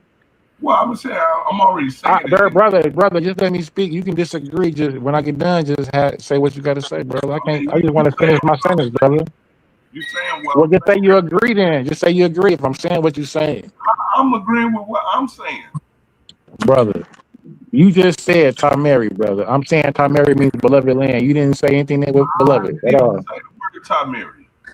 Huh? I didn't even say the word Tamari. I did. That's my point. That's the whole point, brother. Let me talk, and you can hear what I'm actually saying without cutting me off. No, but King J, he's reading the post, and the post says that, but in the post they're wrong. That is not the proper transliteration of Tamari. That is what he's trying to tell. I think that's what he's trying to say. He ain't saying nothing. He keeps cutting me off in the middle of my sentence. Well, I was already talking. I said Mer also means love, and it also means the name of the titles of several gods. This is what I was saying. That's what you said. You didn't say nothing about love. You said the title of God, and I said no, but it doesn't mean that. That's why I was talking, and then you took it over, and then told me I had to agree with whatever I'm saying, which I'm already saying it. Why do I gotta agree with you? But just continue your bill, brother, and just let me speak when it's my turn, brother. That's all. I'll tell you this: stop reading the Budge dictionary because he's wrong. Yeah, nobody uses love anymore. That is totally wrong. All of these words mean different things. I knew that's wrong. He's wrong. I understand that. Like this is a whole different site, right? This is a whole different site. This is a whole nother more, right? This is what they do. This is what they're they do. wrong. And they're wrong. They're using Budge. And they need to stop using Budge because that is not correct. This is all Wallace Buds. That is but not correct. I do want to introduce the brother to the panel. We got a new brother on the panel today. Kassad. He's a Hebrew Israelite, very knowledgeable. So he is on the panel. If you want to let him jump in. Say, I want to argue about religion. Now I thought we was going through all the out of place artifacts. No. Y'all good? That term that they use in there is not a title for that's not a title for a God. He's wrong. For sure. Oh, my bad. You added him. I took his ass off. He's wrong. Did I do it again? He's definitely wrong. Budge is wrong. Peace to the chat. Peace to the chat. So you saying Budge is wrong on everything? Peace to you, bro. Peace. Is What's up, everything Kasai? wrong? How you feeling today? I'm A1 the platform owner. Can you hear me? And whichever one that you use, like what makes that incredible? Nah, we can hear you. You know the real. No, What's your background, Kasai? I can hear y'all. I'm just letting them. I'm letting them finish up their conversation. They ain't gonna finish it up. You gotta cut them rude niggas off, man. 4 hours. It's me and you. Them right three now. pit bulls in a box. What's your background, Kasai? Kassad, I'm an Israelite. Kasai, how you feeling? You a part of any camps? No, I'm not a part of no camp. A renegade. Okay, I can rock with it. You one of the stupid Israelites or you one of the smart Israelites? King J brought him up here. He ain't the stupid one. Oh yeah, he's a fucking idiot. Oops, my bad. Come on, be nice to our guests, brother. Be nice. Kassad is pretty intelligent. I definitely want to add him. One of the brothers to the platform. Appreciate you coming through, everybody. Let's give Kassad, or is it Chasad? How you say it again, brother? Hassad. The C is silent. Can you tell me? I'm not listening to him. It's Hassad. Is it really Hassad? Hey, Swab, chill. My name is pronounced Kassad. Yeah, I'm over here trying to get a real introduction. You playing too much sometimes. I'm not trying to roast him right now. I'm trying to make him feel welcome. Let's give him a round of applause real quick. Y'all can give him a welcome now. Y'all can go ahead and jump on him. All right, for sure, man. Who's up here, that's all. All right, Okay, well, I was talking about out of place artifacts, but I guess this has regressed into people's belief. So, Kassad. Well, listen, I'm gonna go out and I'm gonna come back on my tablet where I can share my screen, right? You can just go out. Don't listen to him, Jose. Hassad. So, are you saying? So, which Bible do you rock with? Which scriptures, which literature do you rock with? Let me see just how modern as you are as an Israelite. And you got Emmanuel on here as well. He's an Israelite as well. So you're I think not he on wanted here to by come yourself. talk. So don't worry about these brothers jumping you. You got some backup. Yeah. He ain't worried about it. He got covered in the blood. He actually came on the platform to have a conversation with me when everybody got done, but Yeah, so, that's what I'm. Okay, side, but I'm saying now, which Bible do you rock with, bro? Yeah, I came here to have a combo with King J. So A combo. Well, you and King J can go and have a combo then. Or we here to talk about out of place artifacts. yeah, which is why I've been silent. Y'all had a combo that was going prior to me, so I'm respecting that, and I'm letting y'all have y'all combo. You came at me all disrespectful and shit. I ain't coming to disrespect you. All I asked you was you a stupid or a smart Israelite. What kind of fuck? Never mind. Yeah, so yeah. Aren't there stupid Israelites? Hold on. King J, man, stop. King J, back. King J, back right there. King J, you want for I kick you like you do niggas off your panel. So A1, I'm a kick. So A1, like you do niggas off your shit. Hold on. He don't believe in the blood of Suave, nigga. So A1, what we'll do First is of all, we'll the just start a new miscommunication is stream. on me. My phone died and won't turn back on. I was supposed to get them a time slot at 10 o'clock. So you don't got to be mad at them. They coming up here because they were supposed to get on. My phone has been on this charger for an hour. Oh, and it did turn back on finally. Okay. So we are just waiting because they had nets. That's all. And then I mean, is you a dumb, stupid Israelite or a smart one? That's cool. You know somebody, but if you've never introduced yourself to a person, right? Yeah, I would need respect, kinda, or just be chill or feel them out first before you start seeing if they the joking. You know what I'm saying? Okay, bet. Kassad, are there stupid Israelites? Bro, I don't even want to talk to you, my guy. I came from King J.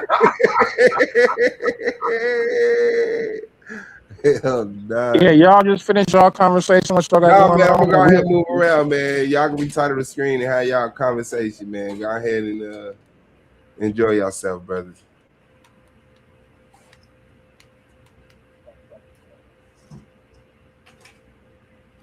Yeah, so Jesus.